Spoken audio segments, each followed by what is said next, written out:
Playa, mujeres fumando. Mira, tírame plani, son nalgas de mentira. Tan brinda, que chimba, colombiana linda. Siempre con los ojos rojos de Cali, con mi amiguita Mari.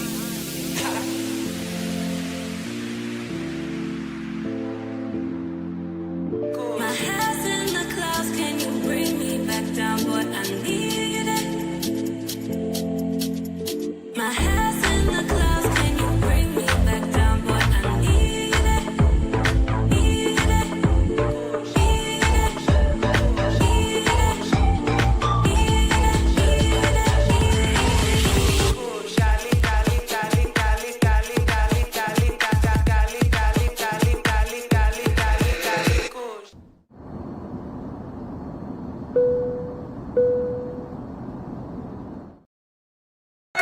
Shout out, shout out, shout out. Shout out to all you men that are here this Thursday night and all you ladies that dare to tread this channel. Once again, every time we can talk about another topic, this particular topic seems to want to rear its ugly head. The crash out of the passport system.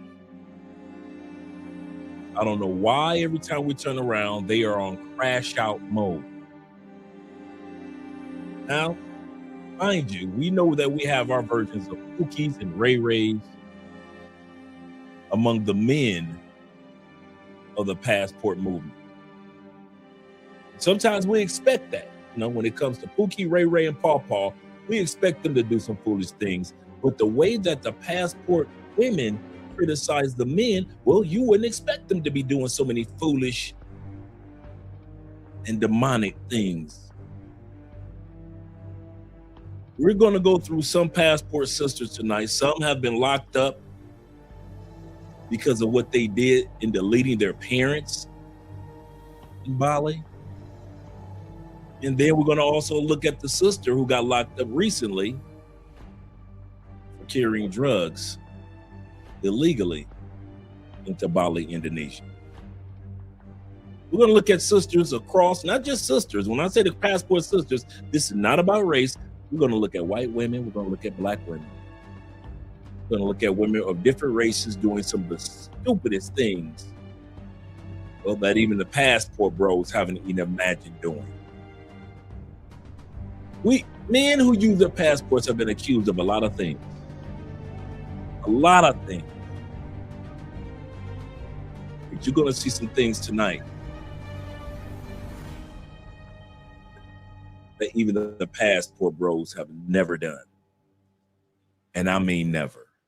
Shout out to you gentlemen that are here.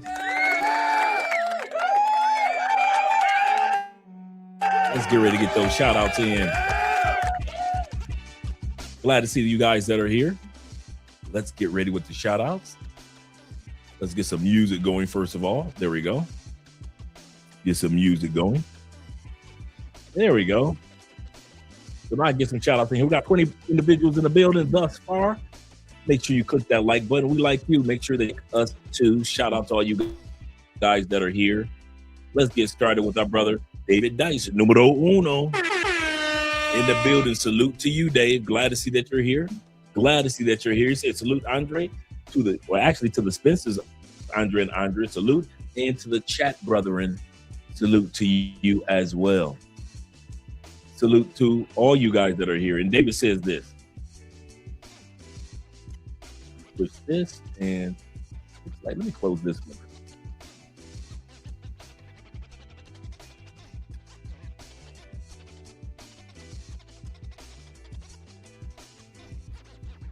All right, all right, so I got all the extra windows closed.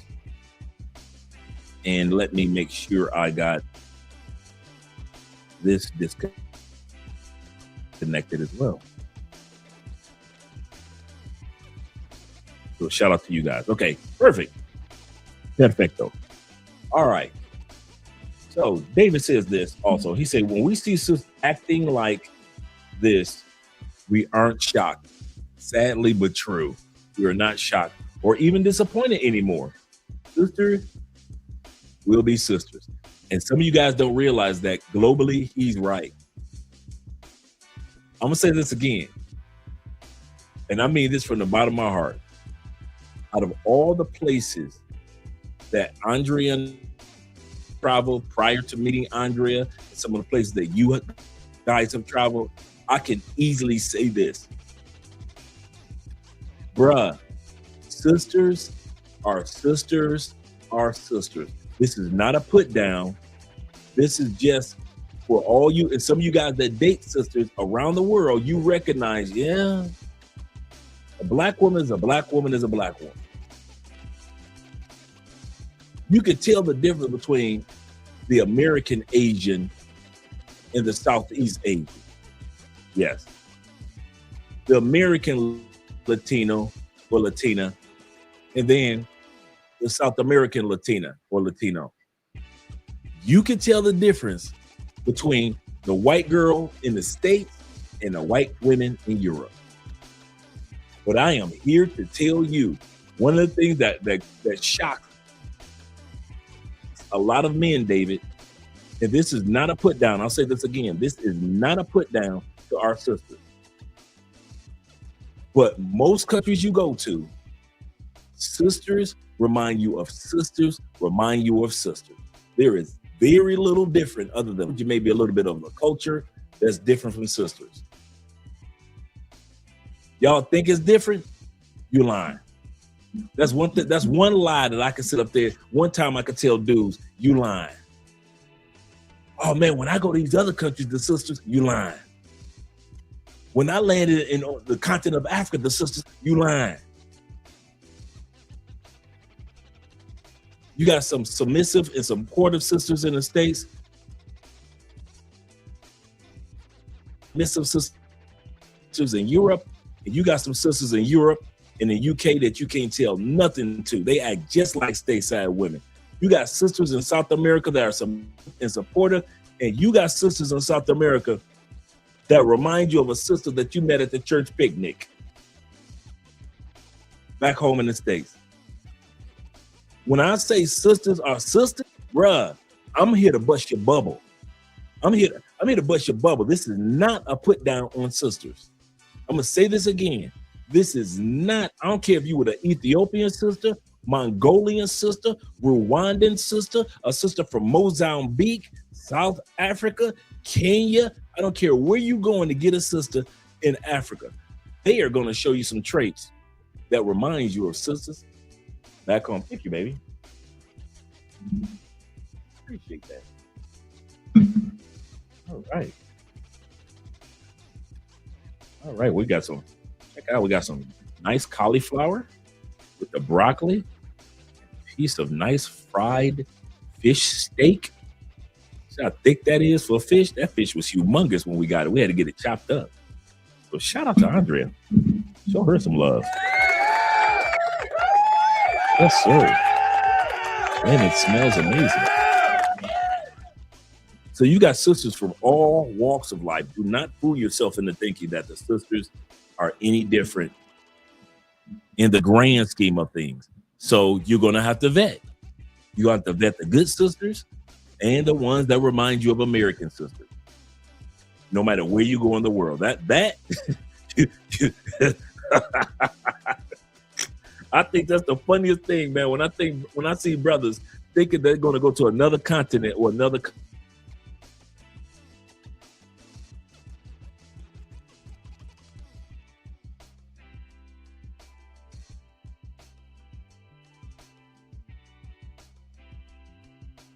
again.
All right.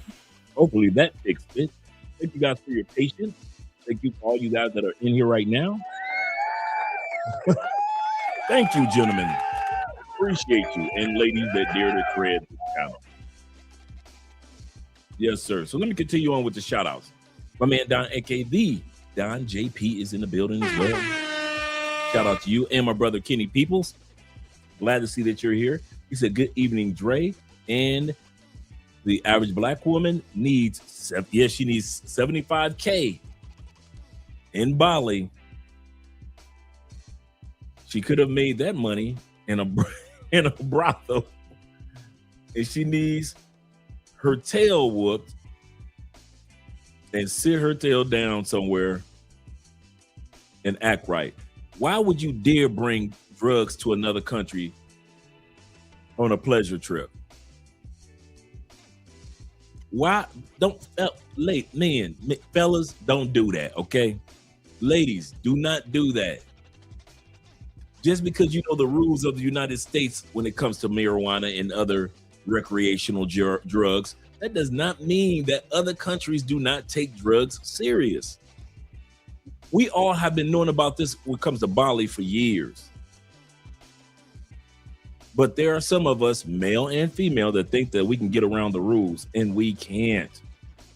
We can't. Shout out to all 25 in the building. My brother Johnny says this. He says, salutations to everyone. Salutations to you too as well, Johnny. Appreciate you being here, brother. Let's scroll down a little further. My brother David Dice says this of the Dice family. He say, honestly, the scary part is we aren't surprised or disappointed anymore in our lovely sisters of the community doing things like this. Sisters will be sisters. We talked about that earlier. That's what we're talking about. Shout out to Mr. Milner in the building. Ahmad representing. Yes, sir. Glad to see you here. And salute to you as well, sir. Salute to you as well. And shout out to my brother Bobby Coltrane of the Coltrane family. Salute to all you gentlemen out there. Glad to see that you're here. And the official one, our brother Kobe.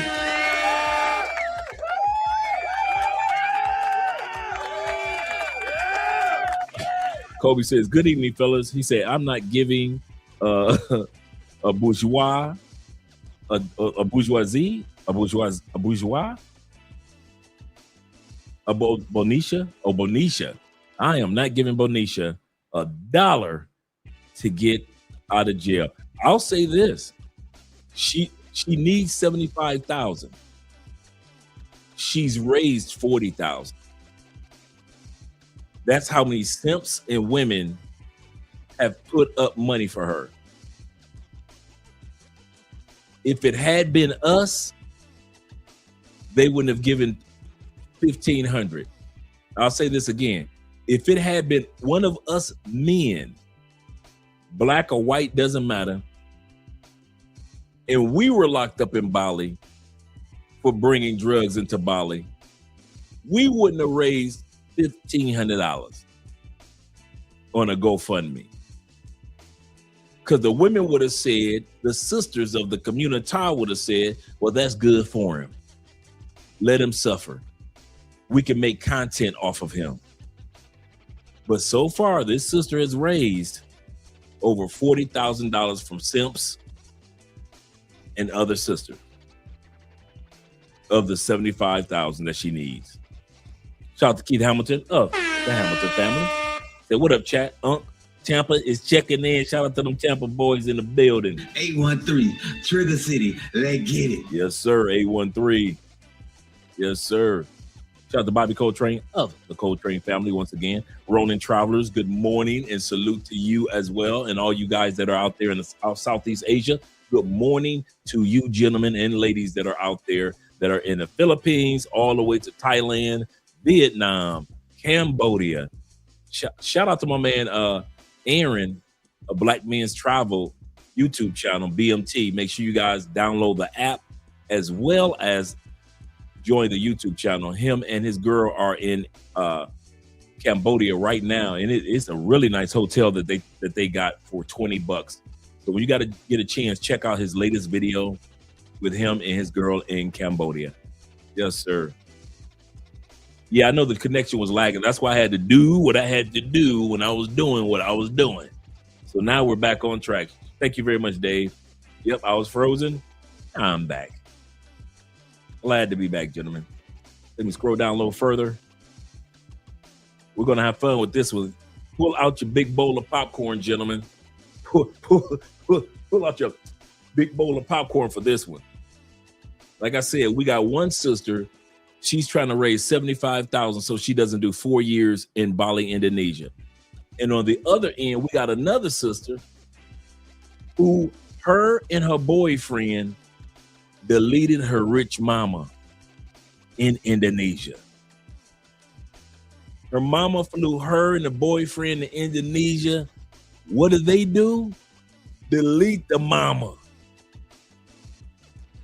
She spent 7 years in Indonesia, Bali prison, even before she made it to the United States to go to court. We're going to look at that one as well. These women are out here doing things, like I said, that men with passports don't even think about doing. Yes, sir.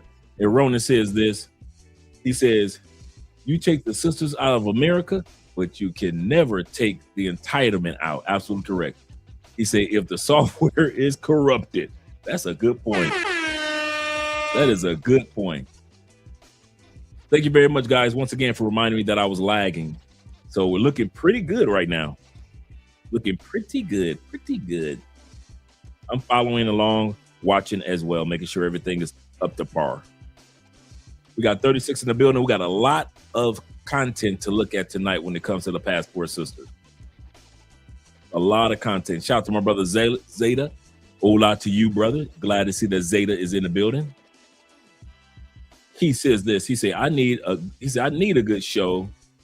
He said, I got 330 miles to drive tonight. You got a good one, brother, tonight. This is going to be crazy. Crazy, man. Zeta says this. He said, have y'all seen the Meg sexuals men? They are heated. Meg got cheated on. It's funny. They are calling Clay everything. And we did that episode like 2 days ago in regards to that. And I'm going to piggyback off of that this Saturday with Keith. This Saturday's episode is dedicated to why do men try to turn hoes into housewives internationally. On a global basis, I do not know why men try to turn 304s, pay for plays, scoring stars, Sconely fans, women in other countries, as well as the United States, into a housewife. It never works, but I don't know what it is about us men that think my woman is different. I know she was a pay for play and a lot of men ran through her, but she belongs to me now, so now she's different. I don't need a good girl. I need only a girl that's pretty and good in bed. Why do y'all think that? We're going to talk about this Saturday. We're going to talk about that this Saturday. Shout out to my Canadian brother in the building. I told this guy where I was from. He said, oh, Canada. And all you Canadian brothers, shout out to you, Black Nubian, with the $2 Canadian love. Once again, Mon Spaghettio says this. He said, don't make no sense. It doesn't. Elham said this one. He said, it is the ultimate stupidity. Ultimate stupidity. You know that you don't know the rules of another country, and you purposely try to hide drugs. Oh, I got to do it.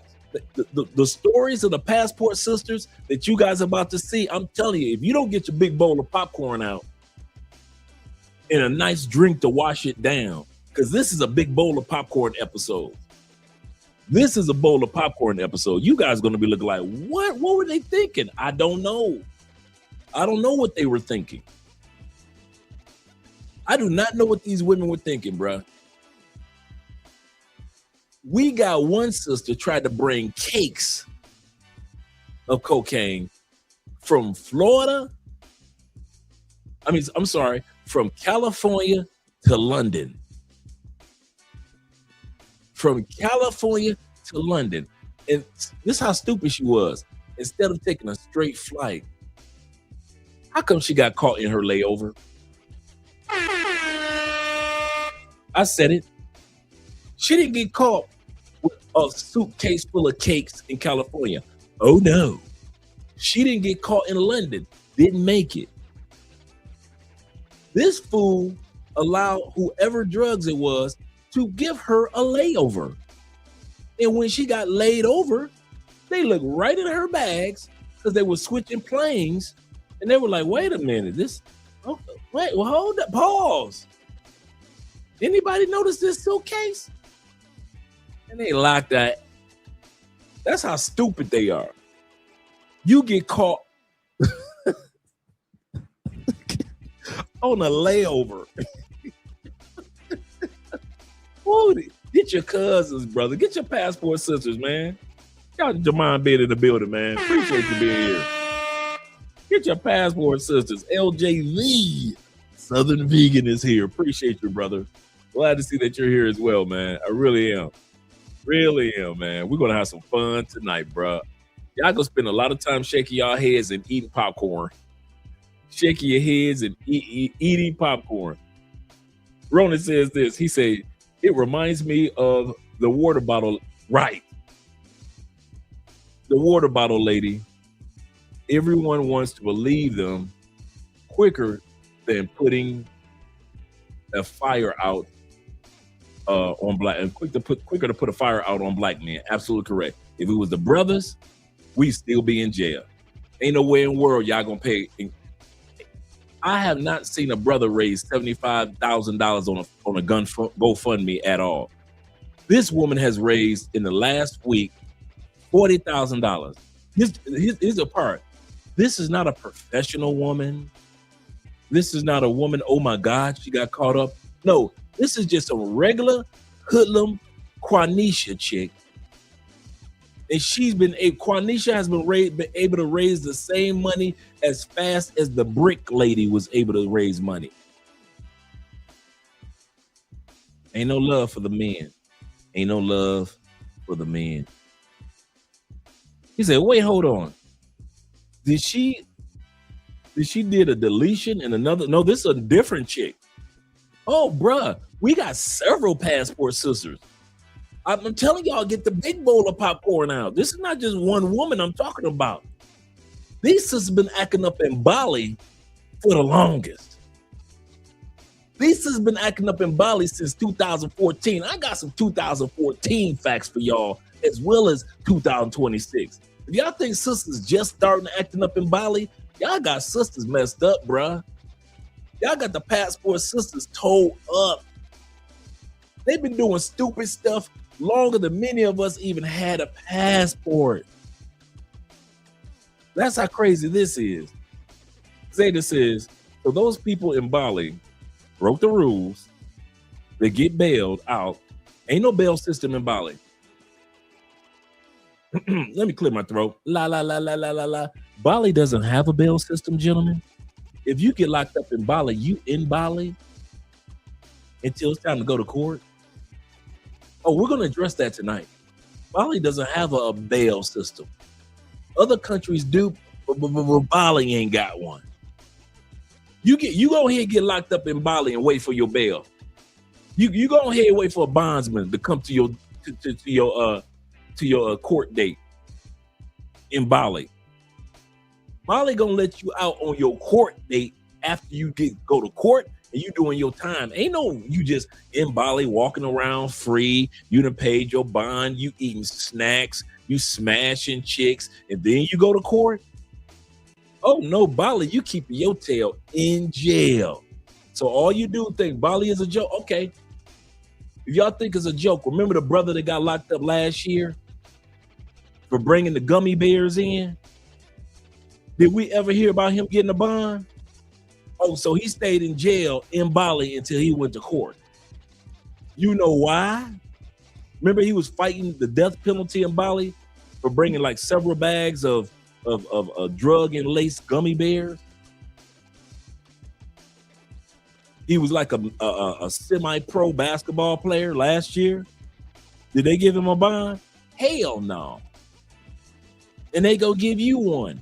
So go on play in these countries y'all want to. Talking about a bond.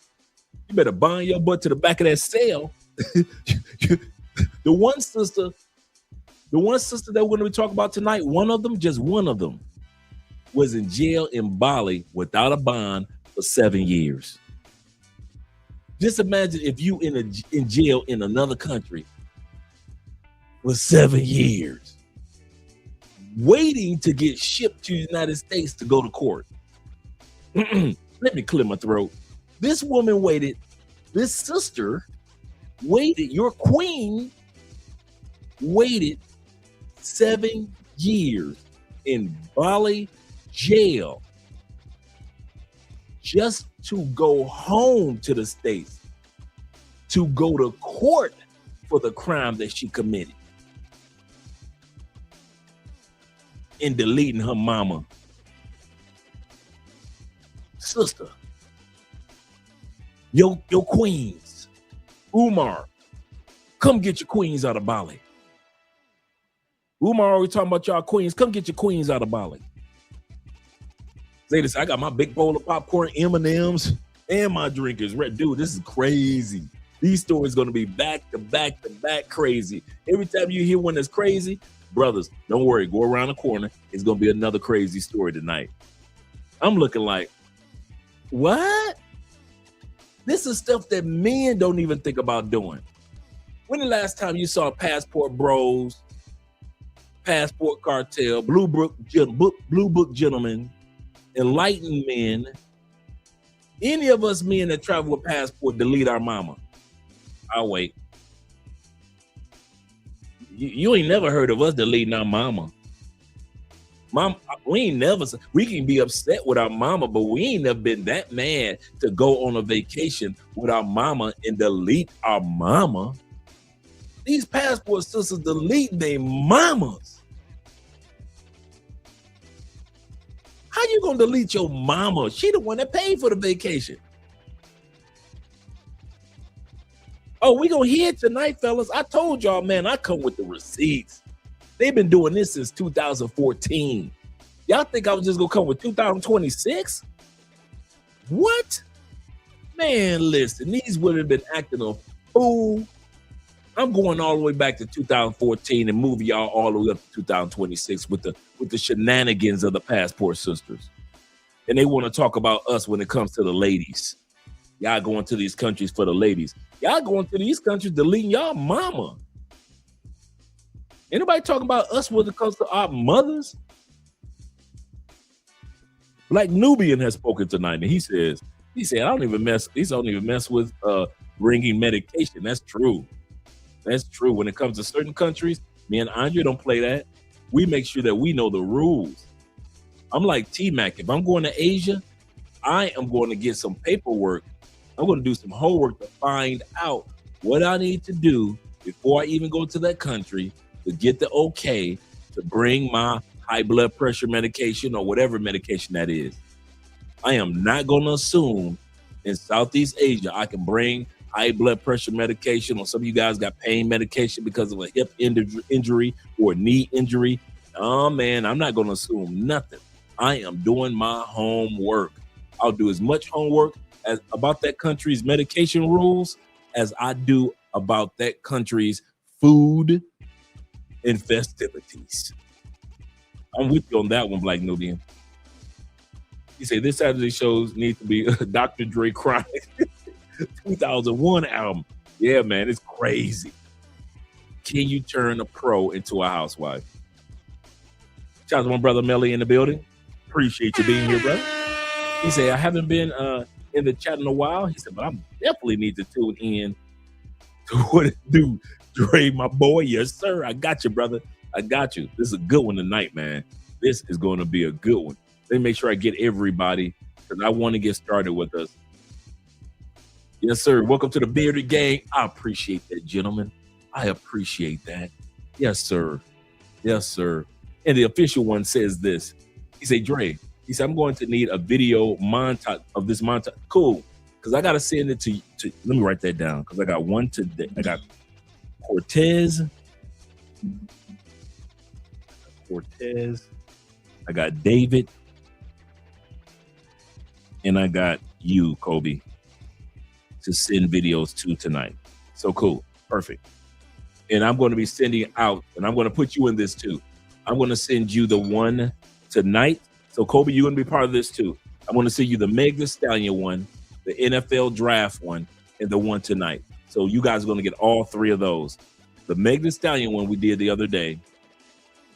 The NFL draft, what type of woman would you draft from around the world? We're going to look at that one, how sisters be hating on the white girls. The one we did that, and the one for tonight. So you guys, so I got Cortez, I got David Dice, and I got you, Kobe. And anybody that's interested in getting a copy of the videos for your YouTube channel, I'm not funny style like that. Once again, I'm not funny style like that. So anybody interested in getting the montage of any of the videos that we do at any point in time on this channel, just shoot me an email. Say, hey, Dre, I saw your show with the, for example, tonight with the Passport Sisters. Could you send me that video montage of clips that you put together? And I'll send it to you for free, nothing. Just I'm not using it again, maybe in 6 or 7 months. But if I'm not using it again, you guys can use it.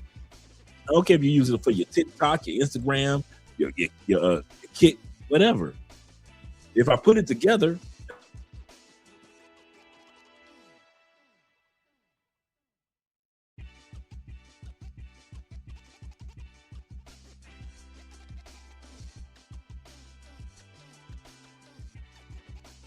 right?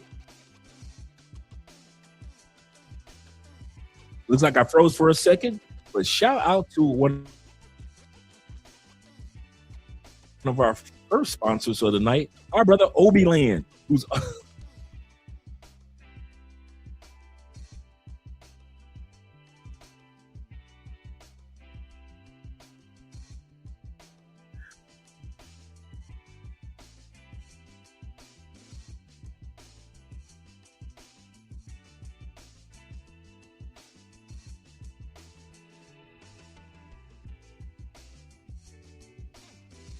these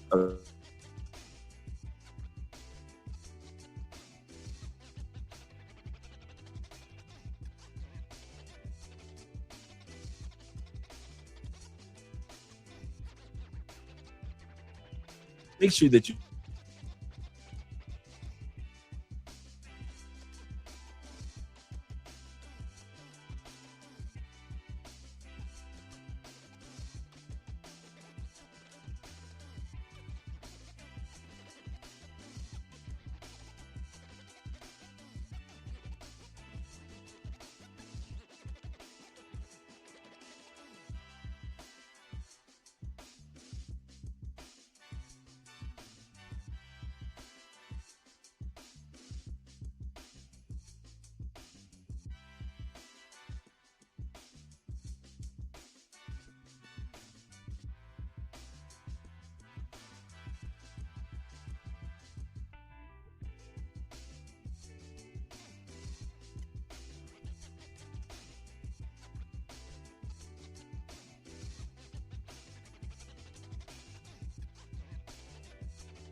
okay, I'm back.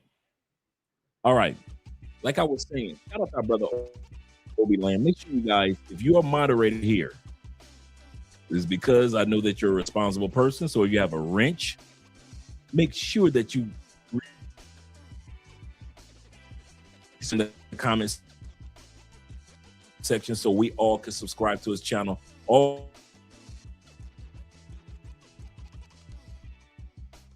Always great content, always great information that he shares and that we're able to get this, that we're always able to gleam off of when it comes to doing the right thing, when it comes to traveling here in Colombia. A lot of us don't realize this man is not going to go out of business. I'll tell you why. Because we are hard-headed and we don't listen. This man YouTube channel is going to be 10 years strong, 10 years long, and we still are going to be hard-headed because we don't listen. Sound advice. So if you're going to go to a channel that gives and offers sound advice, you guys get a chance to see him capture some of these ladies of the night, you can go to Obiland's channel and you get a chance to see what takes place once the ladies are. And some of these ladies have gotten a lot of time. Some have gotten 10 years, 5 years, 12. Goodness gracious.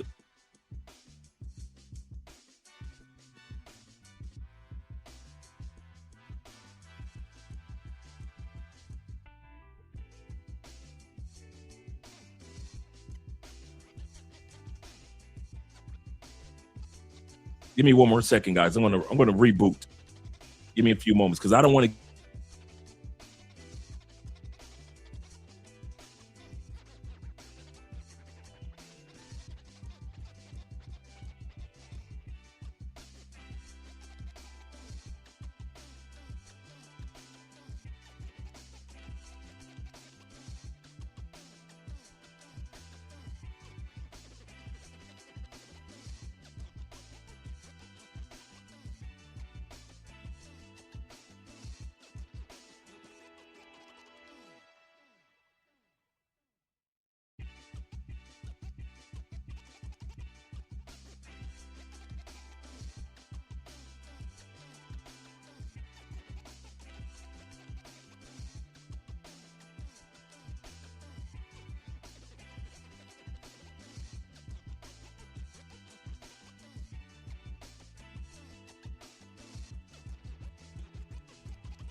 Okay, let's see if that works out.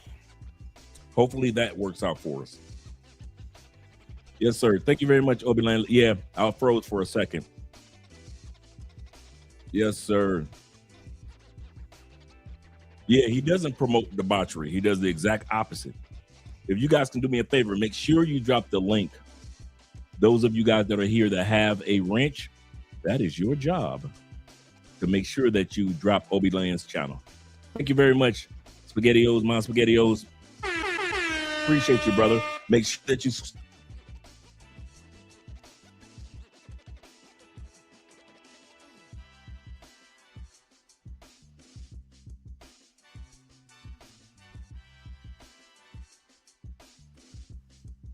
Let me see if I can close this extra window here.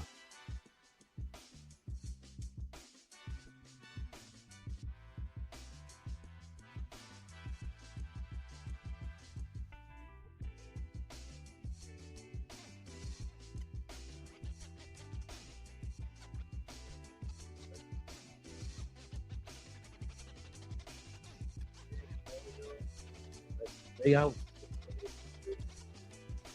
Let's see, I'm trying to change the layout. That's good. That's good. General. That's good. Hide vertical. So I've taken the vertical out. Is it still? Okay, so I've got rid of the vertical. Maybe that should help us out a little bit, gentlemen.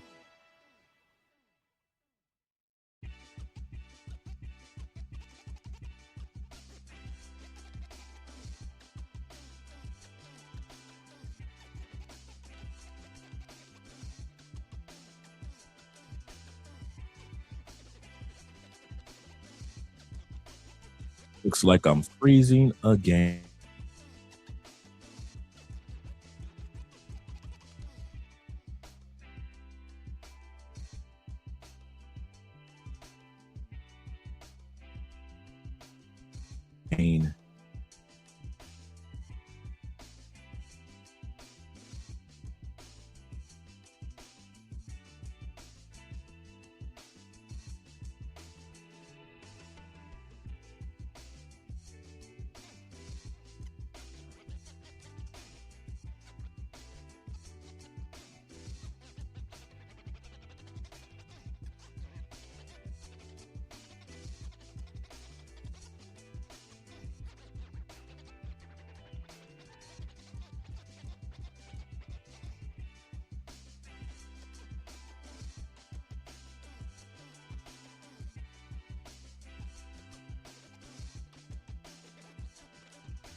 Okay, I did some adjustments and I did some disconnecting. Shout out to David once again. He said Passport Sisters got a hold of Dre Wi-Fi connection. I know, right, man? And I don't want to get started and then all of a sudden, we got interruptions, man. So, and I got all the bars. All that is working good. So let's see. Shout out to T-Mac in the building. Glad to see that you're here. What up, brother? What up, though, man? Hope everything is going great with you. Make sure you guys subscribe once again to Opie Land. Opie Land, we're going to have a great time tonight. So, yeah, the sister needs $75,000 to get out of the Balinese or Bali jail. And not Polynesian, but Bali's jail. Or she's going to end up doing 4 years in jail. Zeta says this. He says, I remember hearing them making trouble when I was traveling in 2014. To unaliving your mother in another country with your boyfriend is some next level stuff. Yeah, we're going to hear that tonight. So let's get ready to get started. So hopefully all this is working out well for us. Let me pull up our video. Were denied entry by Migration Colombia at Medellin's airport due to concerns. All right, guys, you know how I am. Let's change the music over. You know how I am. It's sad but true. Sad but true. 5 more dudes turned away from immigration in Medellin. This is not the Freaknik, gentlemen. It is not 1994. This is not the Freaknik. Our brother Obi Land, us, and other content creators have been warning men that this moment will come. and I'll say this, and I mean this. I don't think everybody that's being turned away is harmful. I think some of the guys that are in groups get caught up with the other guys that are in the group. It happens. I think that they're looking at some guys as birds of a feather flock together. I don't think everybody is doing mayhem and madness. Now, mind you,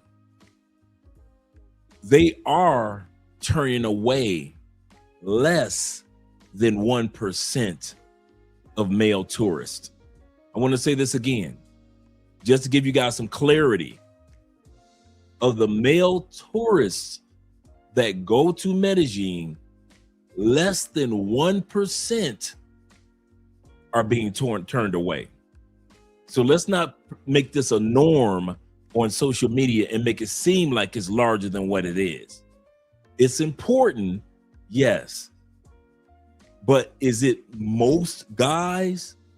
Far, far, far from it. Also, same thing happens in the United States during election year. May 31st, they're voting for new president, congressmen, things like that here in Colombia. We all know when it's an election year, how police want to arrest everybody in the states, how they want to harass everybody. When it's time for a new mayor or a new president, they want to act like they're what? Tough on crime. It's the same mantra in most countries. So when they put out there, look at what we're doing, yeah, but we know that it's an election year, and yeah, it ain't most men. It's not most men. Now, once they start getting into the 300s and 400s, then maybe we can talk. But I just want to give you guys that disclaimer. Be careful, be wise.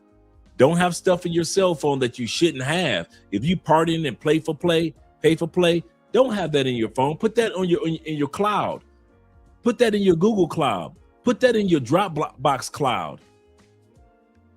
Don't have that in your phone. All your little pay for play videos that you show your coworkers when you get back home, dude, get that out of your phone. What are you doing? All the little photos that you take with the Colombianas, get that out of your phone. Like I said, even though it's less than 1%, you don't want to be in that 1%. So right now, they are turning guys away. Pookie, Ray, Nook, Shug, and them. Ray, Mookie. All 5 of y'all being turned away. They say so far in 2026, 56 foreign nationals, that's black or white, have been turned away. Here's the part. Here's the part that gets me. When you are standing there in that line, your mind is not thinking, well, they're going to blur my face out anyway, so I ain't got nothing to worry about. Your mind is thinking, I have come to a foreign country and I am in a lineup and I have the newspapers and the police taking photos of me. You ain't thinking that they're going to blur your face out. You thinking that you're going to be all over the national news and everything, man. You talking about the walk of shame. You talking about the walk of shame. You don't want that, man.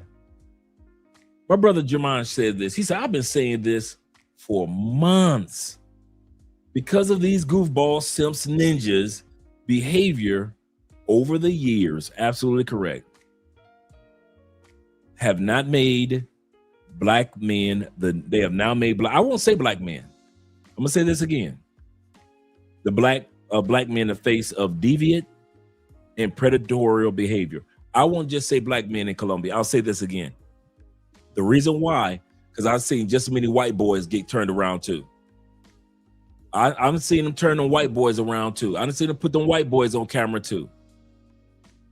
I've seen the white boy from Russia got sent back 2 weeks ago. They still putting out videos of his parties and shenanigans in his Airbnb That's how I found out that he had half the women in his Airbnb in El Poblado were regular working girls, and the other half were transgender.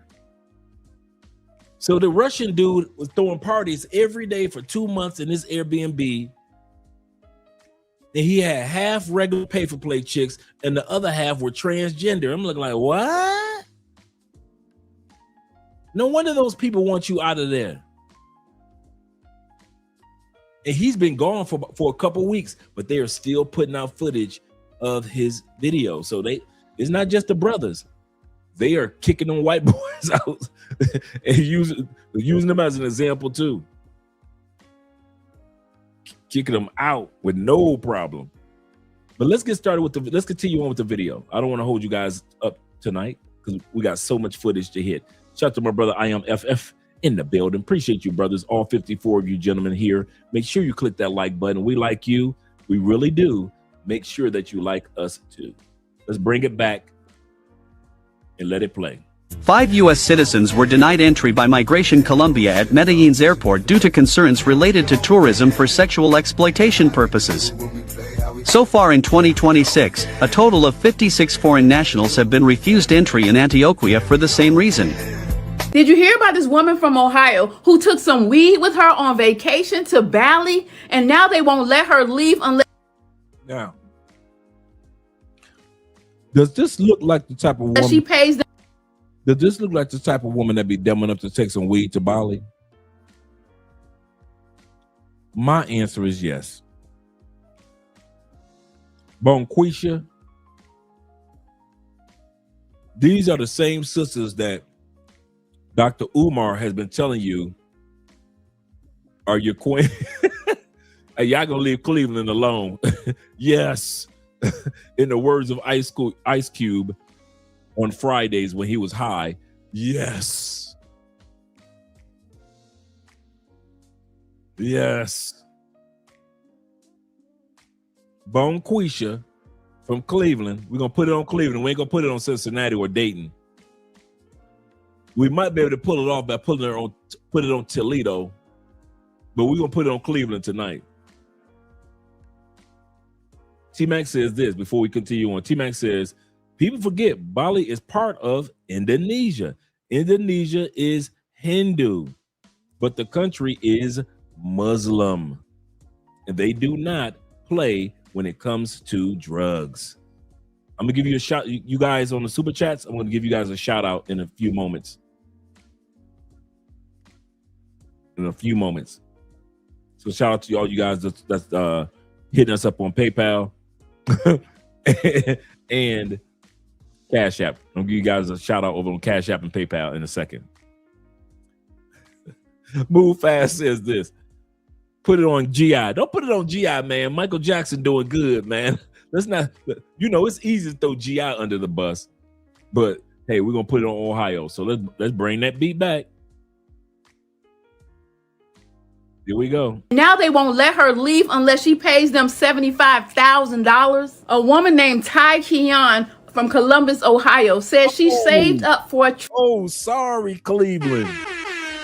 Cleveland, we owe you an apology. I didn't know this. I guess it was Columbus. Columbus, this is you. Hey, Columbus, you gonna have to take that L, bruh. All you Columbus dudes, Columbus, Cincinnati, Dayton, all them Dayton, Ohio players, Columbus, Cincinnati, I-75, you're gonna have to take that L. Ohio State University, Columbus. That's what Ohio State University is. O-H-I-O, you gonna have to take that L. Columbus, Ohio State University, you gonna have to take that L. And Columbus is nice, man. It's a nice town. I kid you not, it's really nice. trip of a lifetime, a vacation to Bali with her boyfriend and another family member. Tai says they made it to Indonesia with no issues, but as they tried to leave the airport, officials searched her bag and immediately put her in handcuffs. They found a sack of Mary Jane that she says she packed by mistake. They informed her that her fine was $75,000 $12,000, but she could be released early if she paid them $30,000 by this coming Monday. Apparently, in Indonesia, cannabis is seen as any other hard drug, and anybody in possession could face a minimum of 4 years in prison or life if they think you're trying to sell it. Police told her that if she can raise the $30K by Monday, then they'll send her to a rehab program for 3 months so she can have more time to raise the rest of the $75,000 to be released. So she started a GoFundMe to raise up the money, and people are angry. They're blaming Ty, saying she should have looked up the drug laws before she took that sack on over to Indonesia. But I'm not even stressed over that because everybody makes mistakes, and I'm glad she's reaching out for help. And this is why the sisters are sending her money. Like I said, she's raised over 40,000 right now. She's raised over 40,000 right now. Why are sisters supporting her? Why are sisters saying, well, everybody makes mistakes? When if it was a male, they wouldn't be saying that. If it was a dude, if it was one of us, come on, fellas, they would not be saying, well, everybody makes a mistake. And they would not be sending us $40,000 from a GoFundMe. We probably wouldn't even get $400. I'm going to tell you that now. If we get locked up in Indonesia, don't you be putting on no GoFundMe. You better get it from your uncle. Because them sisters going to talk about you so bad, they are not going to send any money to you. When the last time you saw a male, black or white, go to another country and make some money off of GoFundMe?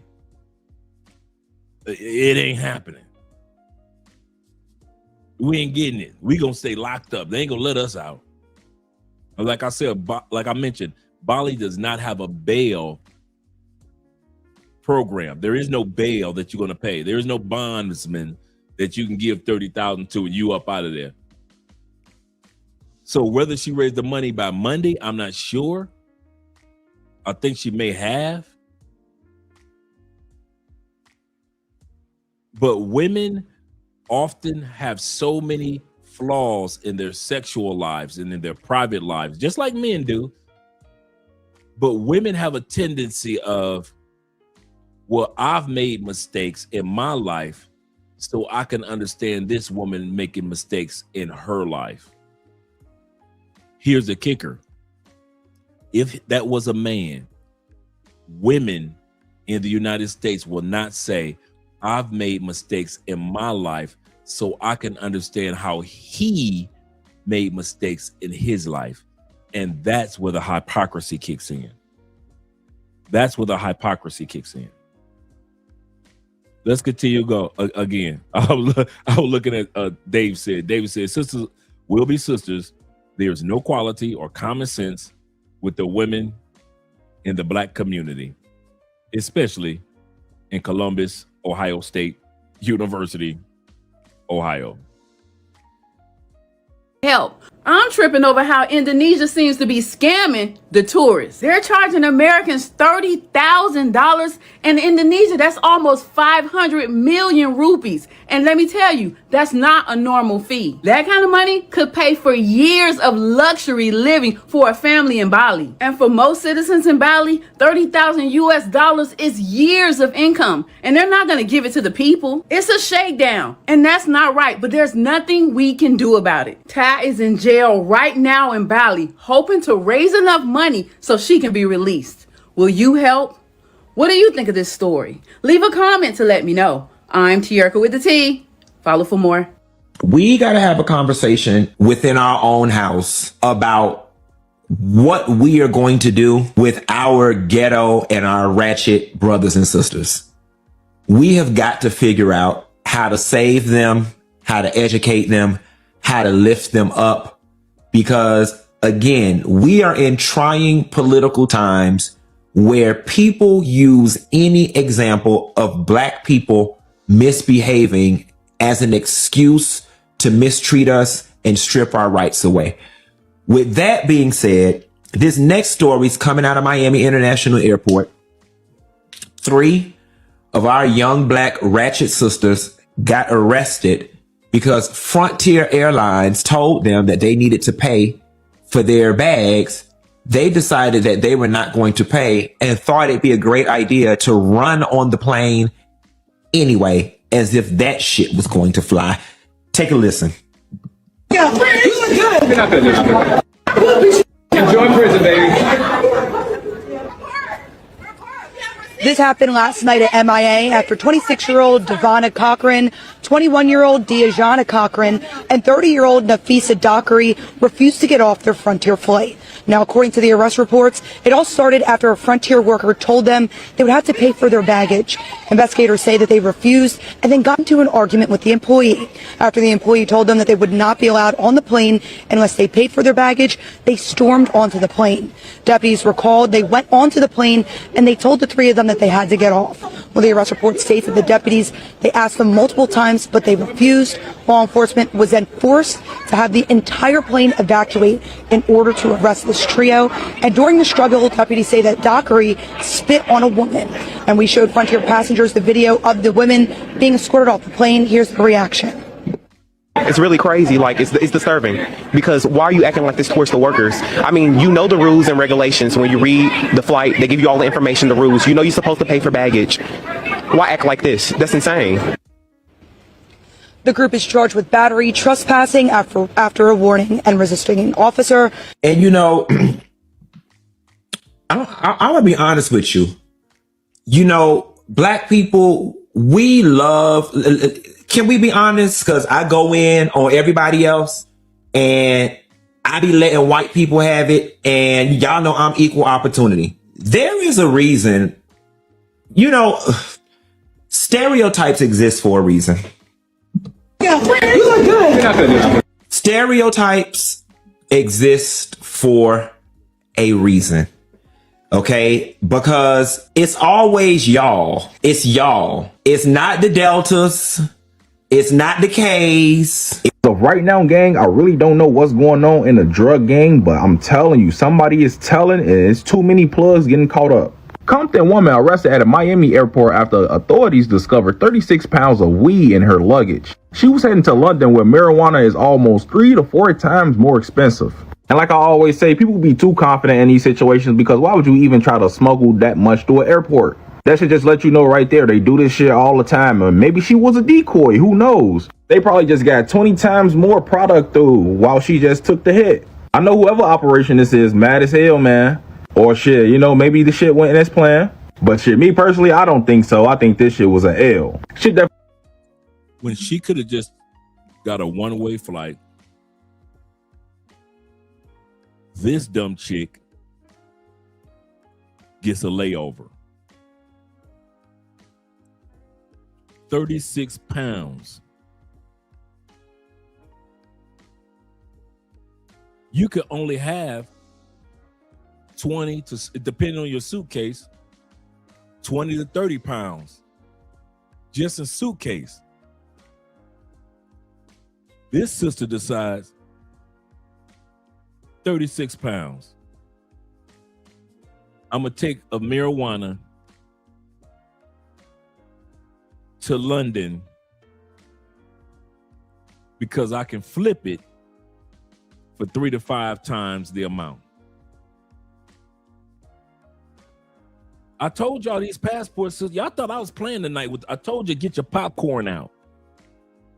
We just getting started with the passport sisters. She coming from Compton, California, all the way to Miami Airport. Compton let her get on the, here's the part. Compton let her get on the plane with the drugs. Compton let her get on the plane with the drugs. Compton, I'm here to ask you, what are y'all doing? LAX, what are y'all doing? Where's the dogs when you need them? Y'all need LAX. Y'all need to get rid of them damn German shepherds and get y'all some bloodhounds like everybody else use in the South. Get you some bloodhounds with the long ears that's lazy as can be, but when it's time to sniff something out, you need bloodhounds. Ain't no way in the world you getting past TSA in LAX and you got 36 pounds. That's like a whole adult male's leg of drugs. And you just made it on through. Oh, you going to London? Okay, we checked your bags, 36 poundage. You made it on through. Just imagine if Miami wouldn't have caught it. She'd have been locked up in UK. Dr. Umar, all you FBA dudes, foundational Black Americans, ADOS, all you ADOS men and women, American descendants of slave, all you ADOS, all you Hebrew Israelites, these are your queens. All these your queens. Oh, we don't claim black people that are black people. We don't claim ninjas. We don't claim Bone Keisha, Pookie, Ray Ray, Nook Nook, and Suge them. We don't claim them. See, when we say black people, when you hear the word black people come out of my mouth, it's positive black folks. I am not talking about everybody. Them days are over. Those days are over. If you think when I say black people, I am talking about everybody that's got the same hue that I have, heck you know, I am never talking like that. Don't you ever assume that Andre, when he say black people, I'm talking about everybody with the same complexion in the United States. Hell no. There is ninjas and there are black people. Black people can't stand ninjas and ninjas can't stand black people. Can't stand them. I can't stand ninjas, and I am not mad at ninjas for can't standing me. I'm not offended when ninjas talk crazy. I don't party with ninjas. I don't even go to the same grocery store that ninjas go to. This sister is in LAX with 36 pounds of the sticky icky. California's finest, fresh from the soil. And LAX let her through. That's the part that's amazing me right now. LAX let this sister through. Let's continue on. And then listen to the brother. The brother is blaming the person who she got the drugs from. I'm gonna bring this back. The brother is simping and blaming the dudes who she got the drugs from. Not the fact that she was stupid enough to be a mule, but the brothers or whoever it was where she got the drugs from. It was their fault. It's everybody's fault but the sisters. But here's the part that I want you guys to realize tonight. If it had been a man caught, they wouldn't have blamed anybody except the man that got caught. Big Brother in Life said she probably didn't even have a turkey bag. She probably didn't even have in turkey bags compressed in vacuum. I know exactly what you're talking about. Sealed bags like a dummy. Oh, we gonna see it. Oh, this is just one segment of her. I got her in court and everything. Y'all know how I am with receipts. Let's continue on. I'm gonna bring that one back for a little bit.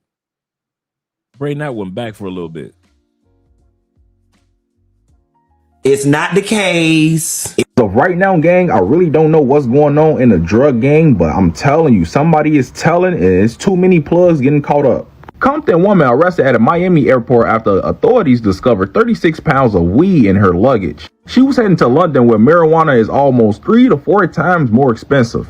And like I always say, people be too confident in these situations because why would you even try to smuggle that much through an airport? That should just let you know right there. They do this shit all the time. And maybe she was a decoy. Who knows? They probably just got 20 times more product through while she just took the hit. I know whoever operation this is mad as hell, man. Or shit, you know, maybe the shit went as planned. But shit, me personally, I don't think so. I think this shit was an L. Shit definitely a crazy situation though, man. Y'all gotta let me know what y'all think about this one in the comments. How much do y'all think that they was finna profit off that shit? 36 pounds? 3 to 4 times more expensive out there? Hell yeah, they definitely would have made some nice little change. Okay, so you're like now the fifth person we've seen in a few weeks from California going to London. This is her in court. I told you I'm bringing the receipts. How much cannabis there was in her check package. I don't know who's this person getting all of you young people from California to go do this, but you're not the only one. But you are facing serious charges. They need to do a public service announcement in California. Stop offering to transport large sums of cannabis overseas because you're going to get arrested either here or in the destination that you arrive to. So you mean to tell me you're traveling from California to London and you have a layover in Miami? You are also carrying 36 pounds of illegal drugs. And you decided to do a layover. You should have just found a flight straight to London, baby. You should have found a flight straight to London. If you're trying to get it out there that bad, a layover was not what you needed to do. And then you have the 36 pounds of drugs in a suitcase, naked, meaning you don't have no clothes in there, no shoes in there, nothing. I told you I'm bringing receipts tonight. Look at that bag. No, she did not do air compressor bags. She ain't got no socks, clothes, nothing in there. She got a suitcase full of drugs. How it made out of LAX, I do not know. Maybe somebody was the hookup to get her through LAX. But this bag got scanned, and LAX said ain't nothing but weed. LAX said it ain't nothing but weed. It's okay. Let Miami handle it.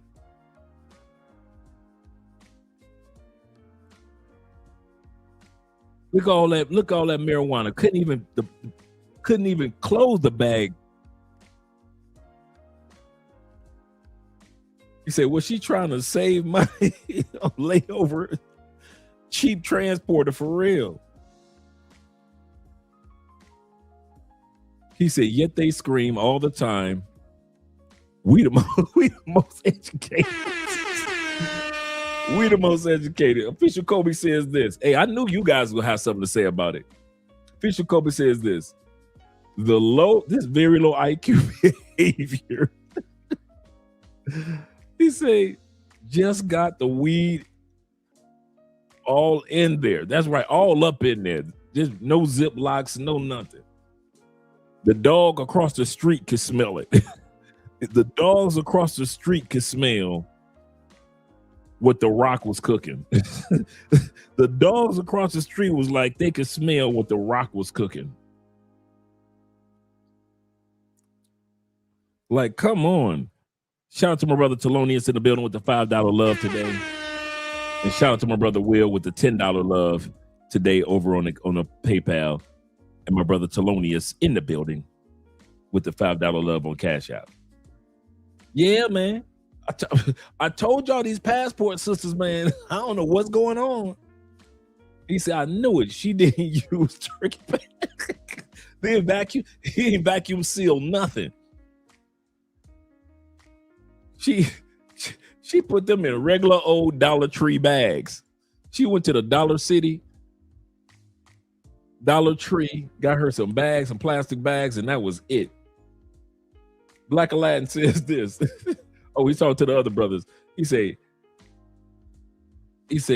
not necessarily. They have to get past a pass. Like, oh, I'm dipping in the conversation.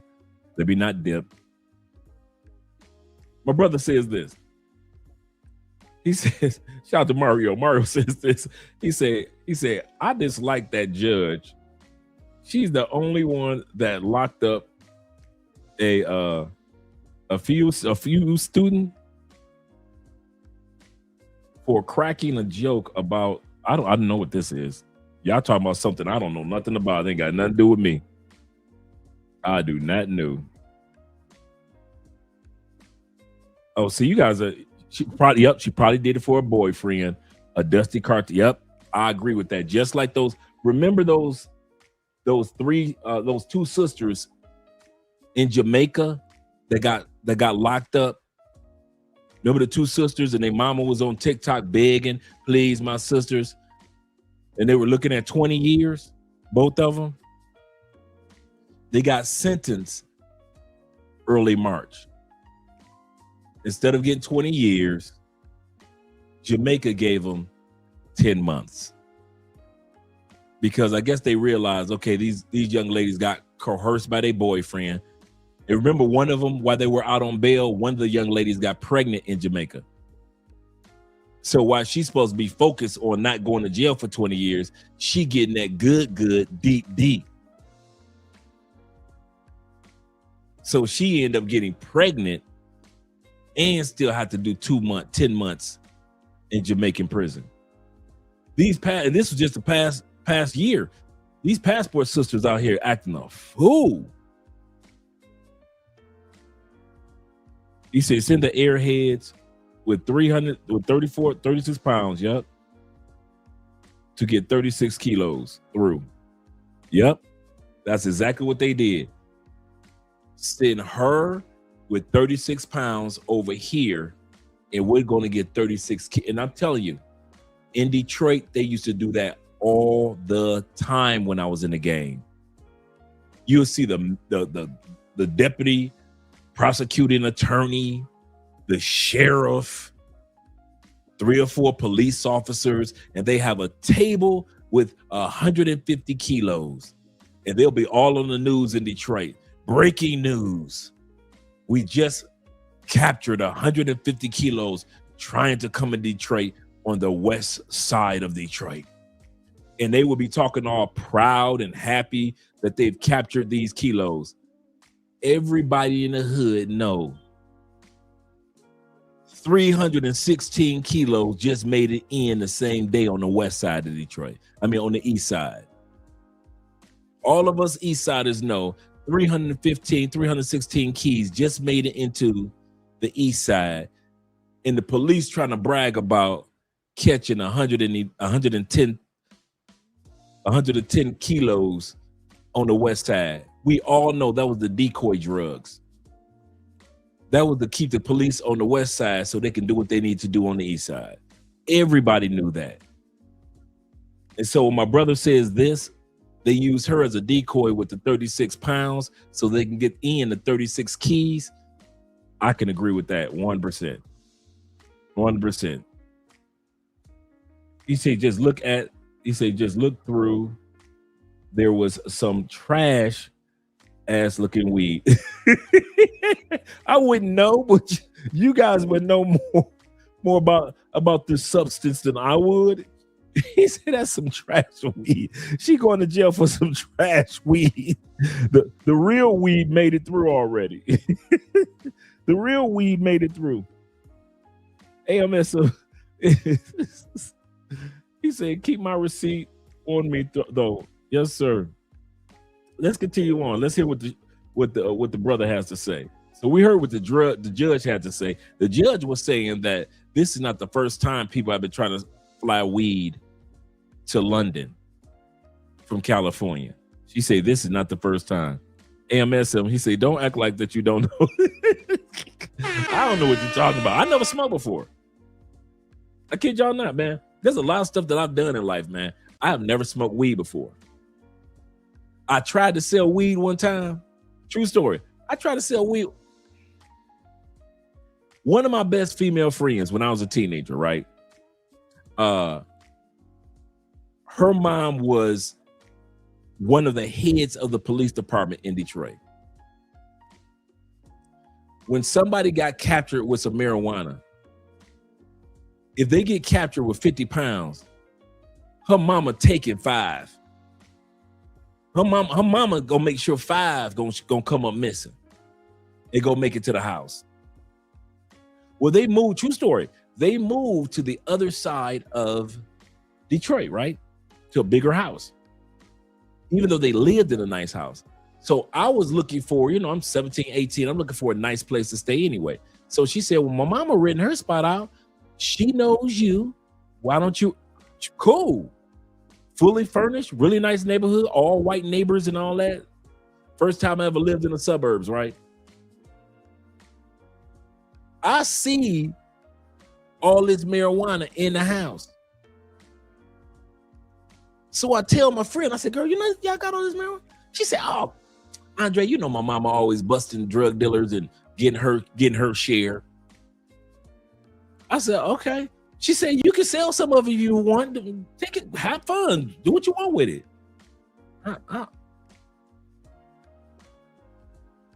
Now, mind you, I ain't never smoked and I ain't never sold no weed. So here I go from the suburbs back to my old neighborhood, the hood. I got, true story, I got a duffel bag for what really was like more of a backpack full of weed. My boys tell me, how much for a dime? True story. Here I go, $10. Big old handful, about that much. Big old pile of marijuana. They looked at me like, what? All that for $10? I said, yeah. I ain't caught on that I don't know what the hell I'm doing.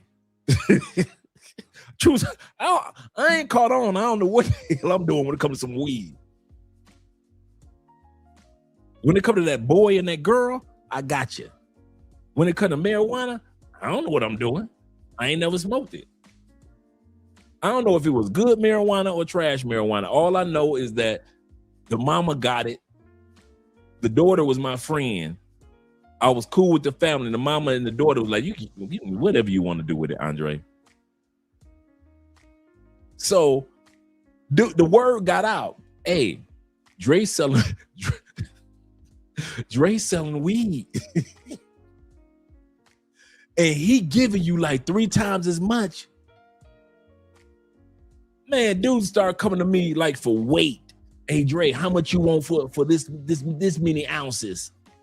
That many grams? Dude, I don't know about no scale for no weed. I'm like, here, about this much for $100, about that much, big old pile. Is that enough for $100? I'm giving away $700 worth of weed back in the 80s, bro. I don't know what. So when I tell y'all, when I'm looking at this photo of this marijuana, your boy don't know nothing about no weed. I don't know nothing about no weed, bro. I probably sold, true story, man. I probably sold $5,000 worth of weed for $300. You know, I found out later in life that they didn't get me. I got me. I was the one that was like, I mean, every time somebody asks for a dime, I'm reaching in my bag and I'm just grabbing a whole handful. I'm like this as a kid. This much? You need some more? And plus, these are my friends. So I'm all in school with the bag of weed at the lunch table. And you want that much weed? That's much? Oh, you want some more? Here's some more. $10, please. I don't know what the hell I'm doing. So if y'all ever wanted to see some dude that tried to be a drug dealer selling some weed and didn't know what he doing, he is right here. He go, mama. He go that man, mama. Mama, there go that man again. That was me. I didn't know what the hell I was doing with some weed. Yeah, I'm selling old facts. Facts. See, some of you dudes know, and so that's why y'all laughing. But me, dude, I'm giving it away. And plus, you know, like I said, it was plenty of it at the house. So she said, Andre, what you want with that weed? I'm like, what? I said, I better get back to I got to get back to selling weight because I don't know about. See, y'all laughing at your boy now. Y'all laughing at your boy. I told you I got stories, man. I try to tell y'all I've been walking this planet almost 60 years. So I got stories. And I ain't know. My uncle can tell you, Dre ain't known for smoking. I ain't never smoked no cigarettes. I ain't never smoked no weed. Just never was my thing. Give me a drink and I'm good. Give me a drink, and I'm cool. Everybody got their own. But I try to pretend like I knew what I was doing. Man, I was basically doing what Chulupe was saying. I'm giving away half a pound bags for $10.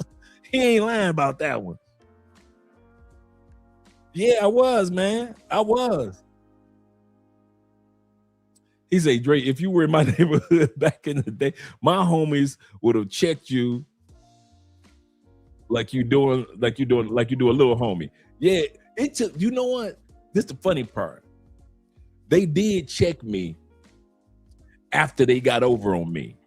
You know how your boys be like, I'm gonna tell them after a while, but right now, I'm gonna go and get this weed for my boy Dre. But we're gonna tell him in about a couple weeks. But right now, today, we ain't gonna tell them. So after a few weeks of me getting, just hooking them up, they was like, Dre, we need to talk to you, bro. You don't know what you're doing, bro. You gonna get yourself shot out here. Somebody gonna rob you out here, man. You messing up somebody else's business. I'm like, what y'all talking about? Dre, the dudes that know how to sell weed gonna find out how much weed you giving away. They either gonna snitch to the police on you to get you locked up, or they gonna come to you and rob you because you are giving away too much for the price, and everybody's gonna start coming to you as the weed man and no longer going to them. Bruh, if you're gonna be out here, so they had to kind of like hook me up on the weed gang, because they're like, bro, you about to get shot out here or arrested by the real weed dudes.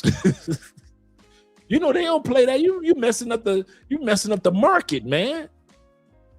I ain't know. I ain't gonna even lie to you. I ain't know. Jay Anderson the Great says, Andre, this show is how entitled women are in the States. That is so true. Zeta says this also. He said, I remember hearing them making trouble back in 2014. And unaliving your mom, we're going to get to that story. Unaliving your mom in another country with the boyfriend is some next level stuff. One of the passport sisters deleted her mama in Bali. We're going to get to that story tonight as well. And Ishmael says this. Shout out to my brother Ishmael in the building. He said, when people approach me with weed, I was like, Craig said, I drank even though I don't. Right. I ain't know no, man. I ain't know what I was doing, man. So that's another story for you guys. If y'all ever want to, yeah. Yes, sir. I ain't know exactly what I was doing. Jerry was I went back to the Mary Jane, not the Mary Jane. I went back to the powder. Went back to the keys.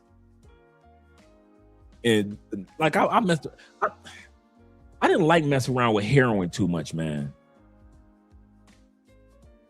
A crackhead, crackheads was kind of like you can control them, right? A crackhead, you be like, I need 15 televisions. They gonna be back with 15 televisions.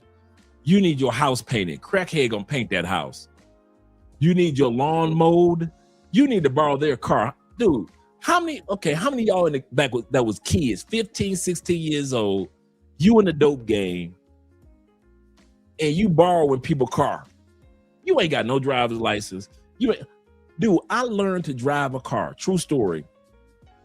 Because I had money to give to a crackhead. I had crack to give to a crackhead in the neighborhood to use their cars. I don't care if they were school teachers. I don't care if they were construction workers. If you on crack, me and my boys used to borrow your car. Just like, you know what? Just like The Wire. Remember in The Wire, they used to get the crackhead cars and go out of town or go to the movies and stuff. We did that. That ain't nothing new. We used to do that in Detroit. Crack could get you some coochie. Because the girls that used to be cheerleaders start doing crack and they would still, come on now. You had the girls in Detroit that right when they were like seniors and juniors, would lace their weed with crack, right? Lacing. So them dudes used to get the females strung out on crack by lacing the weed, because they started smoking weed when they was like in the 9th grade. So they used to weed, but they don't know that now that crack thing is out there. They thinking crack is the pipe. So them high school cheerleader girls and them hot chicks, them fine chicks in high school that smoke weed, they sitting up there smoking the weed, but they don't know what's crack in there. So now they strung out on, because we used to say in Detroit, if you lace, you base. If you base, you lace. Meaning that lacing your weed with crack is just as much as putting a pipe to your mouth with crack. If you lace, you base. If you base, you lace. You ain't no different than a base head. But here's how we used to do it. Them same chicks that told you you could not get the coochie. I am not giving you no head, Andre. You are not captain of the football team. Cool. By the time her fine ass become a senior, she's lacing, and guess who got the crack? Now the same cheerleader that told you when you was a sophomore, you will never get this coochie. For that lace, now she giving you fire head. Now she doing miraculous things with that mouth. Now she want to let you and 3 of your boys hit it. Now she cool with the train being ran on her. Now she coming to your house yelling choo choo, what you got, Dre? Cause you catch them, you gotta catch them right at the right time now. Come on now, Detroit, stand up. You better back the fuck up out my face, goddammit. I'm from Detroit, Michigan. Don't play with me. I'm from Detroit. We used to sit around after the Detroit Piston game. What y'all doing? Nothing, man. Y'all want to run a train real quick? We ain't got nothing to do. It's Sunday afternoon. Saturday afternoon. How many we got here? 6, 7. It's 7 of us.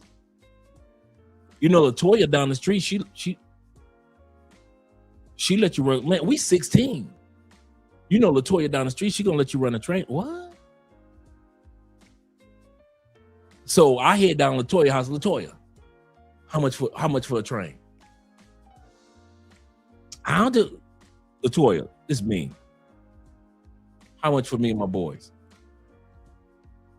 Now you gotta catch LaToya right before she come a super crackhead, and she lost her looks, and she smell like crack. You ain't messing with her then. You ain't messing with LaToya when she look like a street crackhead. We ain't talk about that. We talking about like when they, like in the first 2 or 3 months, when she still got that body. You don't nobody in the city know that she does crack or lace her weed with crack. You can't tell. She's still going to school. She's still getting good grades. She's still on the cheerleader team, but she laced out. And you know it. See, you got to catch the LaToya at the right time. I ain't talking about she's super crackhead, smelling like a crackhead, ain't took a shower, don't eat. I ain't talking about that. I'm talking about she's still looking like that sexy cheerleader when she was a junior. Now she a senior, and now she laced out. And all she want is for all 6 of you dudes to pay for her weed and her crack.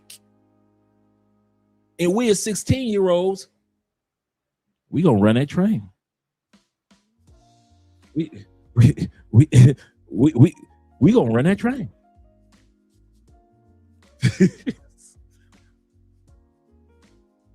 Yes, it did. Yes, it did.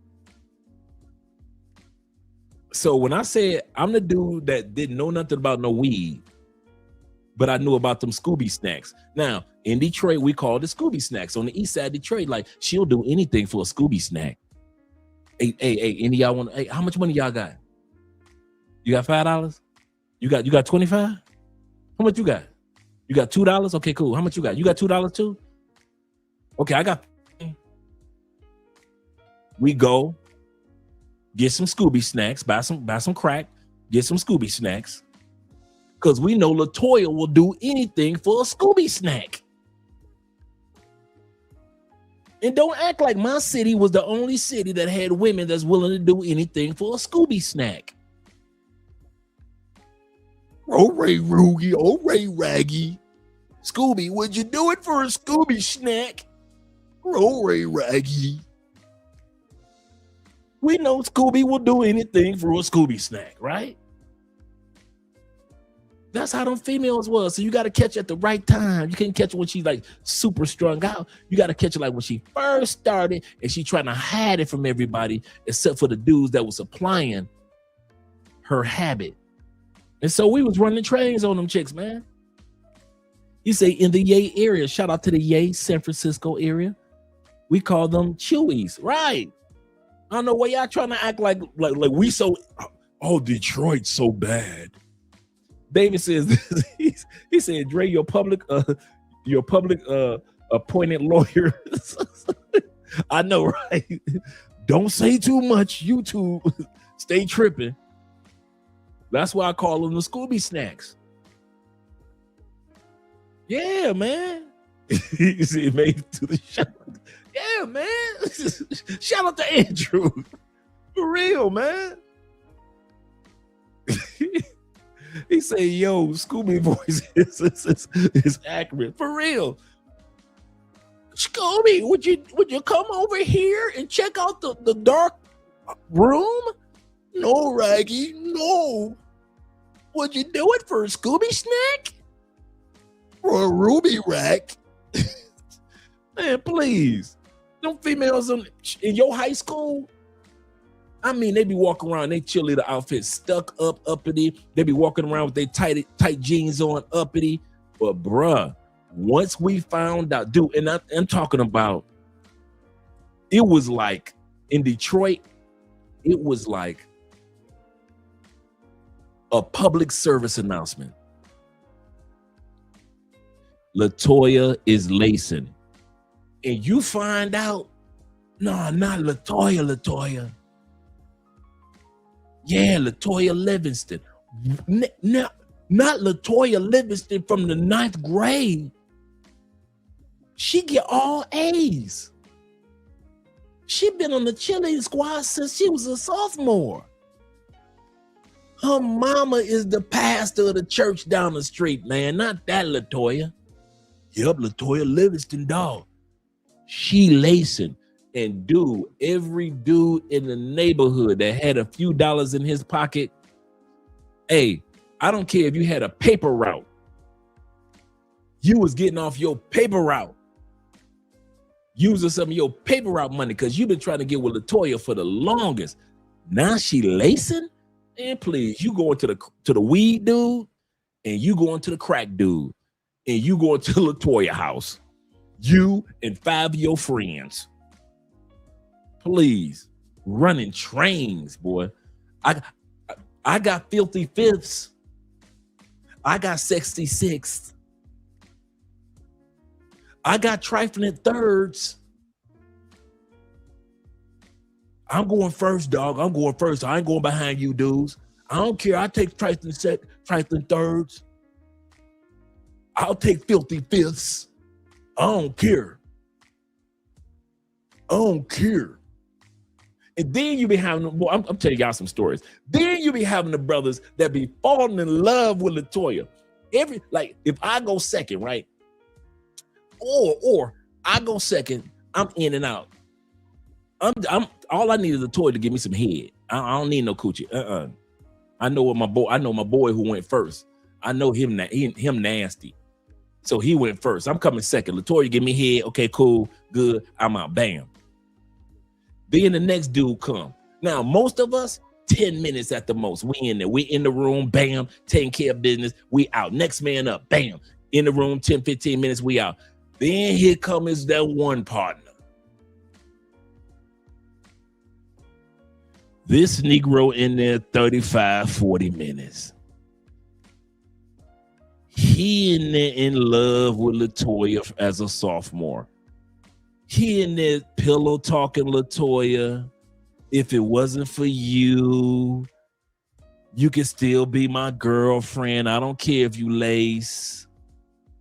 It's always that one dude that want to fall in love with Latoya. Hey, man, there's 3 more dudes waiting behind you, man. Hey, the Detroit Lions about to play in about 40 minutes, man. Hey, we trying to get one of our uncles to buy some beers. Dude, it's a Wild Irish Rose with a Kool-Aid pack, right? Because you know you get or the Boone's Farm 50-50, Mad Dog 2020, and you put the Kool-Aid pack in there and shit. Come on now, all you wine heads from back in the day. Mad Dog 2020, the Boone's Farm, Brass Monkey, anyone? Come on, you Brass Monkey dudes, Wild Irish Rose dude, used to come in a bottle. All you Cisco dudes, come on, all you dudes that used to drink Cisco. Don't act like I'm the only one. Do not act like I was the only teenager killing that Cisco bottle. Don't act like I was the only one that was going home smelling like Wild Irish Rose. I don't know why y'all trying to act like, thank you, Mad Dogs. Don't act like I was the only one smelling like Boone's Farm. Put the Kool-Aid pack in there, make a new flavor. So we think like, come on, what you doing? We knocking on the door. Dude, the next 3 dudes got to go up, dude. The Lions about to play. What are you doing? It's always that one dude that want to fall in love with it just hit me, man. It just hit me. Dudes have been paying for falling in love with pay for play all the way back in my teenage years. Dudes falling in love with pay for play ain't nothing new. It just hit me that dudes was, when we was running trains on chicks, dudes was falling in love with the pay for play back then. So I'm not surprised that dudes are doing it now. Yes, sir. The Richard Irish Rose, the Richards. Yes, sir. Yes, sir. We drink the Seagram's gin. We only put enough. Hey, with the Seagram's gin and juice. Sipping on gin and juice. Juice? Playoffs? Practice. You talking about practice? Juice. For us in Detroit, and tell me I'm telling a lie. Juice was just to change the color of the gin. You just put enough teaspoon or whatever little split splash of juice. That was just to change the color. See, some of you dudes wasn't drinking. Y'all wasn't drinking. We had the gin. See, some of y'all like 30% gin, 60, 70% juice. 60% gin, 40% juice. Juice? Man, we put just enough little teaspoons, little plip-plops of juice just so the gin could change color to orange. Once that color changed, ain't no more juice. We was like 5% juice, 3% juice, 6% juice. When you say gin and juice to us in Detroit on the east side, juice, Negro, please. It was just enough juice. Change that color for me, dog. Dog, change that color for me. Yeah. And the color would change. And that was it. That's all the juice we needed. Give us the gin. Damn the juice. Y'all crazy. Yes, sir. Yes, sir. Juice. Yes, sir. The King Cobra. Throwbacks. Let's go back to, I don't know how we went left on this video, but let's go back, because the topic that brought us to this point was, you guys asked me, did I, Dre trying to pretend like he don't know about marijuana. I don't, bro. I kid you not. I didn't. I didn't know how to sell it. I was horrible. And I was just as horrible as this young lady right here when it came to packing her drugs. We're going to bring this beat back with her. When it came to packing her drugs, and she didn't know what the hell she was doing. Yes, sir. Yes, sir. Just enough. Yeah, the Incredible Hulks. Yes, sir. I used to kill those back in the day. The Incredible Hulks. That's so true. Hey, T-Mac, they don't know nothing about that. That's grown man beer right there. That's grown man. We going fishing. That's family reunion beer right there. You take that beer and keep it in the cooler in the car during the church picnic. You can't show that at the church picnic, but you got it in a cooler in the car. That slits. These boys too young for that. They don't know nothing about that. Yes, sir. Got to keep that, man. Please. He said, Dre, are you familiar with McGraw Avenue? No, I'm not sure. No. Is that on the east side of Detroit?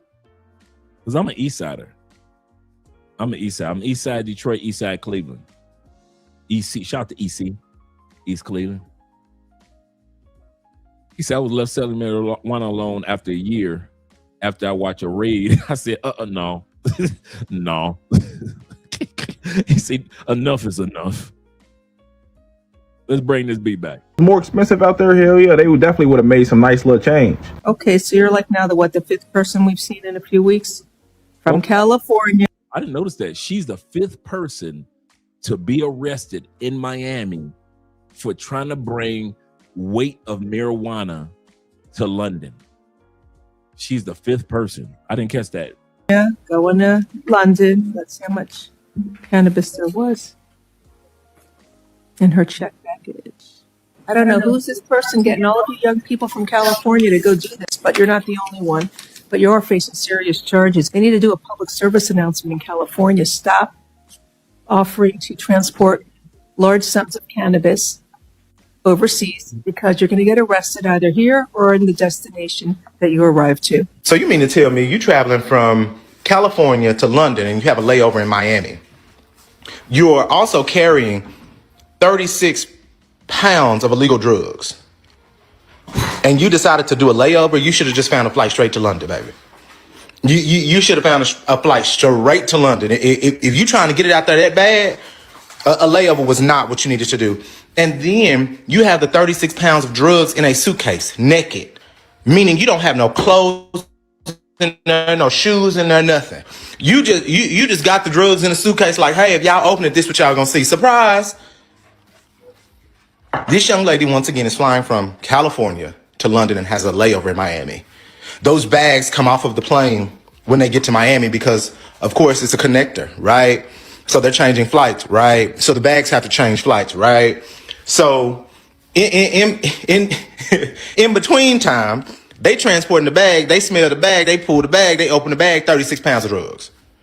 36 pounds of illegal drugs. Now this young lady is in the courthouse looking crazy. Beautiful girl. Beautiful girl. But I need y'all to stop letting these people, whoever is persuading y'all to take these drugs overseas, on the plane, under the plane. Y'all, no, it's the answer. Call the local authorities immediately if you are asked or tasked to do this. I'm sorry. I ain't going to jail on behalf of nobody. You hear me? Do you hear me? 36 pounds of drugs, and I wonder what type of drugs they were. Because, baby, you about to get you a sentence. You about to be there, sugar lump. All for one bad decision. Because you decided to put 36 pounds of drugs in a luggage naked.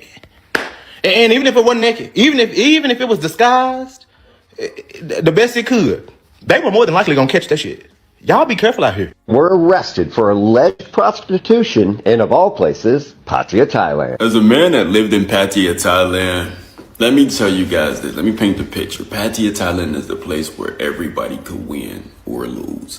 Now, if you look at that video before this one, you're going to notice all those women have something in common. They're darker skinned, they're melanated women. Yep. This does not mean that buying coffee in Thailand is coming to an end. They just don't want fine black women coming over thinking you about to make money selling coffee. If a Thai woman is on the block selling coffee, that's okay. The moment you turn into a Jamaican, a Russian, a Filipina, or anything else, you're going down. I'm surprised they didn't take care of this earlier, but you know, there's always a time and a place for everything. So yeah, you're gonna see the fine and bad chocolate women in Thailand doing that anymore. Did y'all see the story of this woman from Ohio who is facing 4 years in prison in Bali because she brought marijuana to the country? Getting arrested for sneaking drugs into another country at 50 mother.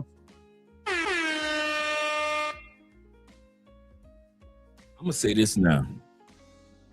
Some of us are too old for the shenanigans. Some of us are too old to act like we aren't too old. I get it. I mean it. I get it. We want to feel like we're young again. You make me feel so young. You make me feel like songs need to be sung. I get it. I don't want to grow up. I get it. I'm a Toys R Us kid. There's a million toys at Toys R Us that I could play with, from bikes to trains to... I got you. But sometimes when it comes to certain things, you got to grow up. I am not going to jail in my 50s. 20s was bad enough. I went in at 23, got out at 33. That was bad enough. Going to jail in your 50s?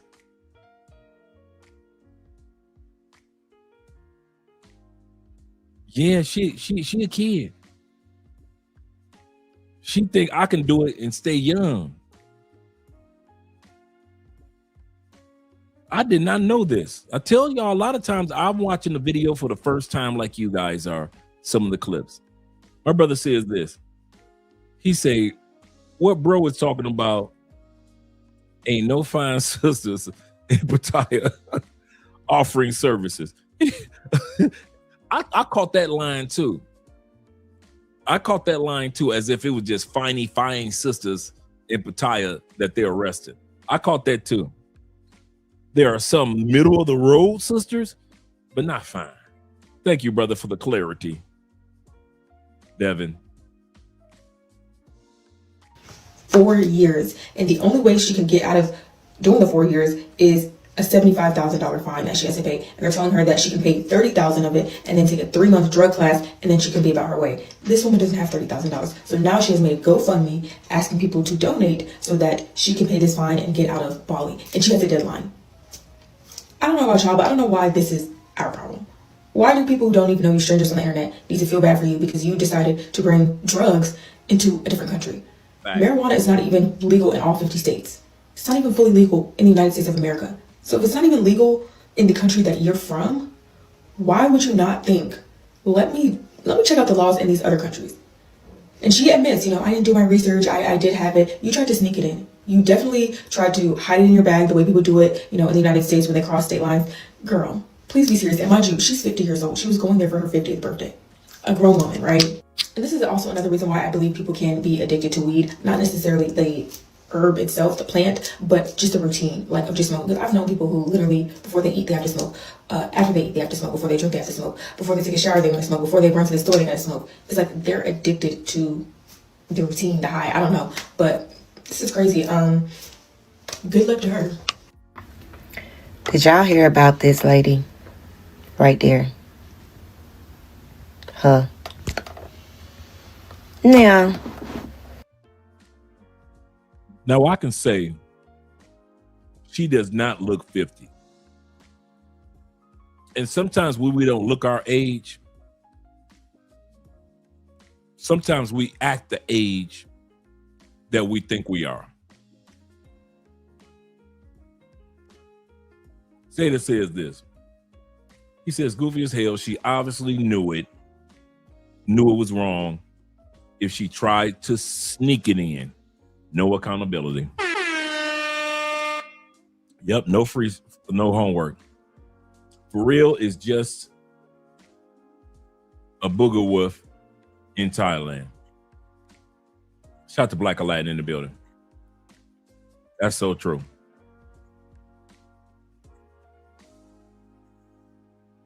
she done vacated in Bali. And she done brought 5 grams or more. She done bought a 7th of that gas, that to Bali. First of all, a quick Google search or a quick Chat GPT search would have let her know that her ass was going to jail. Okay? Bringing that mess over there to them people country. Secondly, we got to learn how to vacate without all of the extra substances. We got to learn how to vacate without weed, without alcohol, just enjoying the vacation. Like, seriously. We can barely have weed in the States. So what made you think that you was going to be able to take it over there? Now, she need $30,000. Really a total of $75,000, but I guess she got the option to go to a rehab or something like that over there for 4 months to avoid 4 to 12 years in jail. She asking the people for money. She done started a GoFundMe. You know our community. Like, oh, you shouldn't have did it. Your ass need to go to jail. We'll see you when you get back. I'm like, it's over, sis. She talking about she done contacted the embassy. I don't know what I guess they retained a lawyer for her. They might have told her about this rehab program. I just went and checked her GoFundMe. She got about $9,200. She talking about she need $30,000 by Monday. I don't know if it's this Monday coming up. I don't even know how old the post is, but I know that GoFundMe did not reflect 30 bands. And the comments are not giving what she probably need them to give. I don't know. I'm gonna keep following it, but for Man, I'm gonna take that 30,000. Like I said, right now she's at 37 to 40,000. Right now, I looked it up today. Man, she'll put that money in crypto. Put that money in Charles Schwab and go and do them 4 years and stop playing. Go ahead and have Dr. Umar come over and visit you. $75K. Black people coming out of $75K. I'm surprised that y'all gave her 40. I'm gonna say that again. I'm surprised that black people raised $40,000 for this 50-year-old woman who's acting like a kid and brought drugs to another country. The fact that she made it to 40,000 in a couple weeks, that goes to show you how naive the black community actually is. Some of y'all sit back and say, well, it's because black people got a heart and we care for people, but I ain't buying that BS. I think this is one of the stupid investments, but here we go, black people. But ask y'all black people to invest in somebody's business on GoFundMe.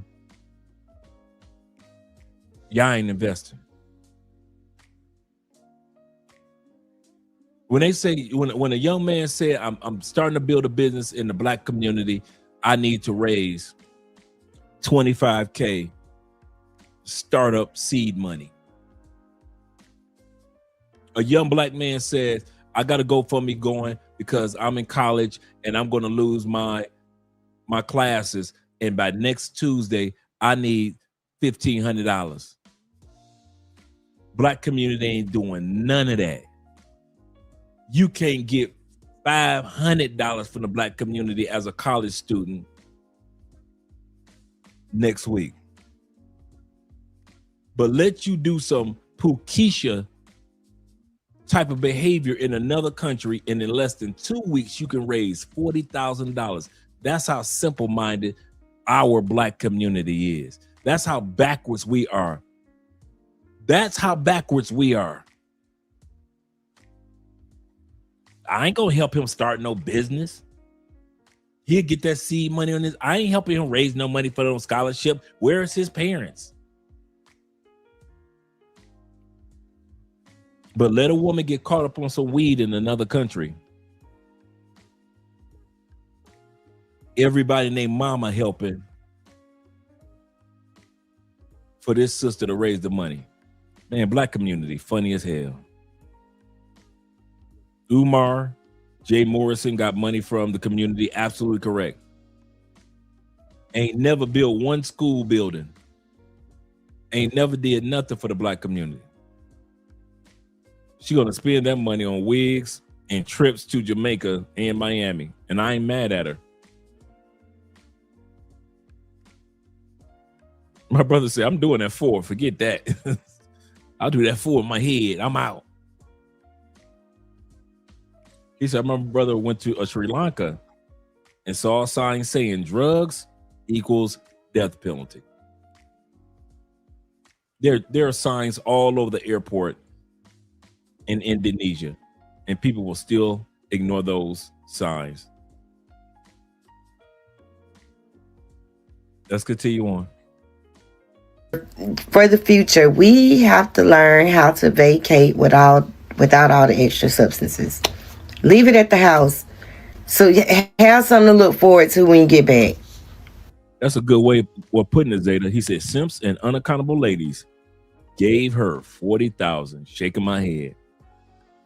That's so true. Black Aladdin says this. He said, it's sad. On the flip side, I wonder what her GPA is like. Right.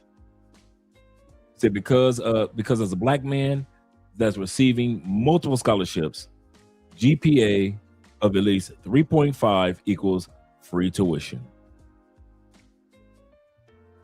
You know, some simps raising that money thinking that they could get a date afterwards. That's definitely true.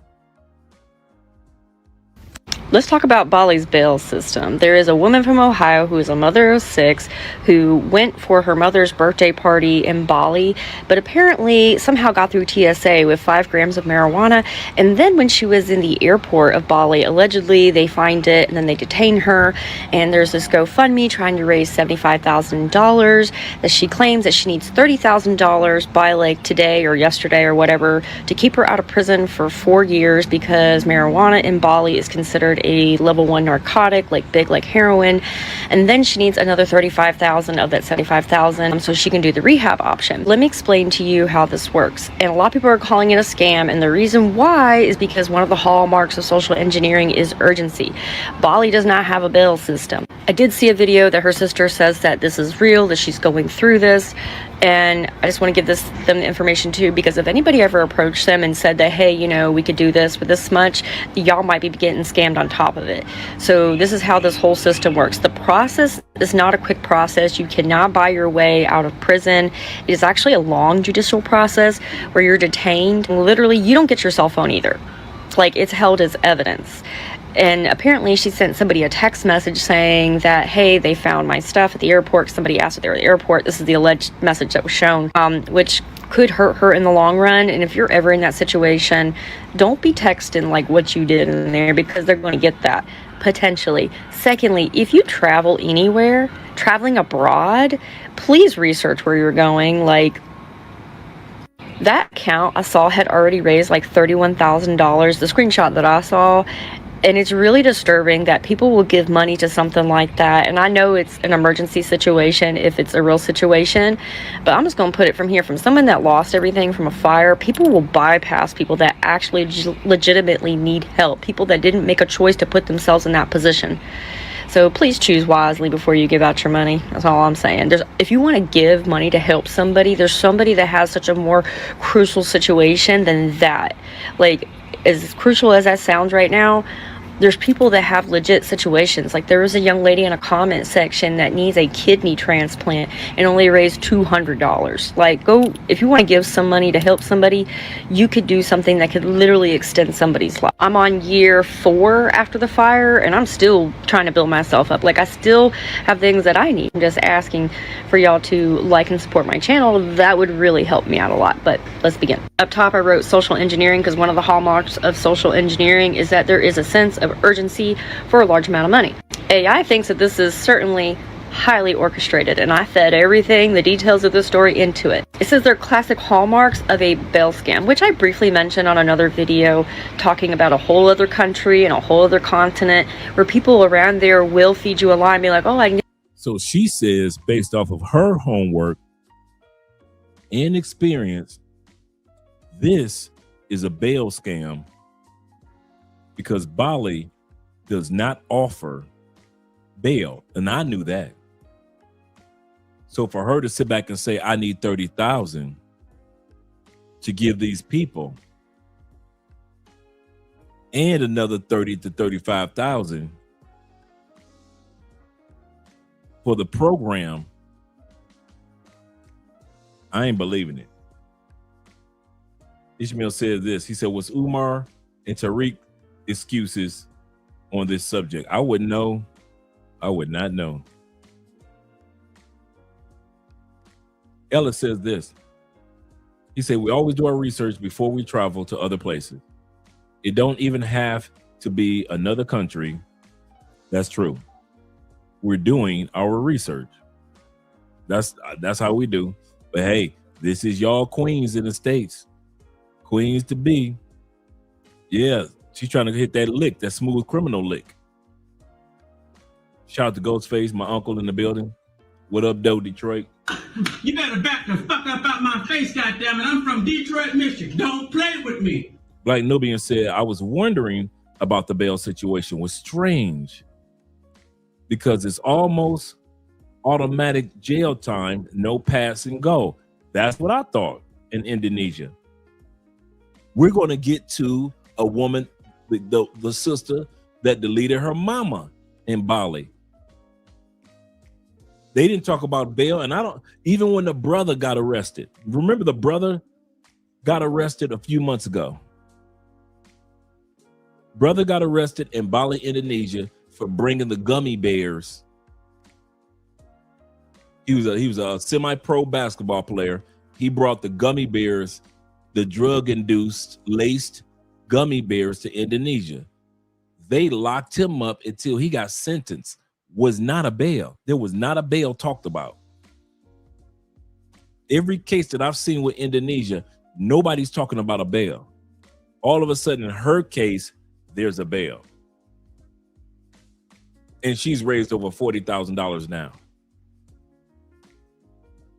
This is crazy.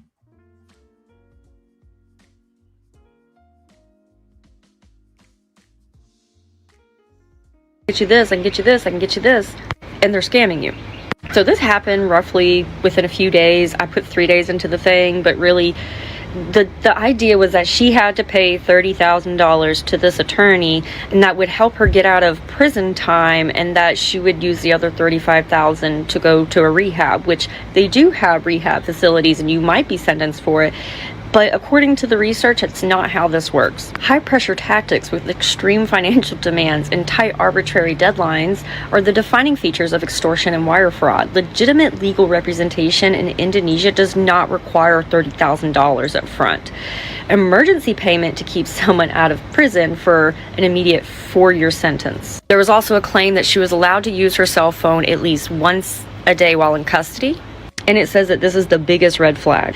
Their belongings, especially their cell phone, are immediately confiscated as evidence. Indonesian police do not allow inmates holding cells or prisons to keep their smartphones to browse social media or text friends for money. Indonesia has a zero-tolerance drug policy, and marijuana is classified as a narcotic class 1. Before she goes any further, sisters will have something to say about this, but I don't care.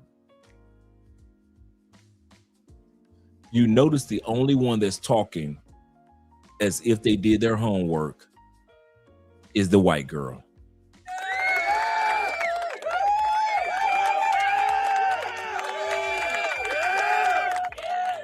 Shout out to my brother, Black Aladdin, with the $15 love on the Cash App. Appreciate you, brother. I've seen brothers and sisters and brothers talk about this headline. You know, I did all type of research for this. I hadn't seen anybody that took their time out and did their homework. Everybody has critique. Everybody's making money off the content, but nobody has done what the white girl did.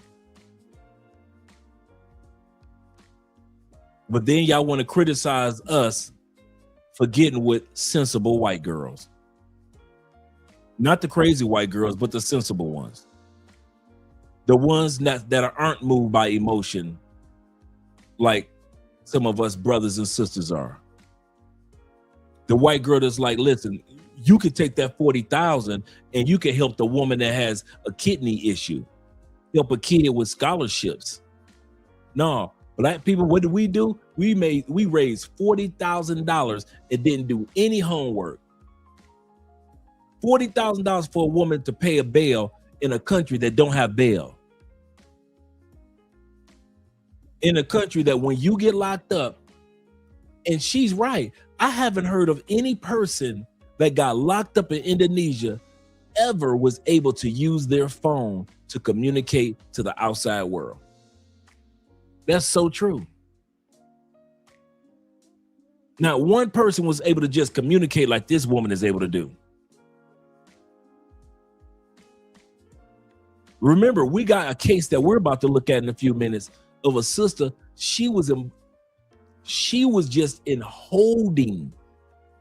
She wasn't even convicted in Bali for her crime, but she did the crime in Bali, but it was against an American. It took them 7 years to ship her back to the States just to do the case. 7 years. No cell phone. No letters, no message in a bottle, nothing. But this sister here, all of a sudden, she's got access to cell phones. She can look at social media. She's sending messages out. This white woman is the only one that had enough sense to not be emotional, irrational, and to do her homework. We're going to play her part again.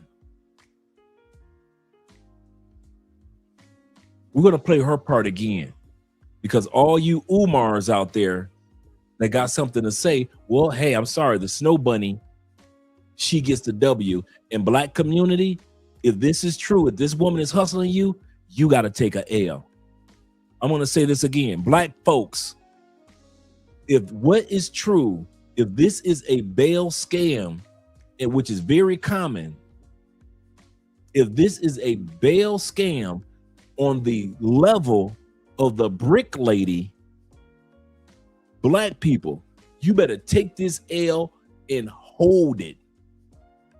Because there is no way this woman should have been able to raise in the last few weeks $40,000, and nobody in the black community went online and did homework to find out if this is true, if this is possible. If I send this money, would she be able to do that? And the white woman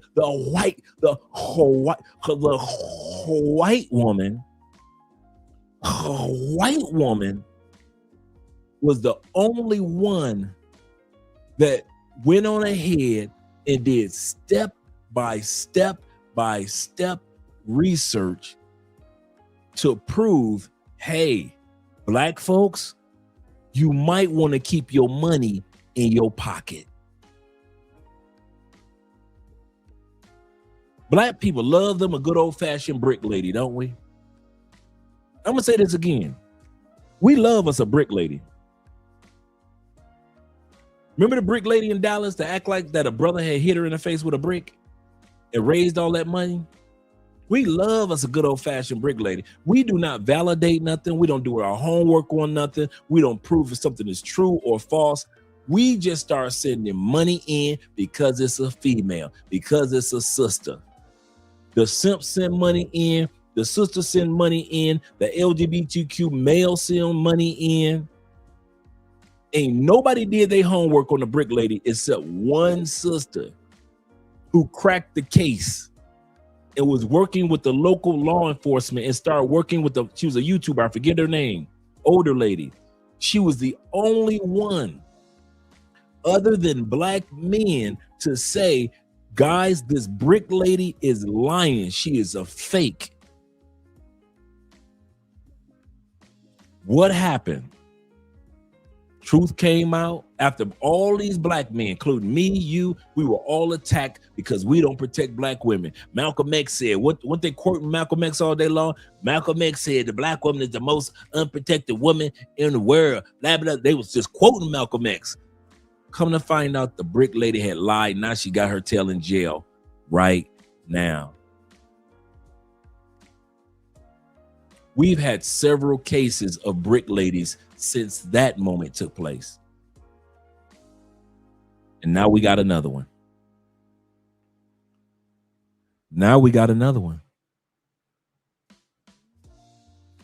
Black people love being connived. We ain't got that much money, black folk. I don't know why we act like we got enough money to get scammed. Y'all always want to complain about the black dollar don't stay in the black community because y'all sometimes we allow our money to just leave us voluntarily. It took the white woman to do homework on an issue about a black woman, and you black folks fell for it, just like you fell for the brick lady. Shout out to 0 milligram, my neighbor in the building. Glad to see you here, brother. Let me get to these super chats. Shout out to you guys on Cash App and PayPal as well. Appreciate you, gentlemen. Like my brother Pharaoh says Ishmael says this. She was never in Indonesia. Average black woman scamming all out.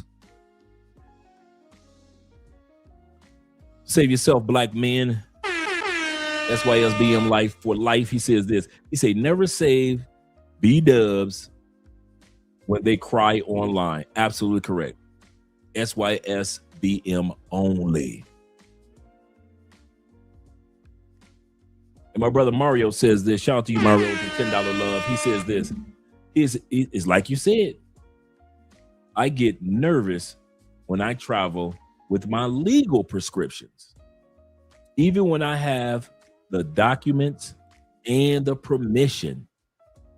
He said, I can't imagine taking illegal drugs on my trips. Crazy anyway. Just wanted to donate. Appreciate you, brother. And you think just like me and Andrea do. With my high blood pressure medication, we read the rules of whatever country we're going to. I am not going to pop up in some country and act like I didn't know. I didn't know. When all I had to do was go to ChatGPT or DeepSeek or any one of those platforms, those search engines, and do my homework in depth on what steps I need to take. And then the cool part about ChatGPT and DeepSeek, they'll give you the hyperlink where you need to go to. That you can even tell ChatGPT or DeepSeek or any of those platforms, those AI platforms. Okay, write me out a letter to that particular department in detail, in their language and my language, so that all I have to do is sign the bottom, dated. Let me know where I need to send it to, what email, or do I need to mail it off? If I need to mail it off, what offices? All of a sudden, ChatGPT will write that letter in their language, write you a copy in English. If you want it adjusted, you can do that. Y'all ain't doing that. Not the black community. Y'all just taking weed over there. Y'all just doing everything else. And then all of a sudden, I really believe that this is fake. I believe that what's going on with this woman is just nothing but the black community not doing their homework and getting scammed just like the brick lady. That's what I think this is. I think it's the same thing as when the two young ladies from London that got arrested in Jamaica, I think it's the same thing. You find out that the mother lied about, oh, my daughter went over to Jamaica with her friend. And then when the truth came out, the mother has a boyfriend in Jamaica. The mother's father is from Jamaica, not London. The mother was the one that coerced the other girl's mother to let the two girls go. But when you looked at it on TikTok, the initial mother was on there looking like a $50 Sade. Could you please help me raise money for my daughter? She went over there to Jamaica from London without my permission, blah, blah, blah. She's looking at 20 years. Oh, mom didn't tell why your daughter is on bail in Jamaica. She got pregnant. Mom ain't tell none of that. I'm tired as a black man. I'm not tired. No, I'm not. Let me retract that one.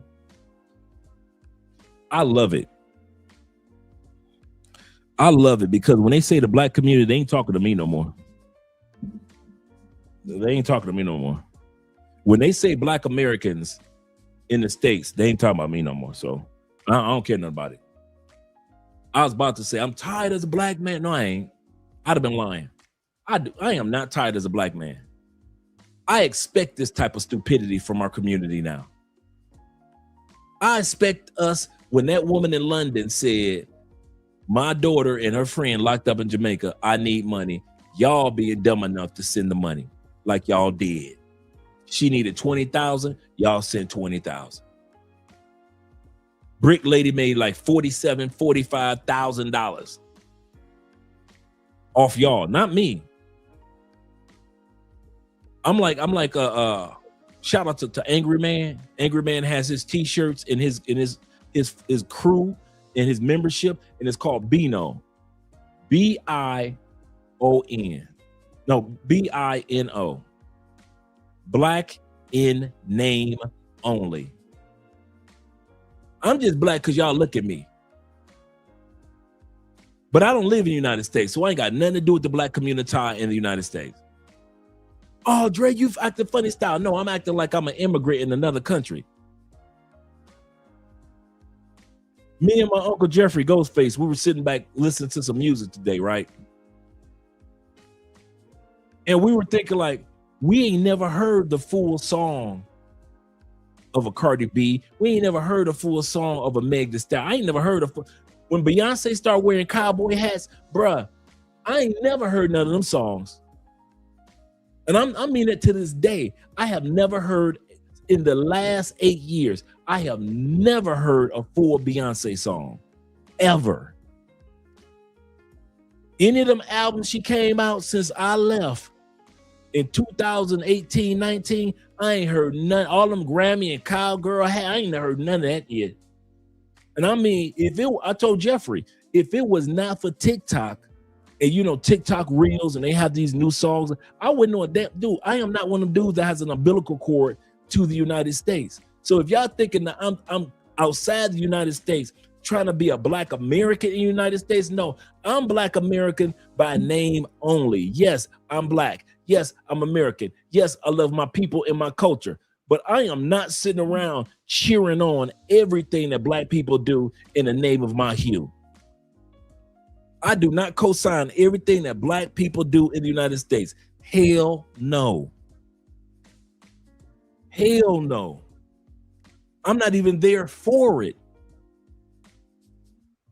So when this woman is scamming y'all for $40,000, and it took the white woman to do her homework and dispel all this madness, and the sisters and the brothers in the United States did no homework, but the white woman did.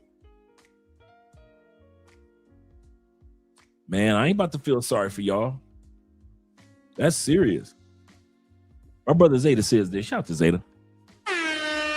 With the $2 love. Zeta says, Brick Girl was exposed and black men still got the blame and still have not received an apology from black sisters. Black sisters did not apologize at all when it was proven that this woman was a scam. Shout out to Roy Bed in the building. Roy says this. He say a lot of black sisters say I do what I want to do. And that doesn't work. overseas. You are 1000% correct. Let's bring the video back. And we're going to bring back what the white woman had to say. Because everything she said was, listen, black people look out because this might be a scam. Black people look out because this might be a scam. Let's go back to about right here. GoFundMe trying to raise $75,000 that she claims that she needs $30,000 by like today or yesterday or whatever to keep her out of prison for 4 years because marijuana in Bali is considered a... This woman is the mother of 6. Can you imagine how many baby daddies involved? The mother of 6 is locked up. Her kids are back home. She's 50 years old. These are your queens. And y'all expect me to claim that I'm a part of that black community? No, I'm not. Level 1 narcotic, like big, like heroin, and then she needs another $35,000 of that $75,000 so she can do the rehab option. Let me explain to you how this works. And a lot of people are calling it a scam, and the reason why is because one of the hallmarks of social engineering is urgency. Bali does not have a bail system. I did see a video that her sister says that this is real, that she's going through this, and I just want to give them the information too, because if anybody ever approached them and said that, hey, you know, we could do this with this much, y'all might be getting scammed on top of it. So this is how this whole system works. The process is not a quick process. You cannot buy your way out of prison. It is actually a long judicial process where you're detained. Literally, you don't get your cell phone either. Remember, she just said it's a long judicial process. Remember, I just said of the sister that we're going to see in a little while, that she was just in holding. She was just in holding. This sister that you're going to see coming up in a little while for 7 years in Indonesia. Like, it's held as evidence. And apparently she sent somebody a text message saying that, hey, they found my stuff at the airport. Somebody asked if they were at the airport. This is the alleged message that was shown, which could hurt her in the long run. And if you're ever in that situation, don't be texting like what you did in there, because they're going to get that potentially. Secondly, if you travel anywhere, traveling abroad, please research where you're going. Like, that account I saw had already raised like $31,000, the screenshot that I saw. And it's really disturbing that people will give money to something like that. And I know it's an emergency situation if it's a real situation, but I'm just going to put it from here. From someone that lost everything from a fire, people will bypass people that actually legitimately need help, people that didn't make a choice to put themselves in that position. So please choose wisely before you give out your money. That's all I'm saying. If you want to give money to help somebody, there's somebody that has such a more crucial situation than that. Like, as crucial as that sounds right now, there's people that have legit situations. Like, there was a young lady in a comment section that needs a kidney transplant and only raised $200. Like, go, if you want to give some money to help somebody, you could do something that could literally extend somebody's life. I'm on year 4 after the fire, and I'm still trying to build myself up. Like, I still have things that I need. I'm just asking for y'all to like and support my channel. That would really help me out a lot. But let's begin. Up top, I wrote social engineering because one of the hallmarks of social engineering is that there is a sense of urgency for a large amount of money. AI thinks that this is certainly highly orchestrated, and I fed everything, the details of the story, into it. It says they're classic hallmarks of a bail scam, which I briefly mentioned on another video talking about a whole other country and a whole other continent where people around there... Let's see what this is. When she put it in AI, AI came back with this. This sounds incredibly stressful, but please take a deep breath. This is almost certainly a highly orchestrated scam. While scammers are using real Indonesian laws to make their story terrifyingly believable, the specific financial demands and the timeline and the circumstances that you are describing are, I can't read the rest behind her head. Will feed you a lie and be like, oh, I can get you this, I can get you this, I can get you this. And they're scamming you. So this happened roughly within a few days. I put through. It says, this what she put in. The claim: she must pay a lawyer $30,000 in 3 days or face prison time or prison. Reality: high pressure tactics with extreme financial demands and tight arbitrary deadlines like 3 days are the definition features of extortion and wire fraud. And remember, that's what Brick Lady went to jail for. Wire fraud. That's one of the things she went to jail for, because she raised that money and people wired it to her by way of GoFundMe. That is a wire fraud case.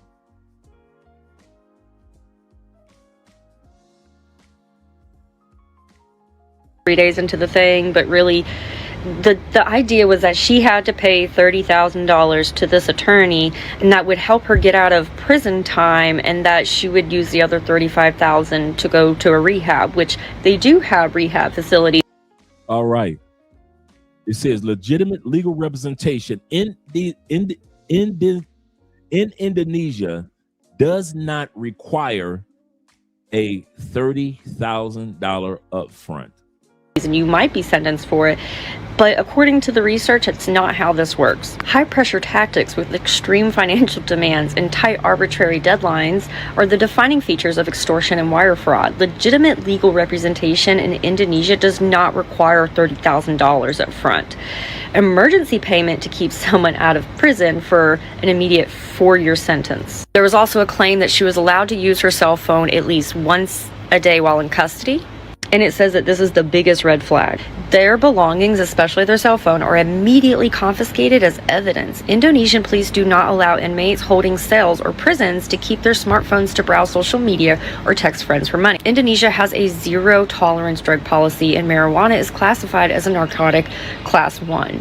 The mandatory minimum for possession is indeed 4 to 12 years. But to pay $35,000 immediately for rehab to avoid prison is also a scam. While Indonesian law theoretically allows drug users to undergo rehab instead of prison, this involves a lengthy official judicial assessment, not some quick little cash grab. Like, there's no deadline if you get an attorney and you pay this large amount of money, which it says legal fees do not cost that much. So if they're telling her that, she's getting screwed. And it still wouldn't get her out of the process. Like, you cannot pay an attorney and then get out of all this and then agree to go to rehab. That's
Thanks, Cole, for calling me.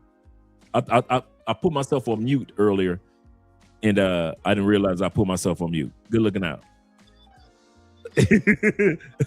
All right, brother. Okay, let's go back. I'm talking. Thanks for calling, Kofa. Let's go back.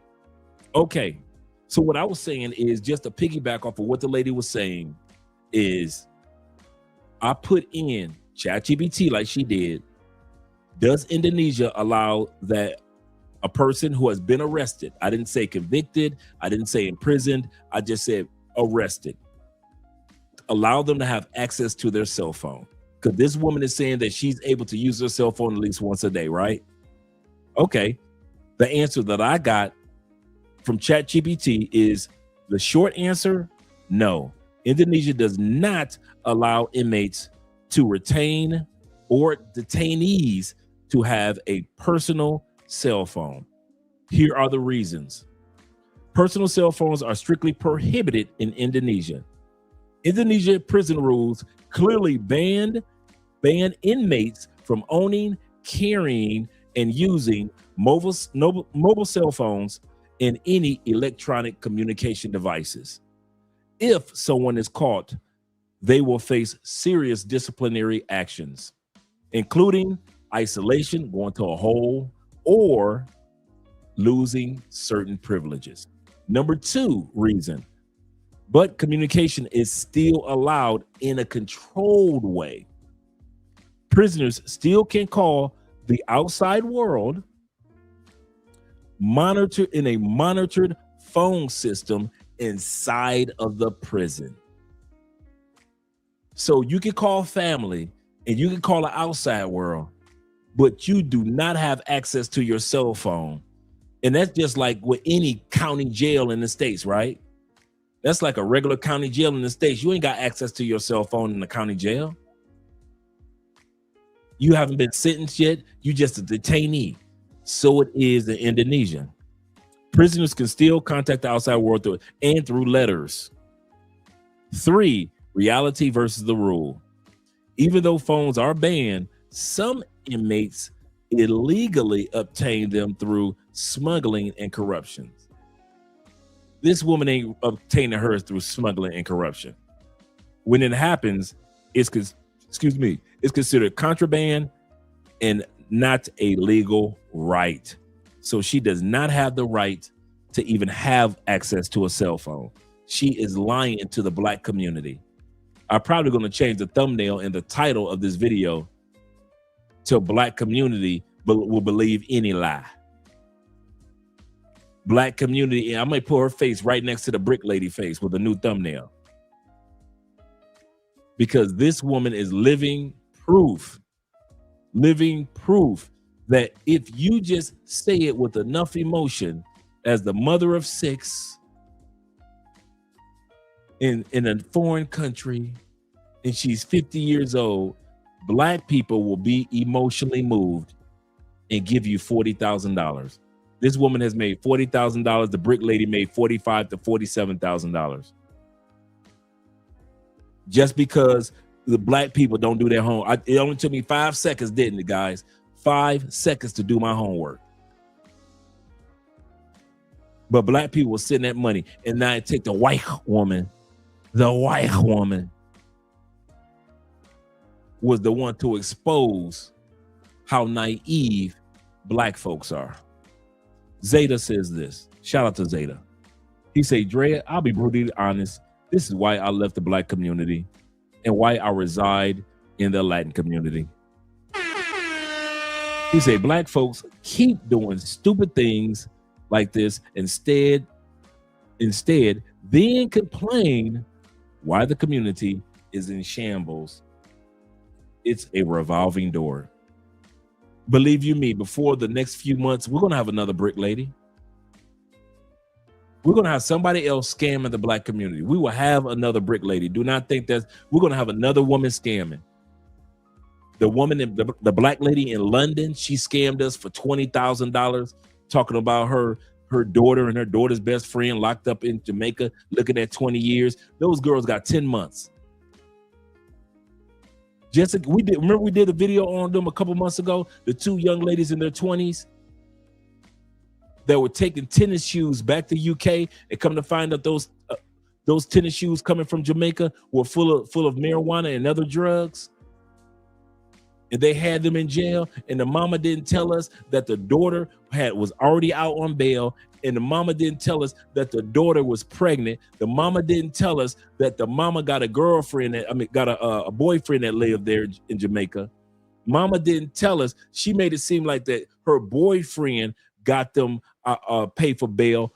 She didn't tell that it was her Jamaican father. The mother did not tell us it was actually her Jamaican father who put up his car to pay for the bail of the 2 girls that was locked up in Jamaica.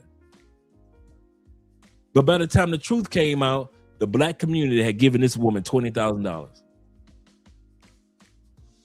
Just like we gave the brick lady $45,000. Just like we've given this lady $40,000.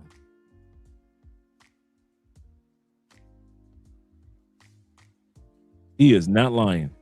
It's revolving. It happens over and over and over again. Thanks, Black Aladdin. I know, bro. Good looking out, fellas. Good looking out. I appreciate you guys. Yeah, 40K is crazy. Yep, the daughter was pregnant. Absolutely correct. Mom didn't put that in her little TikTok video. Mom didn't put that in the TikTok video. That's the crazy part. Thanks again, Kobe, for the call. Oh, the next one? Okay, next. Shout out to the Knicks. That was a blowout. Let's go back to the video. It's not how it works.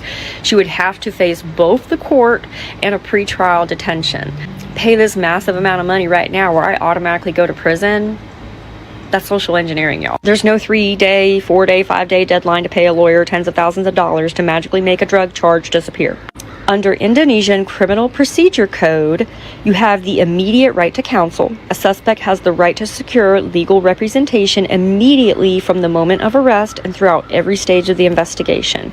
No financial ultimatums. The Indonesian justice system does not give suspects that kind of window to crowdsource money for an attorney under the threat of an automatic 4-year sentence.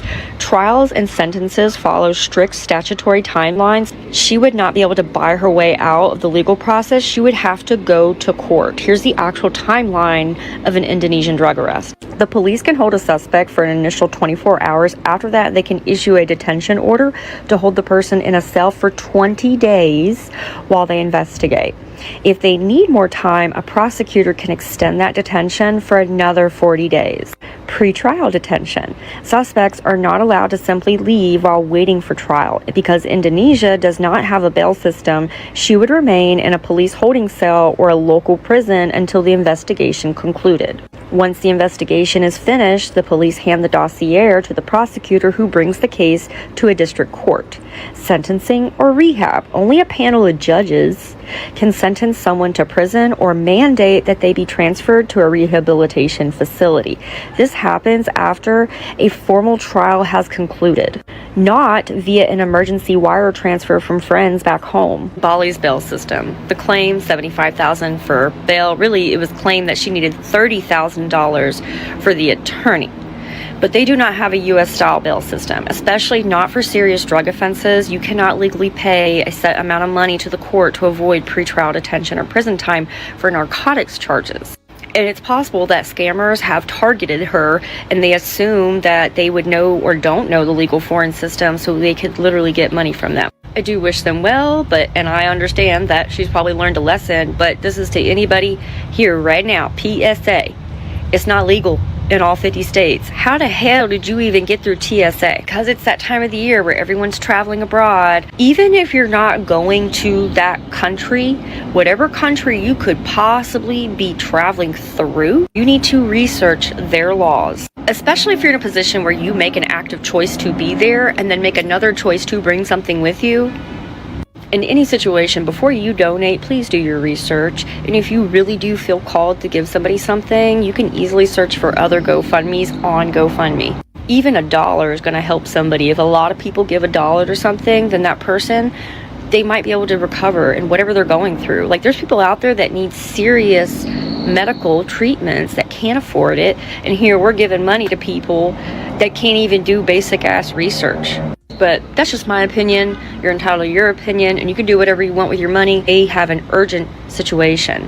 Loved one, bail, these are all classic conditions of a social engineered scam. And just because you heard your loved one on a phone or you received a message from them or even a call, it very well still could be a scam. Yo, what's up? Someone Travel Junkie coming at you live and direct with today's travel tip. And today's travel tip is ripped straight from the headlines like Law and Order. You know what I'm saying? Anyway, I'm sure you guys have seen the headlines with the girl that is currently in Bali, Indonesia. And she's being detained because of something she had in her bag. And she actually started a GoFundMe account. She's trying to raise $30,000, like 30 bands. She's trying to get 30 bands. And she said she can get it by Monday. They're going to hold her in the country for the next 4 years. But if she gets the money, she can do some type of diversion program and she'll be out in about 3 months. Now, I don't know what was in the bag because she didn't say it in her post that she wrote. But one of our friends I talked to told me, she said she has something like 5 grams of marijuana in her bag, whatever the case may be. I don't know. Nevertheless, she had some type of illegal substance in her bag when she was in Bali, Indonesia. The Indonesian officials found it in her bag, detained her. So your travel tip is, and before I tell you your travel tip, yes, this does happen because I had a homeboy of mine years ago, my boy Adios Beaches. He had some stuff in one of his bags years ago. He flew and met us in Dubai, went through a couple of airports, Frankfurt, Atlanta. They didn't catch it, but in Dubai, they caught it. They detained him. We had to contact the embassy. It was a whole thing, but that's a whole nother post. Today's travel tip is check your bags, check your luggage as you're packing and before you go to the airport if you're going somewhere on an international flight. Simple tip. It'll save you money. It'll save you time. Might even save you some jail time. Okay. All this sounds good on paper, right? Make sure you check your bag before you leave. Y'all must think I'm Tom Tucker, that dumb mother, right? See, what he said sounds good on paper. It sounds real good on paper. You telling me that I'm supposed to be stupid enough to believe that your boy didn't know what the hell he put in his suitcase, and when it landed in Dubai, he's standing there like, oh my God, I didn't know. You think I'm dumb enough to believe that those 2 young ladies in Jamaica didn't know that they were smuggling something back to UK? You think I'm stupid enough to believe that if this was a true case in Dubai, that this woman did not know that she put that marijuana in her bag? Y'all think we supposed to be dumb enough to believe that that WNBA player a couple years ago did not know that she had weed paraphernalia in her bag when she went to Russia and got locked up in Russia for all that time? We supposed to just think that all y'all black people are dumb, so moronic, so idiotic, that it's just a so happenstance. But let it be a white, let one of them crackers, one of them rednecks, one of them hillbillies, as we would say in our community, let the same thing happen to them. Ain't no surprises, is it? Let one of them hillbillies get caught in Indonesia. Well, he shouldn't have had the weed on him. Let one of them crackers get caught in Russia. Well, he should have did his homework. I'm tired of black people either being stupid or pretending like we stupid.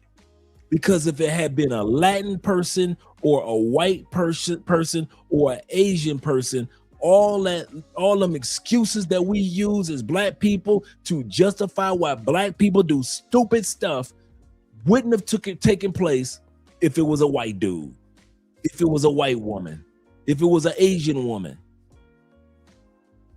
I'm so tired of black people acting like we just don't know nothing. I didn't know that was in my bag. You need to double check your bag. Mother, you know you putting weed in that bag. You know you putting cocaine. The young lady we just watched that went to court with the 36 pounds of marijuana. ladies, ma'am, before they close that suitcase, young lady, did you not realize that much weight? You're going to eventually get caught with that much weight.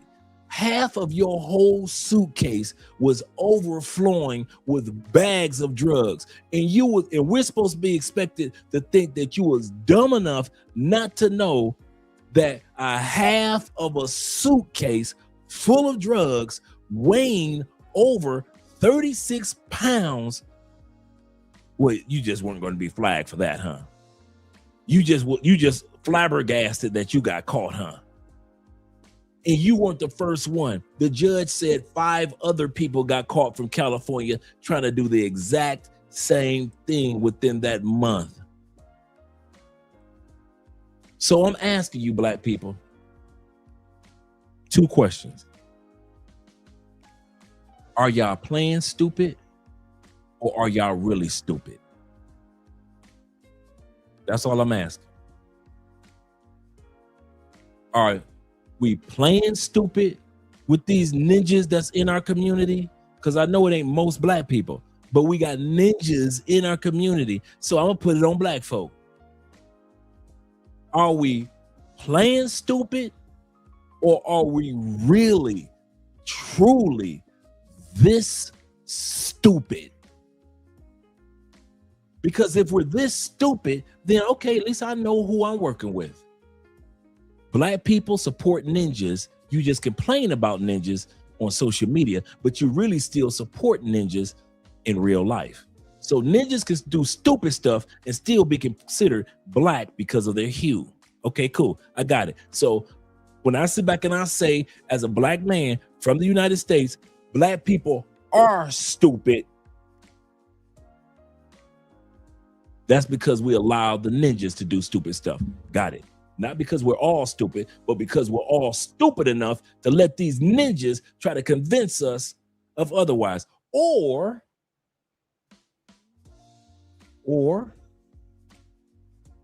we are very good actors and we know how to play stupid. So my third question is this: which one is worse? Which one is worse, black people? Playing stupid or being stupid? Because either one of them is stupid. There is no way in the world every other race that when they get caught with drugs or doing something stupid, we put the feet to the fire and said that white boy was dumb. That white woman was dumb for doing that. That he knew, that Asian dude knew what was in his suitcase. That dude from Nigeria knew what was in his shoes. He knew this. Hey, that's his fault he got caught in that other country with those drugs. He knew what he was doing. But then when it comes to black folks, straight from the States, red, white, and blue, we are either stupid or we are playing stupid. And I ask y'all, which one is worse?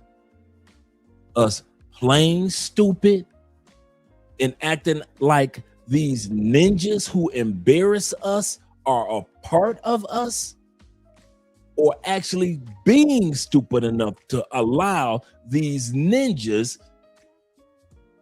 that are doing stupid things throughout the community in the United States and out of the United States to still claim that they are one of us simply because of hue, not because of positive black behavior, not because they're doing positive things in our communities, not because they're doing positive things like building family, black love, black economics. They don't have to do anything positive, black people. All they got to do is be born black, and they could get away with doing all the stupidest stuff in the world, and black people will still claim them as their own. So who's the dummy? Who's stupid? So are we pretending to be stupid because we allow these people because of hue? Or are we really stupid because we're stupid enough to allow people to claim blackness just because of hue and not because of character and our culture. Because our culture has never been known for being stupid until now. Throughout Black history, we have never been known as the stupid race. Now, everybody globally looks at us like we're stupid because we got an excuse not only for us, but even for the ninjas that we don't even like, that will break into our houses, that will impregnate our daughters, that will sit back and smack their school teachers and smack their grandmamas, and we will still claim those are our people just because of skin. They don't have to have any character. They don't even have to have culture. All they have to do is have the same skin color, and them Negroes will be able to get away with stuff that you and I have fought our whole lives, including our ancestors have fought to keep that type of character or that behavior out of our communities. But because they're Black, they can get away with it, and we can still support them. I'm tired. I'm tired of everybody claiming to be Black just because of skin. Just because of skin. You can tear up and belittle and embarrass our culture and say, hey, I am just as much as a Black person as that person that takes care of their families, that person that's spiritual, that goes to the church, the mosque, or the temple. I am just as much of a Black person as that person is trying to do something with their lives. I'm just as much of a Black person as this. Dude, it's us Black people that says, no, them Negroes are over there.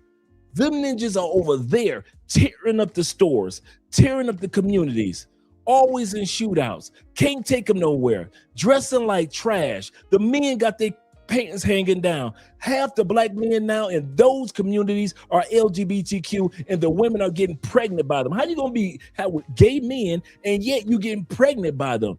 Half the time you turn around, it's our communities with more diseases, more drugs, and y'all will sit up there and curse me out and other positive brothers and sisters cuss us out to defend this behavior over here,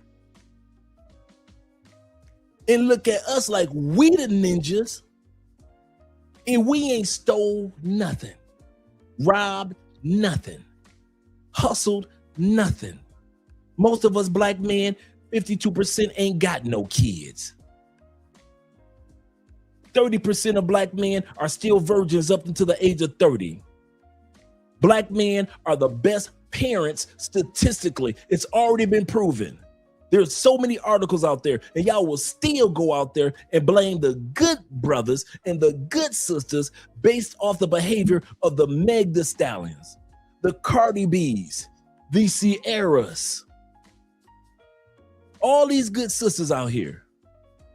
And they get blamed for the stupidity that 304 women get. Y'all will justify a Meg Thee Stallion. Hell yeah, she got cheated on. She should have been cheated on. She been a side chick and a thorn in the Black man's community for the longest. Either she's been some Black man's thorn in his side or some Black man's side chick. And y'all don't want to talk about that.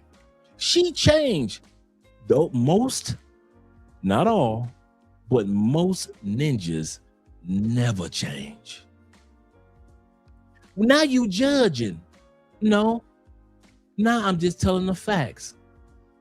Jesus said that you can tell a fruit or plant from the fruit that it bears.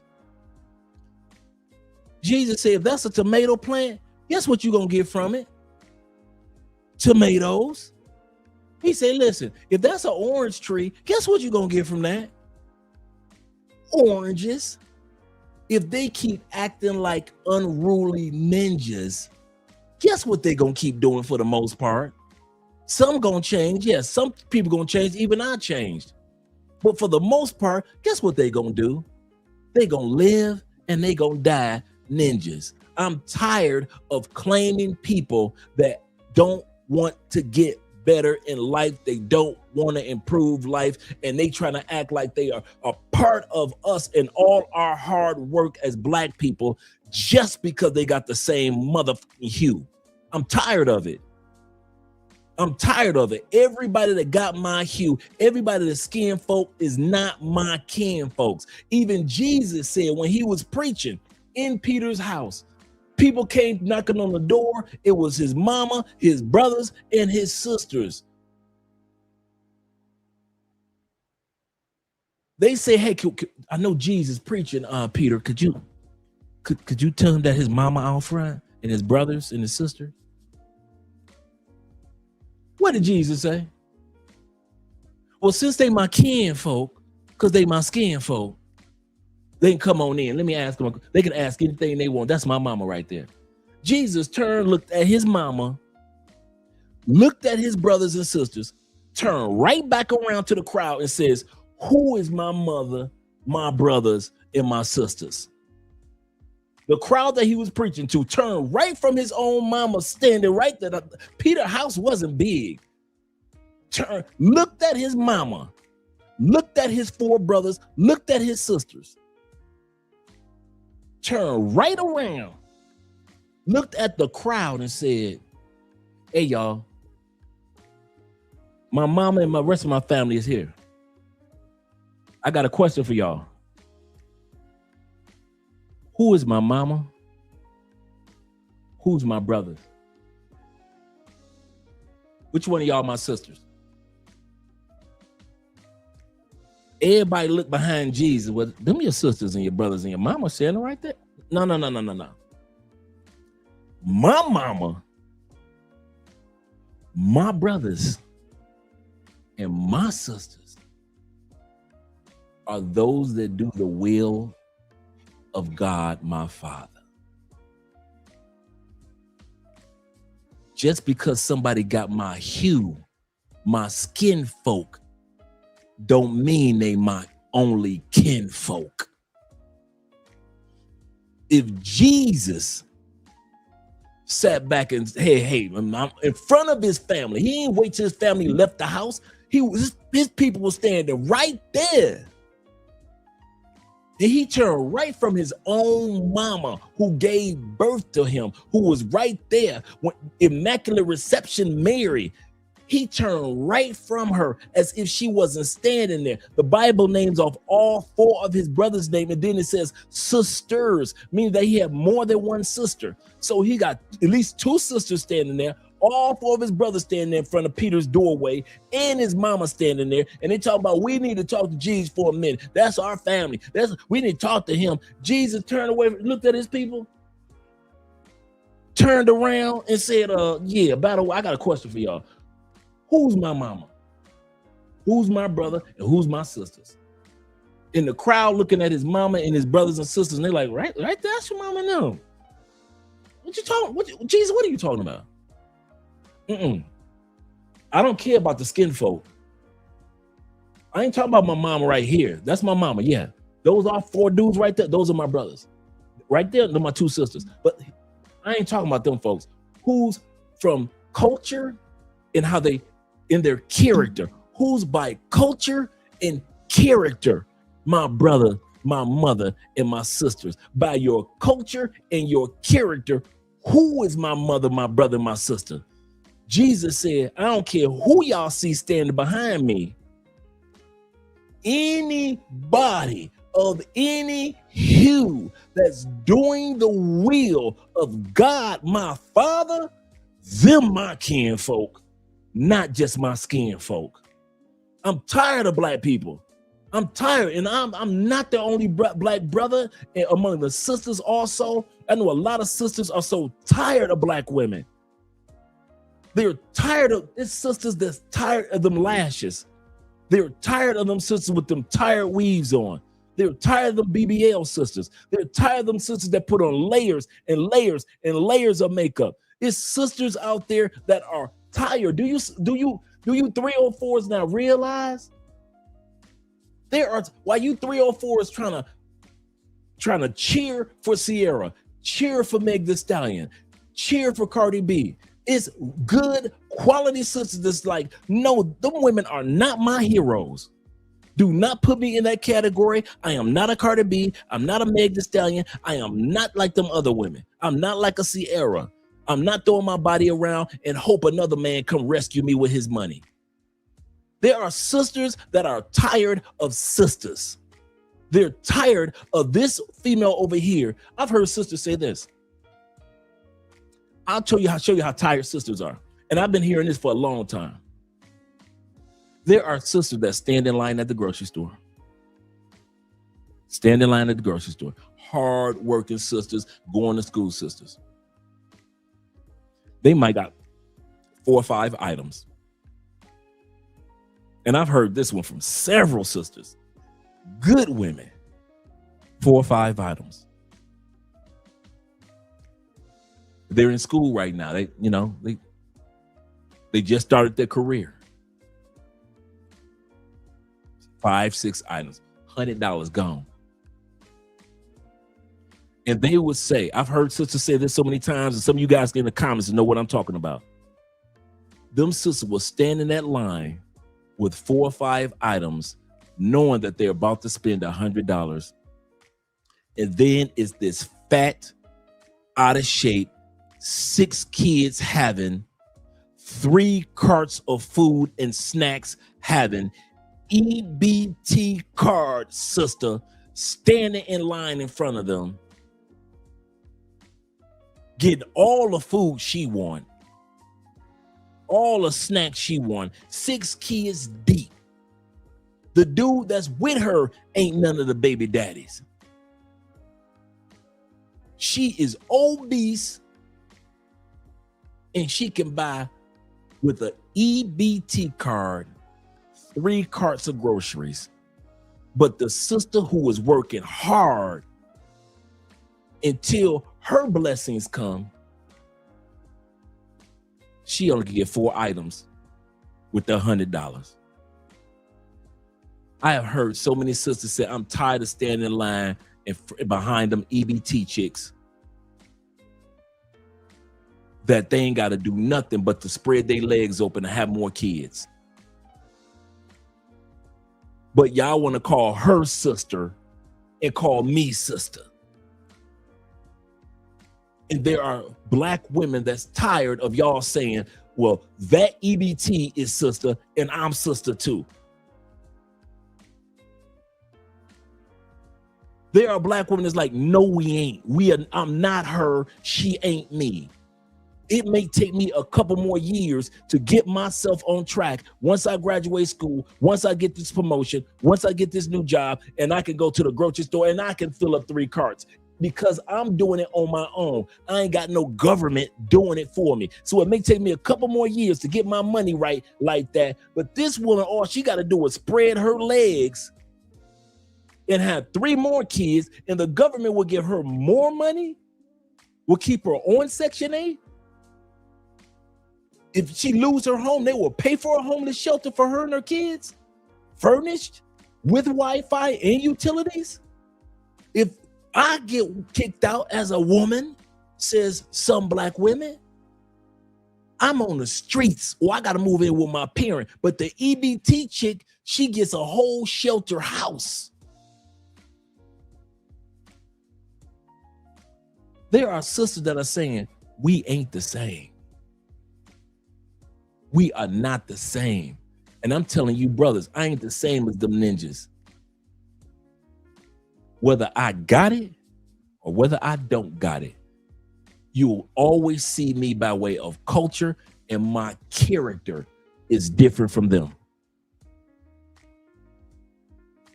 I'm tired of black people playing stupid. I am so tired. He didn't know the drugs was in his, he didn't know the drugs was in his pouch. She didn't know that the paraphernalia was in her duffel bag. She didn't know that the weight of 30 pounds of marijuana was going to show up on TSA. She just didn't know it was going to show up. I didn't know. So once again, black folks, are you stupid or are you playing stupid? And number 3 question is, if you're playing stupid, or even if we are stupid as a culture, which one is worse? Which one is worse, black folks? playing stupid or being stupid. Because either way, it ain't helped us in the last 50 years, whether we've been playing stupid or whether we have been being stupid. And the sad part is, I'm going to end with this. We have never in our history been this dumb. Black people, even during slavery, we were never known as a stupid people. Even as slaves, we were known for our wisdom, our ingenuity, our creativity, and so forth. Post-slavery, the exact same thing. Over the last 30 years, we have gotten dumber and dumber and dumber as a unit when it comes to our behavior when the world sees us. We don't have any morals like we used to have, standards, boundaries. Our kids are unruly. Well, the white kids, I'm not talking about the white kids. That's your problem right there, black people. You always want to talk about somebody else's race. That's one of our number one problems. If you talk about the black woman, she want to talk about the black man. If you talk about the black man, he want to talk about the black woman. If you talk about the black race, you want to talk about the white race. Stick to the topic at hand. We used to be able to talk about a topic and stick to that topic. Now we always want to not take accountability and push the can down the road. So if some of us are black and we love being black, expect us to say, I am black. I am not one of them niggas over there.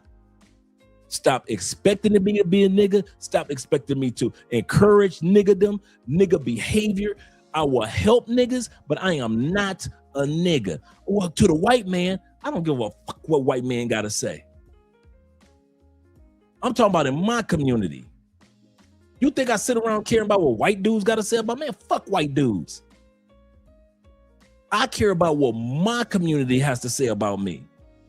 And in my community, I am a black man, black American man. I am not a nigga. And a lot of my sisters feel the same way. They are black, positive, strong, good sisters. They are not them niggas over there. Their kids don't act like that. Their grandkids don't behave like that. So stop trying to put all of us in the same category because we got the same color. Everybody that's my kinfolk, my skin folk is not, and I'm going to keep on harping on this, is not my motherfucking kinfolk. I don't give a fuck because you black and I'm black that we supposed to be cool. No, we ain't. We ain't cool. If you don't respect the culture and you don't have character, we ain't cool. If Jesus expected the respect of the culture and your character, I'm doing exactly what Jesus did.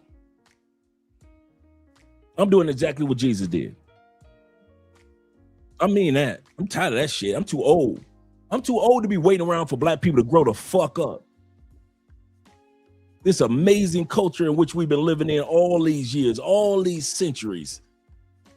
Amazing culture.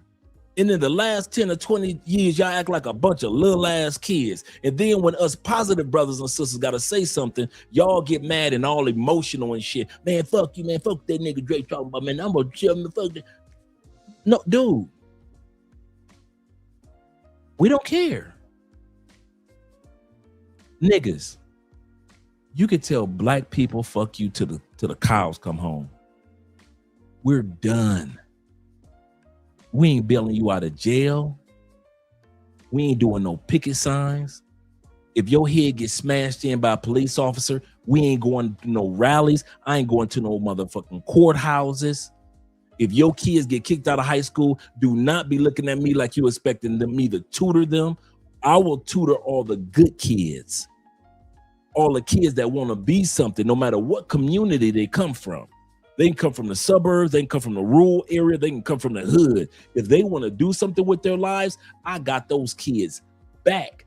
But your unruly ass, ungrateful ass, emotional ass kids that you raising, you and them raggedy ass kids, y'all could get the stay out my face.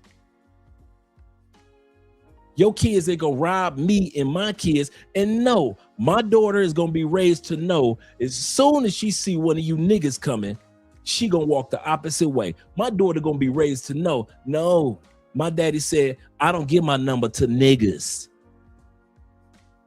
I will give my cell phone number to a black man, a young black man. Yes, my daddy taught me the difference between a young black man and a nigga.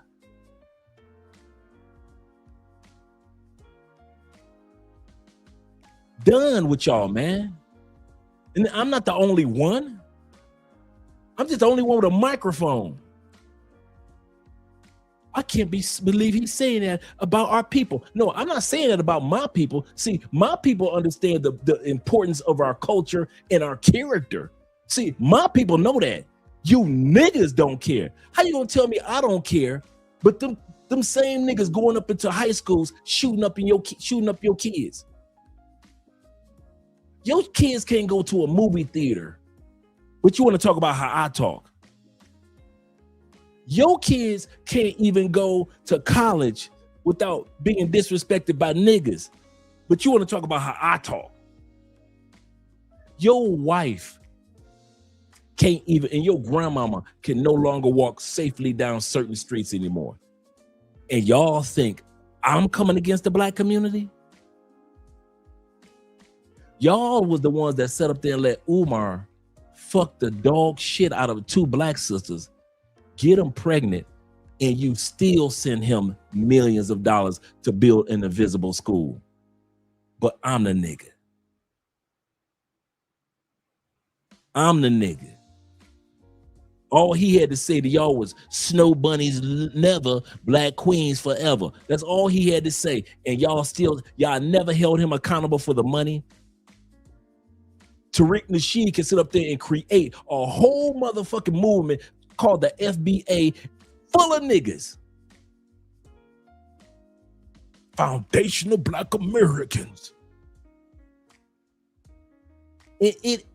Ever since that organization started, ever since ADOS of American Descendants of Black started, has that ever helped the community? I'll wait. Can I Google what the fuck FBA has ever done for the black community? Will I get 10 things that it's ever done if I go to ChatGPT? Or I won't? Then what the fuck is existing for? ADOS. If I Google 10 things, positive things that y'all done for the black community, can I find it in here? Or I can't? Then what the fuck y'all existing for? Hebrew Israelites, y'all ass and y'all come to the front of the line, all you purple wearing motherfuckers. Can I Google 10 positive things that you motherfucking Hebrew Israelites keep on talking about? We're the original Israelites. And let's say everything you saying DNA wise is true. And what the hell does that have to do with the helping of the community? I see y'all on every corner on soapboxes. Y'all got white people kissing y'all feet. What the hell is that ever done for the black community? Ever? Okay, now you prove by DNA you are the original Israelites. Cool. Now what? Now what? You original. You ran your ass up here to Cartagena, Colombia, marching. Yeah, black. You motherfuckers don't even realize how to respect other cultures, but you want people to respect our black culture.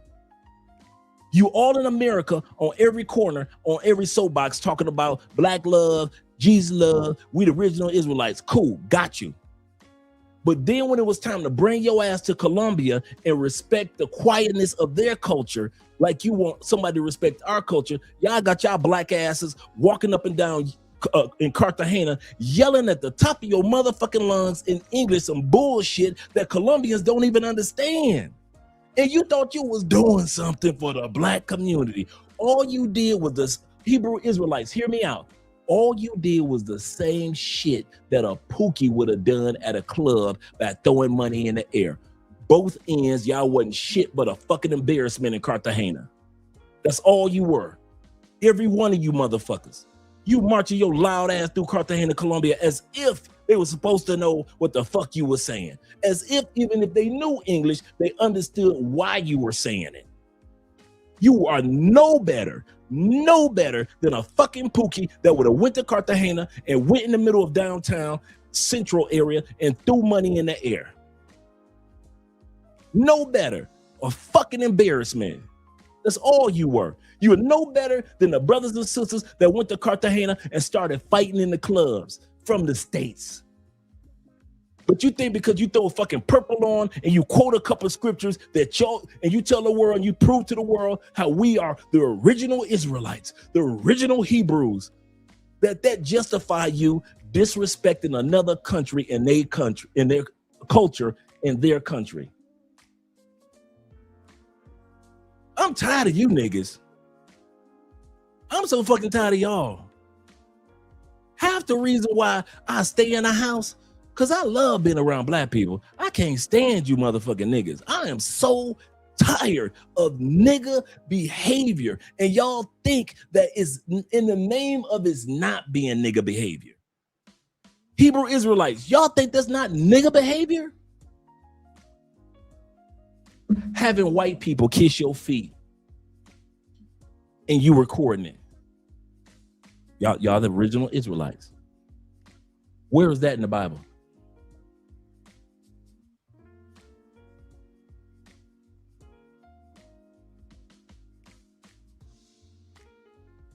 Where in the fuck in the Bible did God ever tell somebody to have another culture of people kiss their feet in the name of forgiveness?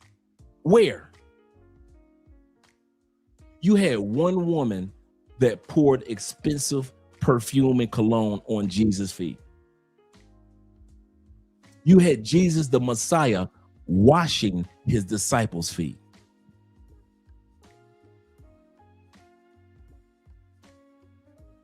Meaning that the person that is greater is the servant. But you got videos all over TikTok of white people crying and kissing your. Well, okay, how much money do black people make off of that for the black community? Oh, not a damn thing? Nothing? We ain't made nothing off of that, huh?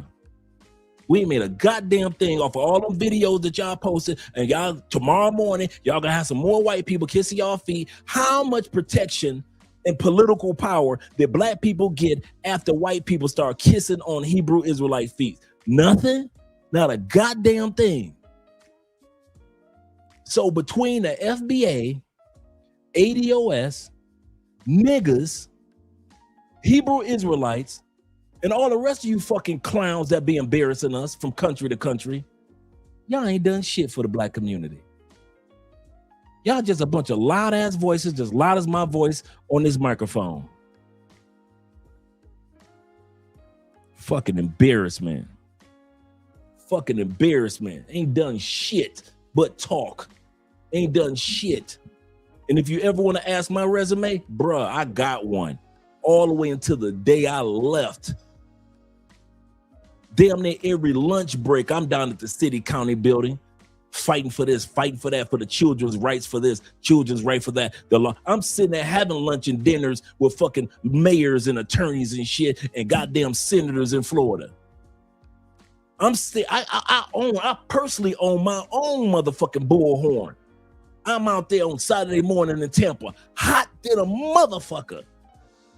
When Black Lives Matter first started, not when it blew up and everybody knew it, nigga, when it first motherfucking started. I've been volunteering in the community from the time I got out of prison. I've been volunteering in the black community. You can't tell me shit. I'm still doing fundraisers in another country. T-Mac is doing fundraisers. Will is doing fundraisers in Medellin. Where the fuck is the Hebrew Israelite fundraisers in Cartagena? Oh, y'all ain't got one? So y'all just talking shit in another country, but you ain't helping the kids in that community at all. So tired of you motherfucker. I swear, I'm tired, man. This dude gonna sit up there and say, hey, be careful with what you put in your suitcase, as if black people so stupid. You got to double check your suitcase because you may have stuck marijuana in there by mistake. I'm tired of us playing stupid, man. So what is it, black folks? Are we stupid? Are we playing stupid? And which one is worse? Which one is worse, black people? Playing stupid or being stupid? Fucking idiots, man.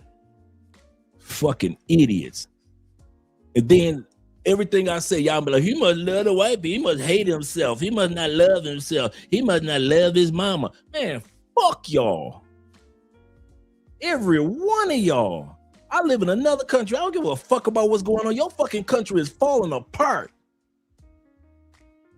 You don't even realize how bad it is in the United States. Yeah. Kofa says this. Shout out to Kofa with the $5 love. He said they feared us because we use to plot, plan, and survive and thrive. Every piece of racism was because of how great we were. Absolutely correct. But now, I agree with the historical part that you just described, and I agree with the but now part. In other words, but now we can't blame anybody but us.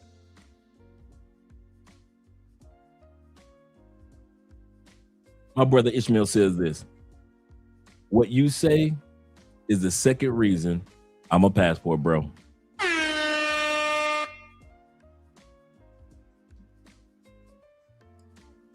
Zeta says, Dre, you know what's crazy? We get more disrespect than Umar. I tell people I never had kids out of wedlock, and Umar gets more respect than me. He's older than me. What's his excuse? What's his excuse? Jermaine says this. Some of the Hebrew Israelites are on record saying that it's okay to deal with young kids. Damn shame. Damn shame. Zeta also says this. He said that they had to say, he said they had nothing to say about Umar. Got one but two women pregnant. Absolutely correct. And he still has a voice. I didn't have any kids out of wedlock, and I get treated worse than Umar. As you were saying before, what's his excuse? Big Brother says this. Them Hotep niggas, yeah, for real, are just worse than as preachers. Absolutely correct. Say Pops Dre is on the road. Shout out to you guys, man. Let's continue on with the video. My brother, Big Brother says this. He say, Priest Dre, I keep telling people niggas are. He say, but I do not respect shit black people build. Shout out to my man Garland in the building. Appreciate you being here, brother. Let's continue on. You guys didn't come here to hear me. You came here to see the video. All right. That's travel tip for today. Travel Junkie out. A new twist in the so-called Suitcase murder playing out at Chicago's O'Hare Airport today. It is an international murder case that reads more like a movie script than real life. Heather Mack was taken into custody today as she got... This is a sister. Remember I told you guys that the passport sisters doing crazy stuff did not just begin over the last couple years. This woman this young lady in 2014 came from a well-off family. Her mother paid for her trip with her and her boyfriend to Bali. They deleted her mama, packed her up in a suitcase. Your mama. These passport sisters. Packed her mama up in a suitcase. This is the young lady that I was telling y'all that was just on holding for 7 years in Bali. She wasn't sentenced in Bali. They had her on hold for 7 years. This news report is about her finally making it back to the States after being on hold for 7 years just to do the court case in the States. So I'm going to bring this back.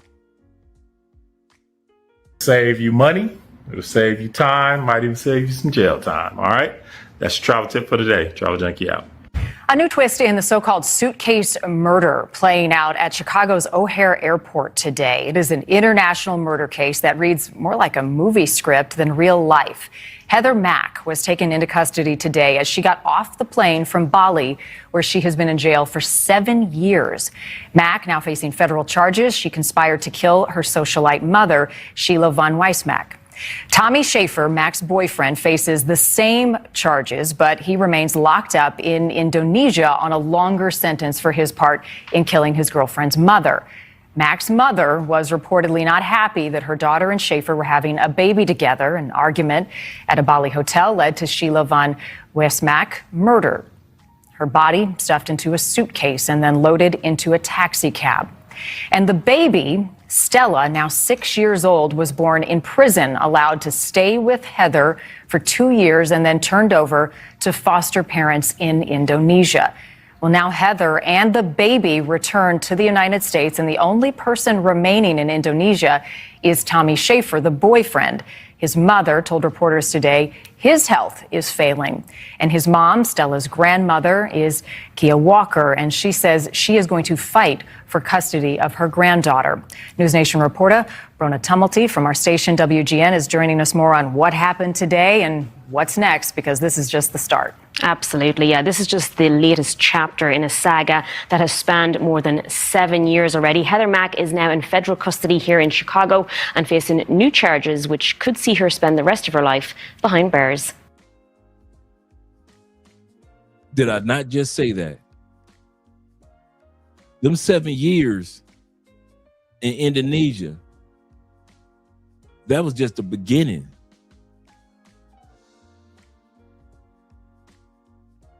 Now she looking at life sentence in the feds in the States.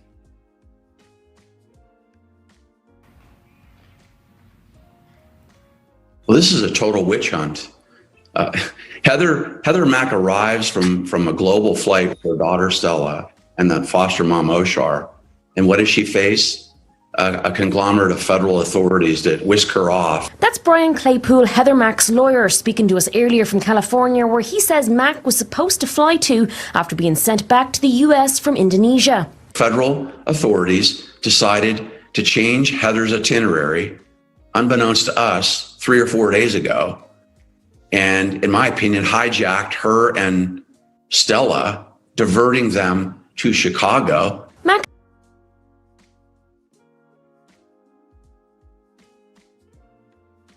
That's the other game I'm tired of black people doing.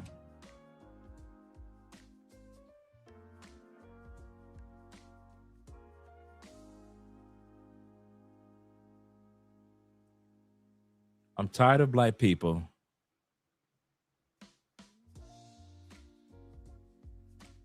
acting like mixed kids ain't black when you feel like it.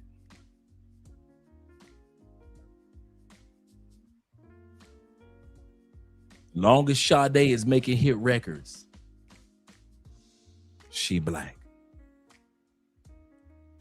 Long as that actress is making top movies, she black. Long as this actress from the 70s was fine,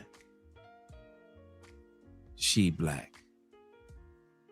As long as Halle Berry looking like she was in the 90s, she black. Soon as something fucked up happens, well, you know they mixed. They ain't really black. Like the DNA in their skin give a fuck.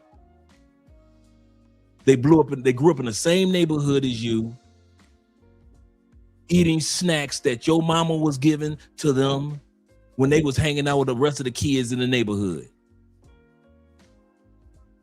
This is the first generation of black folks that always, when somebody is doing good in they mix, we want to claim them. Black girl wins the spelling bee for the third year in the row in the United States. We're so proud of that black girl. Black girl invents something at 9 years old. She's getting a scholarship to Harvard. We're so proud of that black girl. Black girl slices up her mama and leave her in a suitcase. Well, you know she mixed.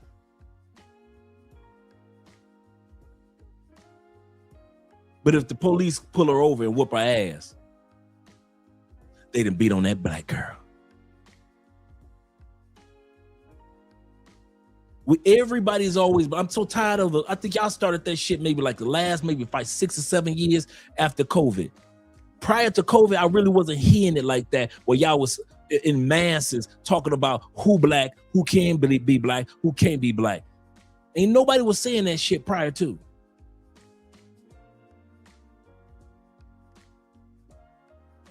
As long as somebody doing good, y'all want to claim them. If they run it in the Olympics and they win, they black. But if they lose, well, you know he mixed. You know he mixed. You know that's why he wasn't running that fast, because he mixed.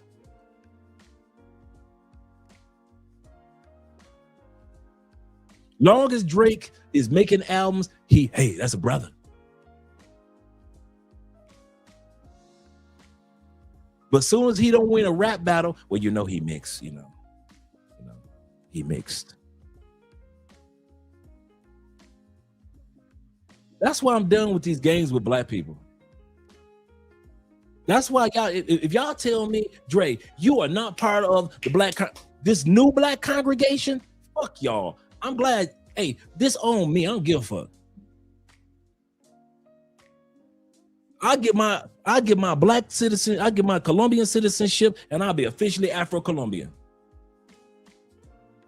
Because I'm tired of these little petty ass games that we playing with blackness. That's another thing that I'm tired of.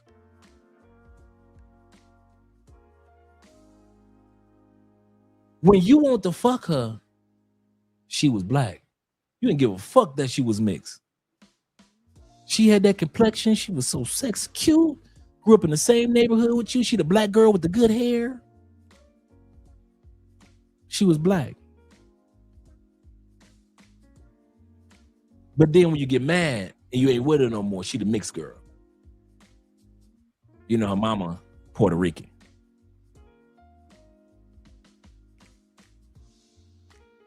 Y'all like that with Miles Monroe. I mean, Miles from the Spider-Man. Miles Morales. Long as Miles Morales doing shit, the new Spider-Man is black. Let the comic book sales drop. Well, you know he half Puerto Rican. You know his mama Puerto Rican, his daddy black. You know Miles Morales really ain't the black Spider-Man. He really ain't all that. Y'all would turn a motherfucking Spider-Man on Miles Morales because he black and Puerto Rican.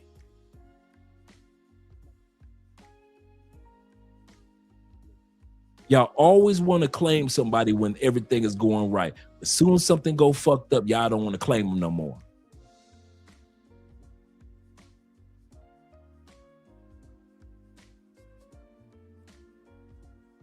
That's why I am one of those brothers that I do not follow the crowd. I'm not good at following the crowds. I'm not good. I'm good at helping the crowd. If y'all ever want to know, if you ain't noticed nothing about Andre, I am a horrible follower of the crowds. I am a great learner. Like being a T-Mac class, I know how to sit my ass down, listen, learn. I'm a great listener. But when it comes to just following what everybody say is black or what everybody say is not black, I'm not that dude. I'm horrible. I'm not the best representation of what y'all trying to define as this new black shit. I'm not, bruh. I am not the best. If somebody asks me, Andre, could you define black? I don't know what the fuck black is now.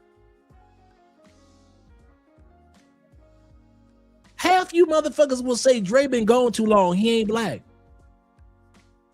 You motherfuckers think blackness is a timeline. Well, he been gone for damn near 10 years. Shit, he ain't black no more. Y'all think blackness is a timeline. Y'all think because a person, can a person that married a Caucasian truly be black? Well, he married a white woman. Well, you know what Kobe did. Can he truly be black?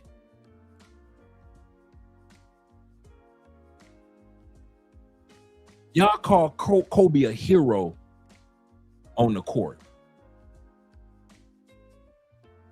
But then you want to criticize and talk about him because he left his money to the Latin community. As if he didn't leave it to them black kids that he got. As if his black daughters don't exist. Y'all think about his wife so much, y'all done forgot all about the man's daughters, huh? Who might just grow up to marry black men and keep that money flowing in the black community. But all y'all saw was a Puerto Rican woman that Kobe, or Latin woman that Kobe married, and y'all bitched why that woman was still mourning about her daughter and her husband dead, and all you black people could do was bitch about Kobe dad leaving that money to the Latin community and didn't even think about the two daughters that were still alive. You evil motherfuckers. And y'all wonder if, dude, I mean it for the bottom of my heart. If y'all sit back and say, Andre, fuck you, you ain't black no more, I don't give a fuck. Cause this version of black, this new version of black, man, I'm tired of you motherfuckers. I'm tired of y'all. Y'all so fucking wishy-washy on every issue. You can't have black Democrats no more. You can't have black Republicans. You can't have black straight. You can't have black gay. You can't have positive black men, but you can't have black niggas. You can't have positive black women, but you can't have 304s. Man, y'all so fucking, y'all all over the place. When y'all decide what the fuck blackness is, come holler at me. Let me know what it is. Because right now, for the last 10 years, y'all don't even know what the fuck black is. We used to know what Gen X and back, we knew what black is. We knew what black love is. We knew what it was as far as the black character and how important it was to have a positive image globally. So if we needed something from all cultures would be on our side because we had moral currency. Our character was known globally as good people. That's just so happen to be in a bad situation in the United States, an unfair situation in the United States. But overall, black people were always good people. Let's help them out. Now, don't nobody want to help our raggedy asses out, and I don't blame them. I don't blame them. Y'all think that the white people sitting around just waiting? I can't wait to burn down the next Black Wall Street. They don't have to. We gonna do it. I can't wait to tear up the next Rosewood. They ain't have to. We gonna do it. You ain't got to worry about that. You ain't got to worry about no white people terrorizing no motherfucking towns no more. We terrorize our own communities. And you can sit back and come up with that bullshit ass answer, talk about excuse, talk about something. Well, we learned it through slavery and then the black culture. And it's funny how millions of us black people that are descendants of what went on during slavery and even before slavery, because there were so many black people prior to slavery living in the United States. A ton of us already living here. It is amazing how we can grow up and act like we got some sense in our head, but it's just so hard for all the ignorant motherfuckers to get on track. So we can't use the excuse of slavery. But when black people do something stupid, we can use the excuse of slavery. But when we do something smart, we can't say we overcame slavery and the slave mentality. We can't say that. We got to say we worked hard for it. We can't use slavery like, yeah, I overcame the slave mentality and that's why I was able to start 3 businesses. We can't talk like that. But let a nigga shoot up another young teenager for nothing. We'll sit back and say, well, you know, that slave mentality. I'm tired of it. Fuck y'all. I mean it. Fuck y'all. If you ain't a person of character and you don't respect the black culture, man, fuck what y'all talking about. I mean that. Fuck what y'all talking about. I'm tired of black people who work so hard to be creators, inventors, innovators, still have a moral compass that knows the difference between right and wrong. I'm tired of being in a community of black people that don't know what the fuck black is, that act like we don't know the difference between right and wrong. Yo, ignorant ass kids know that it is wrong to smack your school teacher. You know it's wrong. Women, you know it's wrong to have 4 baby daddies. Ladies, you know it's wrong for 80 to 90% of y'all to be filing divorces on men that your ass could have said no or yes to. You decided to say no. And stop acting like he changed. Ladies, before he got on that one knee, you knew he wasn't shit. I'm tired of black women playing dumb as if you didn't know he wasn't shit. But you said yes anyway. He changed. That nigga ain't changed. He was the same dude he was when he was fucking you when y'all was in college as sophomores. He ain't changed. He ain't changed. We tired of y'all always saying every time it don't work out, he changed. But if it do work out, well, he was just the same. He was always been that good. He's always been a good man. That's why we was married 35 years. But if he fuck up, he changed. No, he was the same, ladies. I don't know why y'all think we so stupid to believe that y'all, ladies, if you think that we dumb enough to believe that he didn't whoop your ass at 25 and suddenly start to whoop your ass at 45, you must think we Tom Tucker, that dumb motherfucker. You think we dumb enough to believe that?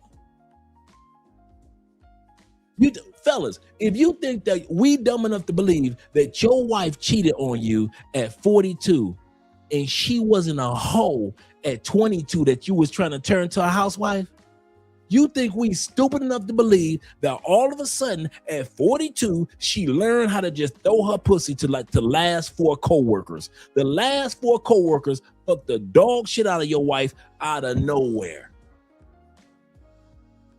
But if we went back in time to see your wife at 22, she was the hoe that you convinced to marry you. And everybody in the hood kept telling your ass, do not marry that bitch. Do not get that bitch pregnant. And what did you do? You married her and got her pregnant. And all of a sudden she showed that same character that she had when she was 22 at 42. And you want to act all surprised. Nigga, please. I'm tired of black people acting like I'm stupid and acting like you stupid. Nigga, your woman wasn't shit. You been knew she wasn't shit. I'm gonna tell you something. I have never had a woman that I didn't know. If she wasn't shit, I was surprised. I ain't never. Now, I had some women that are the shit, and I've had some women that ain't shit. And I have never confused the women that were the shit with the women that ain't shit. I'll let you brothers run around and complain about women that ain't shit in Colombia, in Brazil, in Thailand, in Mexico, in Peru, in motherfucking Indonesia, in motherfucking South Africa. I'll let y'all complain about ain't shit women who you try to pretend like they the shit. You know, and I know. Dude, you've been fucking her for 2 years, right? 2 years. I can get off the plane in Kenya, meet your woman for 2 seconds, and I can tell you that bitch ain't shit. It don't take me 2 years to realize your woman that you got in Kenya ain't shit. I can look at that Dominican chick and tell you, oh, that's a good one. But that one you got over there ain't shit. I can look at your Colombian woman and I can say, man, that's a good Colombian woman you got over there. But that one over there, she ain't shit. It only took me 2 motherfucking seconds. So for you to be with her for 2 years and you trying to act like you didn't know she wasn't shit and you was with her for 2 years, nigga, it only took me 2 seconds. But the women that are the shit, you treat them like shit. The ones that really want to be on your team, you treat them like shit in all these countries. And then you get mad when quality dudes come and scoop them up. Well, she was with me first. Shit, don't matter. She was with him last. Any good man know it ain't his job to be the best. It's his job to be the last. I'm gonna say that again. For all you brothers that's out there, and I mean this from the bottom of my heart. All you brothers that meet a woman, it ain't your job to be her best dick. It ain't your job to be her best financier, her best protector of all time, the best this, the best. That ain't your job. Your job is not to be the goodest or the best. Your job is to be the motherfucking last. I'm the last of the Mohicans. The buck stops here. I'm the motherfucking big dick right here. I don't give a fuck if my wife had some motherfucking terrific motherfucking orgasms with another dude when she was 19. I don't give a fuck about that. I'm the grand finale. I'm the finish line flag. I'm the last of the Mohicans. Your job is to be the last motherfucker that she ever want to be with. Not the best. The best motherfucker she probably cheated on. Man, listen, have you ever had some best pussy and still cheated on that pussy? So it don't mean, have you ever had some head from a bitch that was so fantastic, but you still, over a couple years, you cheated on that bitch that gave you fantastic head? So being the best don't mean that a motherfucker ain't gonna cheat on you, does it? Have you ever had a chick that cried while you gave her orgasms and that bitch still left you? So just because you the best that a motherfucker ever had, don't mean that a bitch won't leave you, will it? A woman won't leave you, will they? They will still leave your ass, won't they? Your job is to be the last. Because not every man gets the opportunity to be the fucking grand finale. Anybody can be the good dick. Anybody can be the next dick. Anybody can be the greatest dick, the freakiest dick, but not everybody get to be the motherfucking grand finale. You niggas too busy trying to be the best. I'll bust my ass trying to be the best man my wife ever had. I'm the last motherfucker. I'm the one that she said, I don't give a fuck if he got it, if he ain't got it, if he was tall or if he was short, if Andre is healthy that day or sick tomorrow. This is my last man. This is the last time I'm dealing with what a man or put a woman through. If I get with an argument with Andre or if I have a great day with Andre, this is the last man I'm gonna be with. The last man I'm gonna ever smile with. The last man I'm gonna have an argument with. The last man I'll have sex with. The last man I'll hug. The last man that I'll be kissing all over. The last man that I'll cook meals for. I'm the motherfucking grand finale. You motherfuckers too busy trying to be the good man, the best man, the most, I got the most money. You motherfuckers that's the good men, they cheat on your ass. You motherfuckers that's so busy trying to be the most money spending man, they cheat on your ass. But when a woman know in her heart, this is the man that I want to be the grand finale, they gonna sit their ass down. You can offer them 50 good dicks. All you motherfuckers from the past, you think niggas from the past don't be calling my wife and hit my wife up in the DMs? Nigga, I got bitches that be trying to get back at me. So I know she got niggas trying to get back at her. Oh yeah, are you still married? Remember what we did that one time with the motherfucking monkey? Remember we brought the monkey in? Remember that? Remember the monkey and the ferret that day, girl? We had a ferret and monkeys. You remember that time when we did that with the cherry pies? Remember that? With the cherry pies and the blindfolds? It's always niggas coming from the past trying to remind your woman of some freaky dicky shit she was doing with them in the past, nigga. But when you know you got the grand finale on lock and you the last man, it could be 50 amazing dicks from the past. My wife is looking at y'all like, nigga, too late. You had the chance, but you fucked it up. My wife look at her ex like, you fucked it up. I liked you, but you fucked it up. Now I'm married to Andre Wonderful Ass. He's the last. He's the grand finale. He's going to be the father of my children and the grandfather of my grandchildren. Give a fuck about being the best? That's some little kid ass shit. I'm the best dick she ever had. Yeah, she cheated on your ass too, didn't she? Yes, that good dick wasn't so as amazing as you thought it was, huh? Nigga, don't nobody spend no money on her like I do. Yeah, and I fucked her in the goddamn broom closet at work. I guess all that money you spend on and buying her cars and shit and Birkin bags, that shit don't work because I was fucking the dog shit out of her. And that broom, that bitch had her foot stuck in a mop bucket when I was fucking her. And she got 2 of your kids. So being Mr. Money, that don't mean a goddamn thing. Y'all better grow the fuck up and try to focus on what woman wants you to be her grand finale. Thick and thin, in and out. When life is easy, when life is hard. She like, I don't give a fuck about none of that. I want to go through the hard times of life with this dude. I want to go through the easy parts of life with this dude. I don't care what country you find her from or what culture you find her from or what color she is. Find a woman that wants you to be her motherfucking grand finale. She's done with the bullshit. And I'm not talking about some pay for turn no hoe into a housewife. I'm talking about a good quality woman with standards and morals and shit. That want to say, you know what? I ain't got to worry about these knucklehead niggas chasing me no more. I could throw my ring up and say, I got my grand finale. Sorry, bruh. I got a grand finale. Niggas from their past, they can be like, nigga, did I not tell you I got a grand finale? But baby, we used to do freaky shit. Yes, we did. But I got my grand finale and I ain't cheating on my grand finale. Sorry, bruh.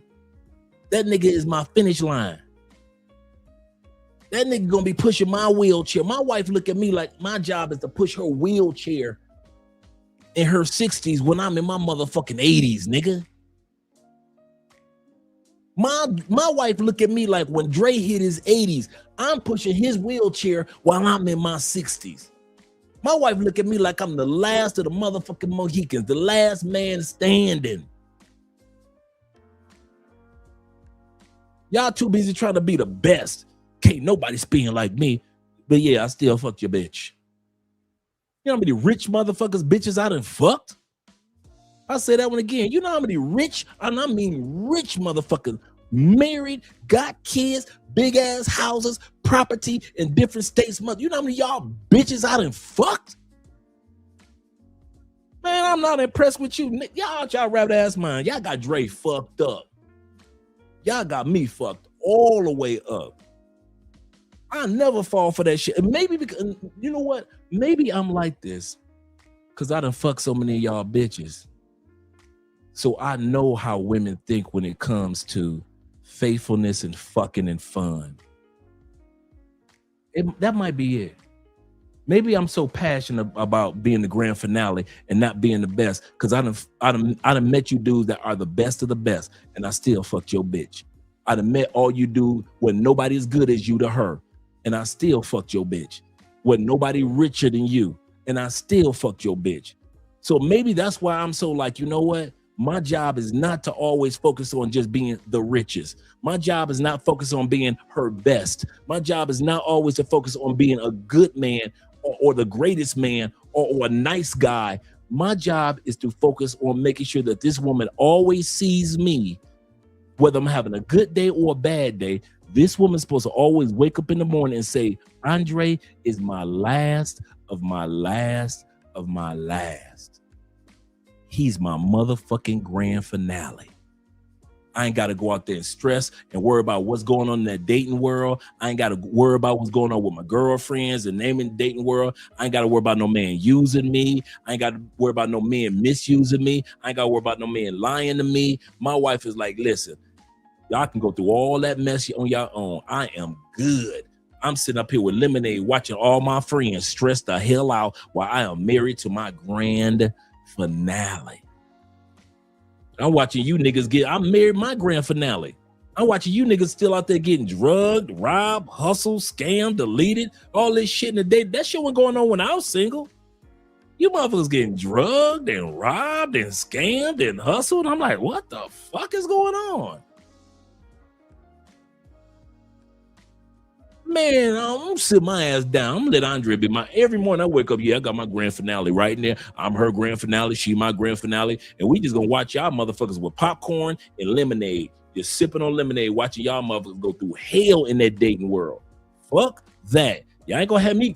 Y'all will never try to trick me. Ain't no pussy out there that's able to trick me into coming back out there in that hell that y'all going through with them women globally. Hell no. Keep them bitches. And there's some fine women in this world. Me and my uncle will sit up there and have some beers and Chippy Choppy Mall and watch all them beautiful sisters. Like, oh my gosh, she pretty. Oh, she pretty. Ooh, look at her body. Oh, she fine. That's as far as I go. I'll have a fine chick in my arms on the dance floor while I'm salsa dancing. Other than that, I come home to my grand finale.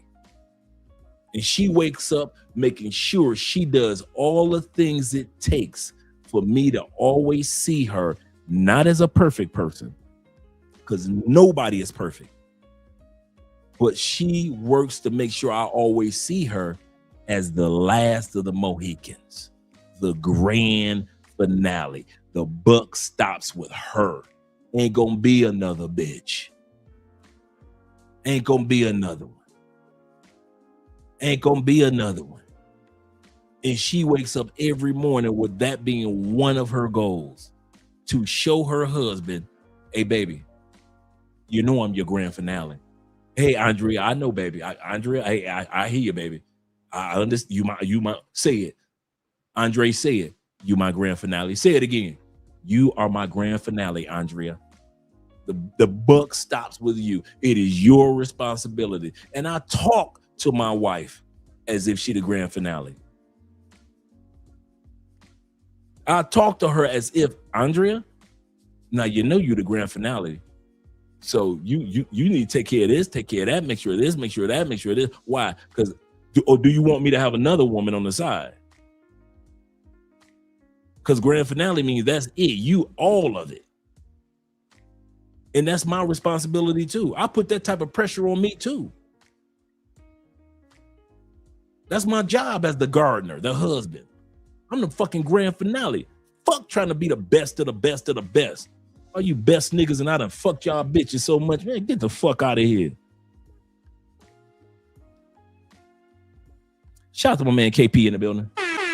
Let's get back to the video. Like I said, y'all did not come here to hear Andre run off at the mouth. Let us get to this video with a sister that's in jail. Spent the last 7 years in prison overseas for her role in the 2014 murder of her mother, Sheila von Weissmack, whose body was found in a suitcase back then in Bali.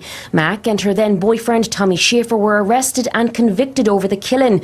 Schaefer got an 18-year sentence and is still behind bars. Mack was sentenced to 10 years and released early. Today, as she landed at O'Hare, she was taken into custody and a 2017 federal indictment was unsealed. Both Mack and Schaefer are now facing 2 counts of conspiracy, which allegedly happened within the jurisdiction of the United States, and 1 count of obstruction of justice. In the near future, our legal team plans on filing a motion to throw out all of these charges based on a federal law that is loud and clear that says that an individual in the United States cannot be prosecuted for the same crime twice. Today in court, while shackled at the ankles, Yeah, in the United States. But she got sentenced in Indonesia, and now and that's 1 time. She has never been sentenced in the United States. This dude is out to get his money, and I ain't mad at him. He knows she ain't got a snowball chance in hell. The feds got a 98.2 conviction rate. As soon as the feds grabbed her, he knew she was going to jail. 98.2. Come on now. You got a 98.2 conviction rate?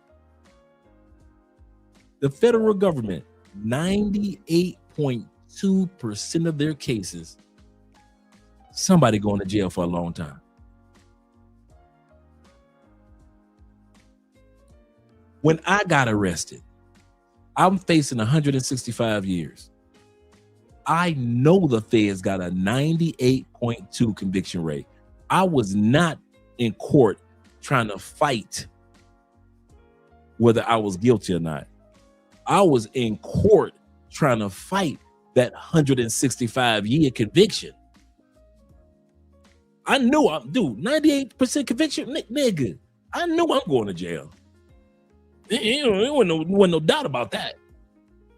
My job was, and my attorney's job was, to not do 165 years. That's what the fuck shit. I ain't care nothing about that damn conviction.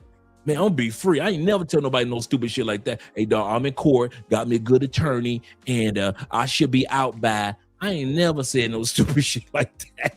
I know I'm in the feds. Ain't no way in hell I'm gonna sit up there and talk about something. Yeah, dog, I'll be out by next summer, dog. What y'all got going on? Hey, tell your cousin, tell your sister I said hi, dog. Tell your sister I said hi. I ain't do none of that stupid shit. I cut everybody, bruh. I kid you not. I was on the phone the first 4 days calling people that I was gonna cut off. I'm calling bitches. They crying. Andre, I saw you on the news. Oh my God, do you need anything? I'm on my way down there. Bitch, don't come down here. Find you some new dick. Click, hang up, call the next bitch, collect. Hello, Andre, oh my God, I've been waiting for you to call me. What's going on? What's going on is I'm going to jail for a long time. So you go ahead, find you a new dick, and I'll holler at you someday in life. Click, next bitch. Dude, I spent all them days just calling family members and friends, letting them know you ain't gonna never hear from me again for a long time. I don't know how long. Calling my grandmama, Jeffrey mama, everybody. I'm gone. Ask Jeffrey, did I ever tell anybody how long I was in jail? I didn't tell nobody how long I went to jail. I didn't tell anybody where I was found guilty, not guilty. They didn't know how much time. Dude, my family, as far as my family knew, I had 5,000 years. I didn't tell nobody. Dude, Jeffrey's mama, my grandma, was the first person I called when I was 2 months before. I didn't call my mama and tell her. And I talk to my mom all the time. I called my grandma. She was the first person I told that I was getting out in 2 months. Because nobody knew how long I was in. 10 years, 8 years went by. They like, that nigga gonna be in there for the rest of his life. Andre gone. And that's when Jeffrey mom gave me that advice. Don't come back to Detroit. These people have not changed. Go build yourself a new life. And that's the best advice I took, and I ran with it. I didn't go back to Detroit. No, I went back, but it wasn't for long. I was probably in Detroit for maybe a few months. And that's because I just want to, spend some time with my mom, because I hadn't been there with my mom in almost 10 years. So I spent time with mom, Candy, and Rob, my brother. And after that, I'm gone. And I ain't never lived back in Detroit since then. And I love Detroit. But my job was not to get found not guilty. That shit sound funny right now. My job was not to get found not guilty. My job was to make sure that the motherfuckers didn't give me 165 years. And so when they said 10 years, I was like, I want to thank Jesus, and Jesus. Seriously, man. I don't know what you dudes probably thought I was in there thinking. Y'all thought I was gonna be free? Y'all thought I was gonna be free? They gonna find Dre not guilty, man. He gonna be free. After that, maybe 4 days of calling people. True story. other than my grandma, a good friend of mine, Lisa, that was just a really good friend.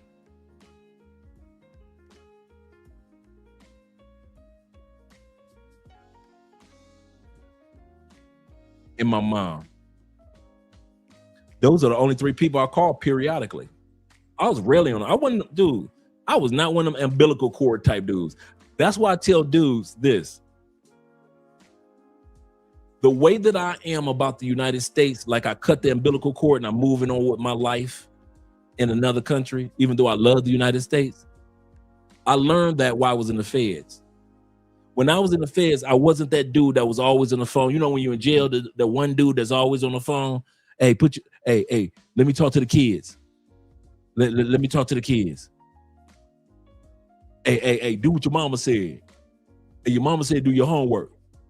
All right, put your sister on the phone. Hey, baby girl, what y'all doing? What y'all doing today? What color your dress you got on today? You know daddy love you, right? You know daddy love you, right? And then he get off the phone with his family, and then he call his girlfriend, hey, baby. Because they be on the phone like this. Hey, baby. What's up, girl? What you got on? Play with your pussy. Girl, stop playing. Play with your pussy. You in the car. What you mean you driving? Play with you got a dress on, right? Play with your pussy while you driving. Girl, stop playing with me. Play with your pussy.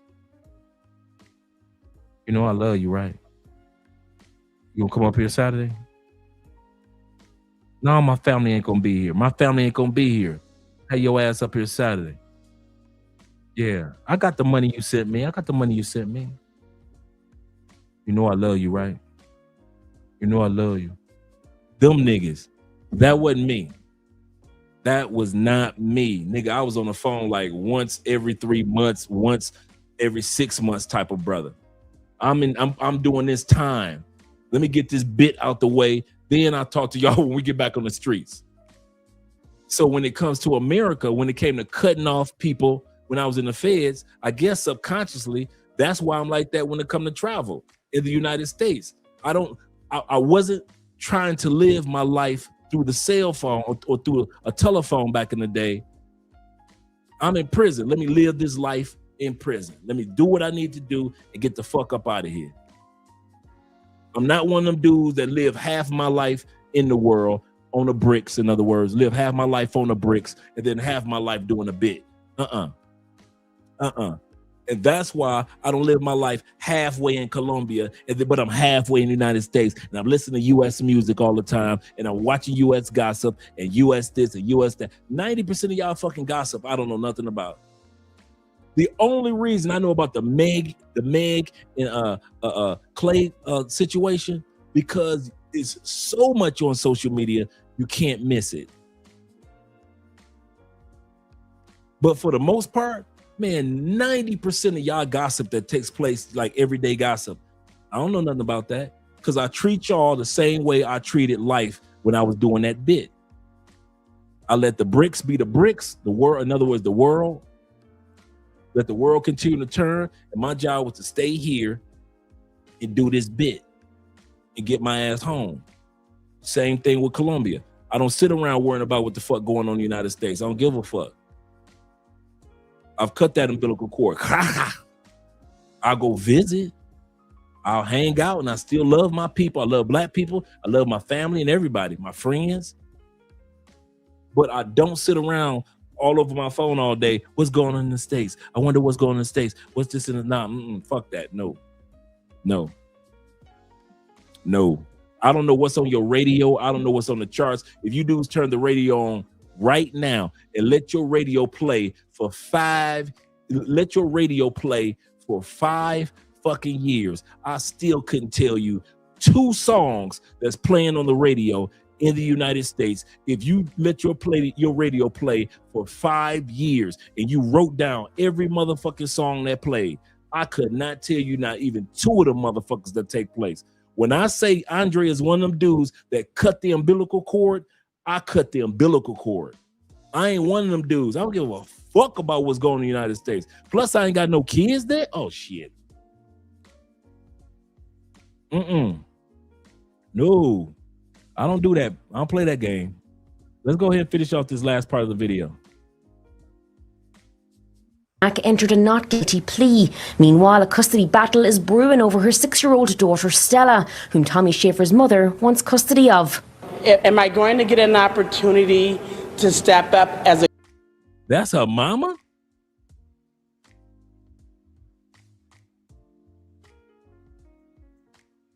She's your queen to be a vision of loveliness.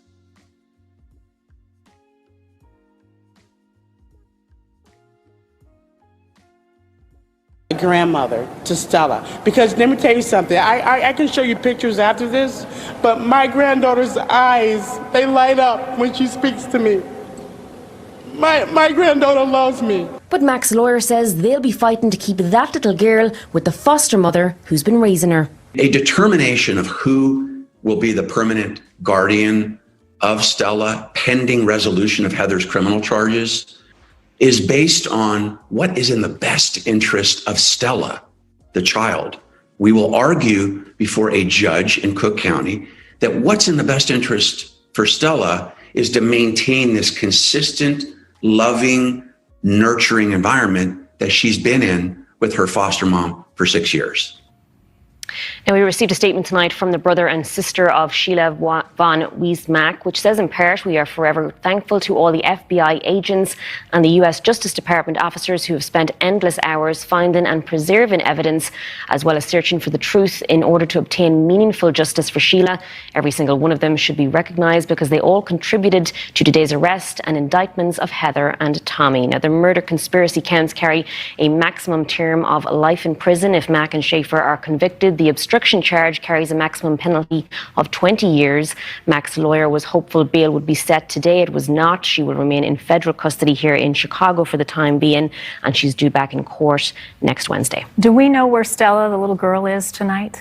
It hasn't been confirmed, but we believe she's still in the custody of the foster mother, who we also believe traveled here to Chicago today as well. Wow. And is mom fighting for custody? Or the foster parent seems like the likely place that her attorneys want her? According to her attorneys, that's where they want her to go. So everything's kind of up in the air at the moment. Thanks for watching. Click the red subscribe button below so you can get more of News Nation's fact-driven, unbiased coverage. This is what Americans don't understand about the situation of the woman who went to Pakistan and is now arrested in Dubai. So Onijah, she's from New York, went to Pakistan, was causing all kinds of hilarious chaos. I think we all saw those TikToks and the videos. I was so obsessed. And then she goes to Dubai and I guess she threatened somebody. She's smoking a cigarette and threatened someone. And she's in jail apparently, according to rumors. I haven't done any research, but from what I've seen, for up to 5 years. And this just brings up a good point that I always tell friends, because I feel like in the last handful of years, the world has gotten so much more accessible and people are traveling, but there's some really serious real rules. And before you go to countries, especially countries that are in the Middle East or have a lot of Islamic rules, you always need to stop and really pay attention. Did you know in Thailand you can go to jail for criticizing the king? And this could be something simple as ripping up a dollar bill with his picture on it. Or one time I know somebody who was in Thailand and they were in college and on a rifle shooting college team, and they had some extra bullets, one extra bullet that was still in their suitcase, just that one bullet, and it looked similar to an AK-47 bullet. And so when they were leaving Thailand, they were stopped and by customs or immigration, and they thought it was an AK-47 bullet, and they were going to arrest her, and the punishment is death by firing squad. Luckily, she was on a study abroad with my dad, and he has enough connections in Thailand that they were able to explain the situation and get Thai lawyers involved, and she was able to go home. But if you didn't have that, if you were just casually traveling, it would have been a huge, really terrifying ordeal. So I don't know. The moral of the story is just rules that apply in one place. Okay, once again, we supposed to be stupid. We supposed to think that your white girlfriend We know the size of an AK-47 bullet. That ain't no small ass 22 caliber bullet. We supposed to think that your American ass did not know that you had packed, because I know how I pack. I know what goes in clear plastic. I know what's in my pockets. I know how I'm folding socks and everything. You want me to think that your ass didn't know that you had put a bullet that looked like a fucking AK-47 bullet. No, you trying to take home a souvenir from Thailand that you could talk about back in the States, and it didn't work. I'm tired of y'all playing stupid, Americans. I'm tired of y'all playing stupid. And if this is not American, it could have been another country. I'm tired of us travelers playing dumb.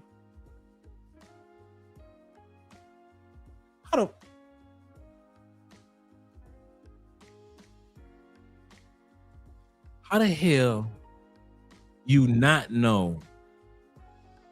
Let's say she went to the firing range. Let's say she ain't leaving tomorrow. Let's say she's still in Thailand for 3 more days, right? You telling me in 3 days you ain't empty your pockets? You telling me in 3 days you ain't noticed that you put a whole fucking bullet in your purse? You telling me when you was cleaning out your purse and packing your bags, you still ain't noticed that bullet in your fucking pockets? Women notice everything, but you ain't noticed a big ass bullet. Man, I'm done with this. I'm done with this traveling with stupid people. AMSM, a man supporting men, says this. He said, "You ain't lying, Andre. A young tender told me, you made me bust 4 times.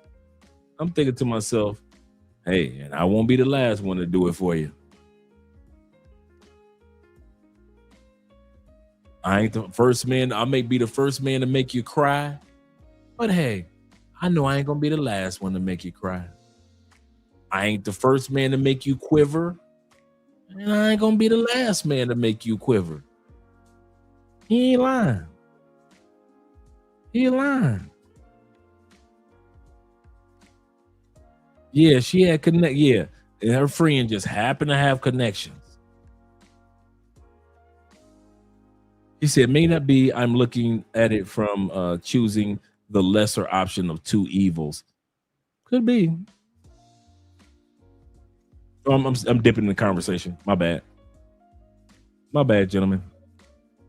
Don't apply in the next place, and you really need to do your homework before you travel to places, especially like if you're leaving the like US, Western Europe, where like your customs and cultures are pretty similar. The family of Mia O'Brien, a 23-year-old from Liverpool, has revealed that she has been sentenced to life imprisonment in Dubai. In a heartfelt GoFundMe appeal, Mia's mother, Danielle McKenna, shared her devastation, explaining that Mia is currently being held in Dubai Central Prison.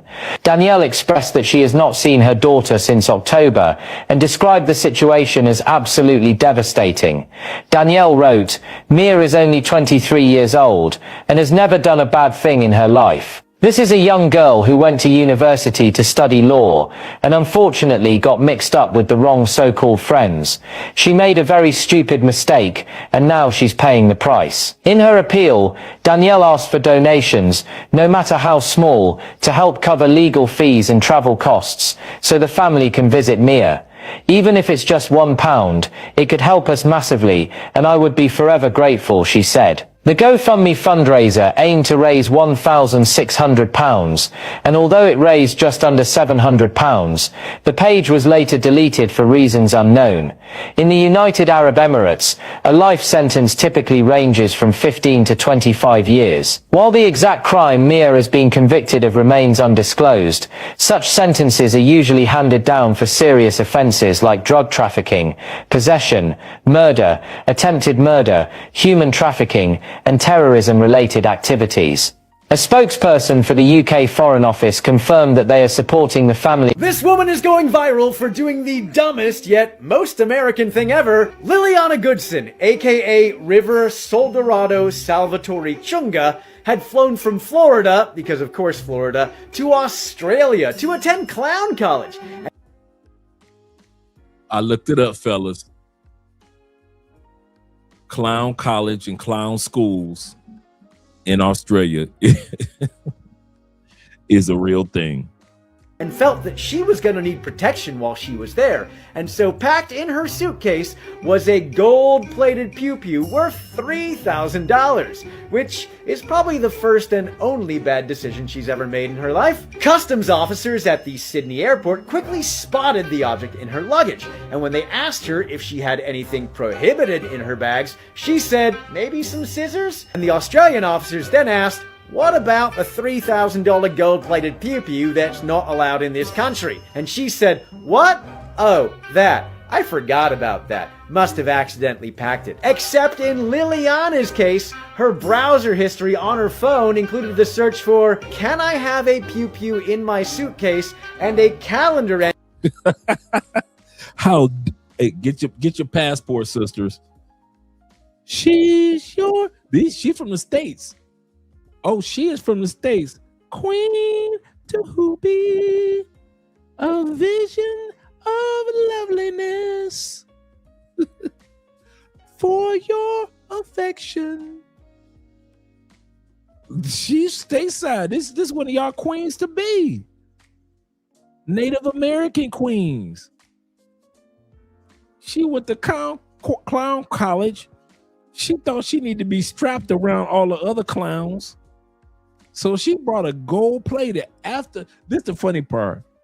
Her search engine. She literally searched. Can I bring a gun? Oh, how you gonna get locked up from your search engine, bruh? Oh. With a note reminding her to put pew-pew in suitcase. Eventually, she confessed and said she hoped to never use it, and just the sight of it might deter anyone who threatened her. And if not, she would resort to some mild pistol whipping maybe before she ever considered firing it. And when asked where she planned on storing it, she said, underneath the passenger seat of a car, which is very sensible, because if it was under the driver's seat, it could fly forwards and interfere with the pedals. The capper on it, though, was that the ammo she tried smuggling into the country wasn't even the right type to fit the pew-pew. Liliana has pled guilty and was just sentenced to 12 months in jail with a minimum of 4 months in full-time prison. And while her clown college dreams may be dashed by this, I don't think she should give it up, because frankly, this was pretty damn funny. Stay tuned. Have you ever wondered what it's like to be a clown at the Christmas pageant? Well, I'm off to clown school and I'm here to show you. So this is in Australia. Like I said, clown school, clown college is real. What it's all about. A bit of Calliope music to get in character first. You have a signed plush toy. We start at clown school by learning how to interact with a simple object and make it fun. These people are paying to do this. This ain't free. We practice our bit with props. Not leapfrog, but leap teddy. We've now graduated clown school. Where the brothers and sisters at? Y'all don't want to be clowns? Come on, brothers and sisters. Y'all don't want to be clowns? Where's the black clowns? Come on, man. Y'all wrong. It's the morning of the Christmas pageant. Now to become the clown. Who would have thought a colourful, shapeless uniform would be enough to give you the permission to be silly? It's early and we're in the line for makeup, and some of us haven't even had our coffee yet. At this point, I just want to give a shout out to every volunteer at the pageant. It's an incredible community to be a part of, and they work tirelessly to ensure we are ready to entertain the kids of Adelaide. You better not cry, you better not cry, I'm telling you. You are amazing. Now you make a lot of friends along the way. There used to be a very cool drama teacher. Of course, your drama teachers. It's almost time for the pageant to start. It's incredible to see it come together. And if you're lucky, you might make it on TV. As a clown, we're only a small part of the pageant, but it's an honour to share in the joy of Christmas, even if by the end we aren't so funny looking anymore. You black women that have been traveling to Dubai are wearing things that you normally wear in Western countries over there in African or Middle Eastern countries. And before you travel, because you done seen somebody on TikTok upload a video in Dubai that looks good, it seems like it's fun, but they forget to tell you that there are rules and regulations to how you're supposed to act and conduct yourself when you go into said countries. Y'all better ask Elizabeth here what the hell going on. 21 years old. Was just sentenced to 1 year. Now she's a New York City college student. Sentenced to 1 year in a Dubai prison for touching airport security guard's arm. Now, had she would have touched one of them sheiks over there and maybe put just a little pee on her, she wouldn't be in this situation right now. Had she would have just taken a shit, she wouldn't be locked up. You know, they love for black women to just defecate and do everything just utterly disgusting and beneath them, on them, so they can go home and kiss their wife. Why is this woman lying? Them supposed to be going over there to get shitted on. See what I'm talking about, black people? Y'all think everybody dumb. With the same mouth, you know, her pee, what was supposed to be. And her poop would have went in, but she's college educated. And one thing that I learned, you know, from that and from dating, you know, and being married to someone who's a foreigner in a Muslim dominated country, there's just certain things that a woman has to do. And I know a lot of y'all be laughing at me when y'all see me uploading my photos to Instagram in a hijab. Yeah. And you're like, you're not Muslim. Today I am. Because I'm not going to jail for none of y'all. I'm not getting stoned. I'm not getting beat and condemned by the family. I'm going to be right there just like this. Throwing out the carpet. Time to pray. Time to pray. Okay? That's what I do. That's what you have to do. Okay? Especially if you want to be well traveled and, you know, you want to go into some countries and learn some things. You have to abide by the culture, but she didn't get the memo. And now she's in jail for 1 year. Elizabeth Polanco de los Santos. Damn, she black and Hispanic. She Afro-Latino. It says it in the name. A 21-year-old student enrolled at Lehman College in the Bronx received her sentencing on Monday. This came after she endured almost 3 months in a situation of confinement in Dubai due to a travel ban imposed on her, as reported by the advocacy organization detained in Dubai. According to the New York Post, the New York City college student was sentenced to 1 year behind bars by the United Arab Emirates for allegedly assaulting and insulting an airport security guard during a flight connection in Dubai over the summer, which means she was passing through. And she passed right out of jail, and she went past it, and just like in the Monopoly game, they tell you go back to jail. Okay? Now, while passing through security, Dubai airport staff requested that Los Santos remove a waist compressor. Child, she went over there with a waist trainer on, and she was required to wear after a recent surgery. Moral of the story is, y'all need to read before you see a TikTok video or even take a cheap flight, because them cheap flights will divert you into countries that you're not necessarily prepared for, and you may have some cartridges, some oil cartridges that just have just a little bit of THC remaining, and your ass gonna be Brittany Griner keep messing around out here. Okay, moving on. A 23-year-old British woman was arrested at Accra Airport in Ghana on 18 May. While trying to board a British Airways. Look at how much drugs she got caught with. Look at her suitcase.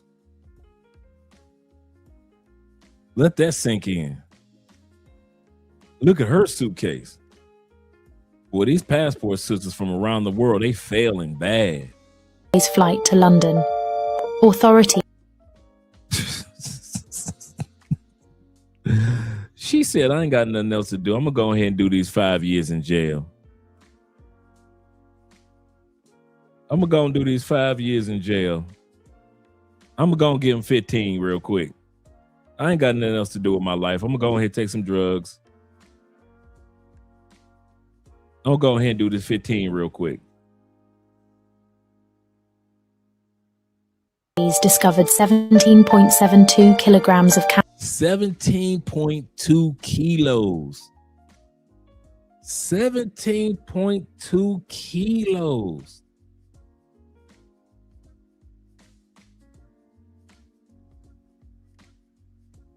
Man, oh man. Cannabis, hidden in her luggage during a routine check. She is now being investigated by the Ghana Narcotics Control Commission.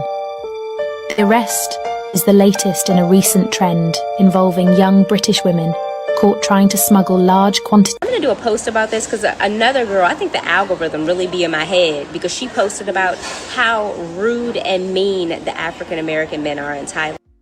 And now we got a passport sis complaining about the brothers in Thailand because they don't want to be bothered with them. Man, they are so rude. And coming from DC, anybody in here from the DC or PG, black men, whether they're interested in you romantically or not, they breathe life and protection into you. They breathe compliments into you. So coming in a place where black men, you ain't even thinking about them, they mean mug you when you walk by, they look at you like you're smelling shit, it's different. The African American men over here are so mean. If I had to guess, this is me guessing because I can't make a generalization, in Thailand, they were black men, they received a lot of rejection in the US from women, maybe because of their lack of professional and financial attainment. That is my guess.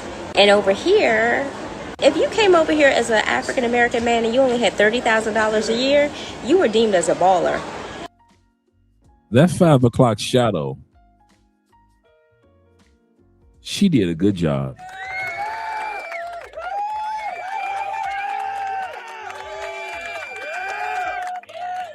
Her 5 o'clock shadow is better than Kevin Samuels. That 5 o'clock shadow is better than Fred Flintstone's. She got a better 5 o'clock shadow than George Jetson. You know, Fred Flintstone was famous for his 5 o'clock shadow. I don't know what she's shaving with, but she need to sell products. She needs it. Yeah, she using the sign language, definitely. She got me beat. That 5 o'clock, she is not attractive. She think we walking past her because we don't like her. We walking past her because we jealous of that 5 o'clock shadow. Right? She got one tighter than Tyler Perry. Right. Hybrid said this. Shout out to you, brother. He said they're nothing but following they damn selves. Absolutely correct. He said, but got the nerve to get mad at us for having peace. Goofy ass motherfucker. Yeah, motherfuckers men. As goofy as mofo men. Man.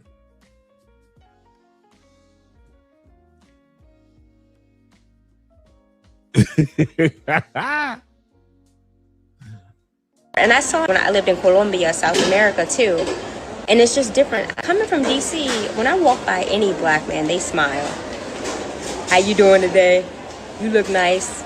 And it's almost like there's some black men, I don't even be looking their way, but it's almost like they want to get my attention so that I can see that they're mean mugging. And not everybody's being nice to you in DC because they're romantic. They're just being men. In DC, it doesn't matter if a man has a 7th grade education or... Little sister, you need to go back to DC. a PhD, a black man is going to be kind to you. Educational pedigree does not matter. It doesn't matter if they're PhD, got a GED, summa cum laude. They are going to be so kind and respectful. I'm trying to make sense of this. I feel like the ground is off when I'm in a community where I'm not surrounded by strong black men. My house was crazy, but outside of my house, I had black male teachers, doctors, DPW, trashmen, mailmen. The ground feels shaky when I'm not in a community surrounded by strong, supportive African-American men. But Washington, D.C. has spoiled us. A lot of the things that we thought were normal in Washington, D.C., like these black men that I'm talking about, black doctors, black business owners, teachers, dentists, DPW, trashmen, it's not the norm. It's not the norm, not just in other countries, but people I meet from Kansas or Texas or Mississippi, they didn't have what we had in DC.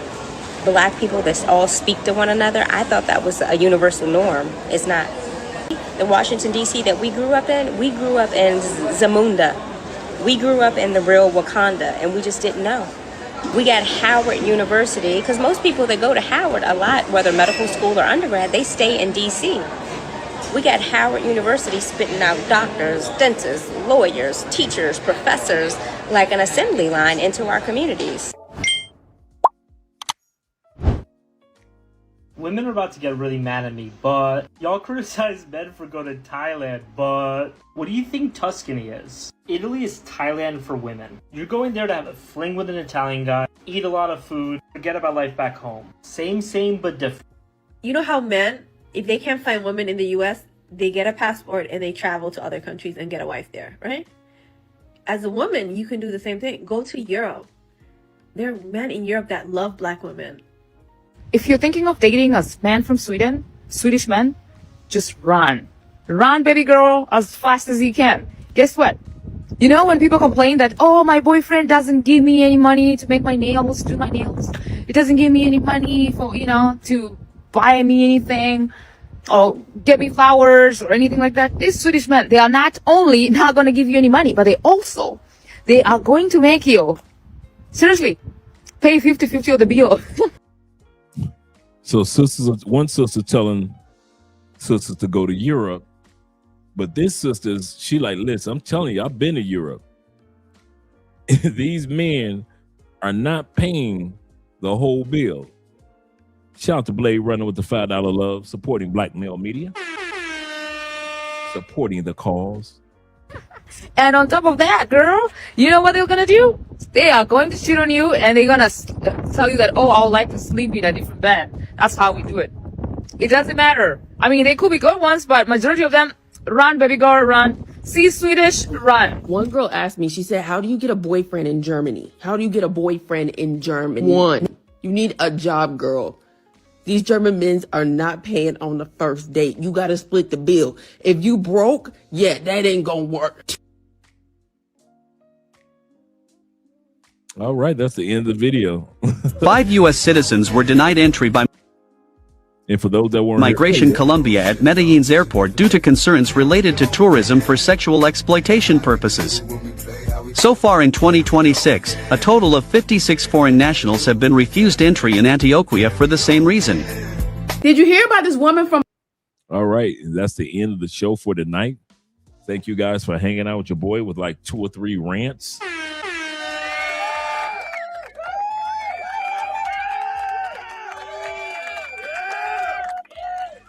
All right, tomorrow's show will be all about life in Medellin, Colombia. We're going to be having our brother T-Mac. We're going to be having Will. And I'm going to try to get a couple of more people that are living in Medellin and give us the truth about what life is like in Medellin when you're not just coming for party mode. Is it a city that's still a place where you can still live and enjoy life? So that's what tomorrow's episode is going to be about, all about Medellin, Colombia. Shout out to all you guys that are here. Appreciate every one of you that are here, and salute to you guys. And we're going to do a quick outro. Going to do a quick outro. Let's see. Let's start with this one.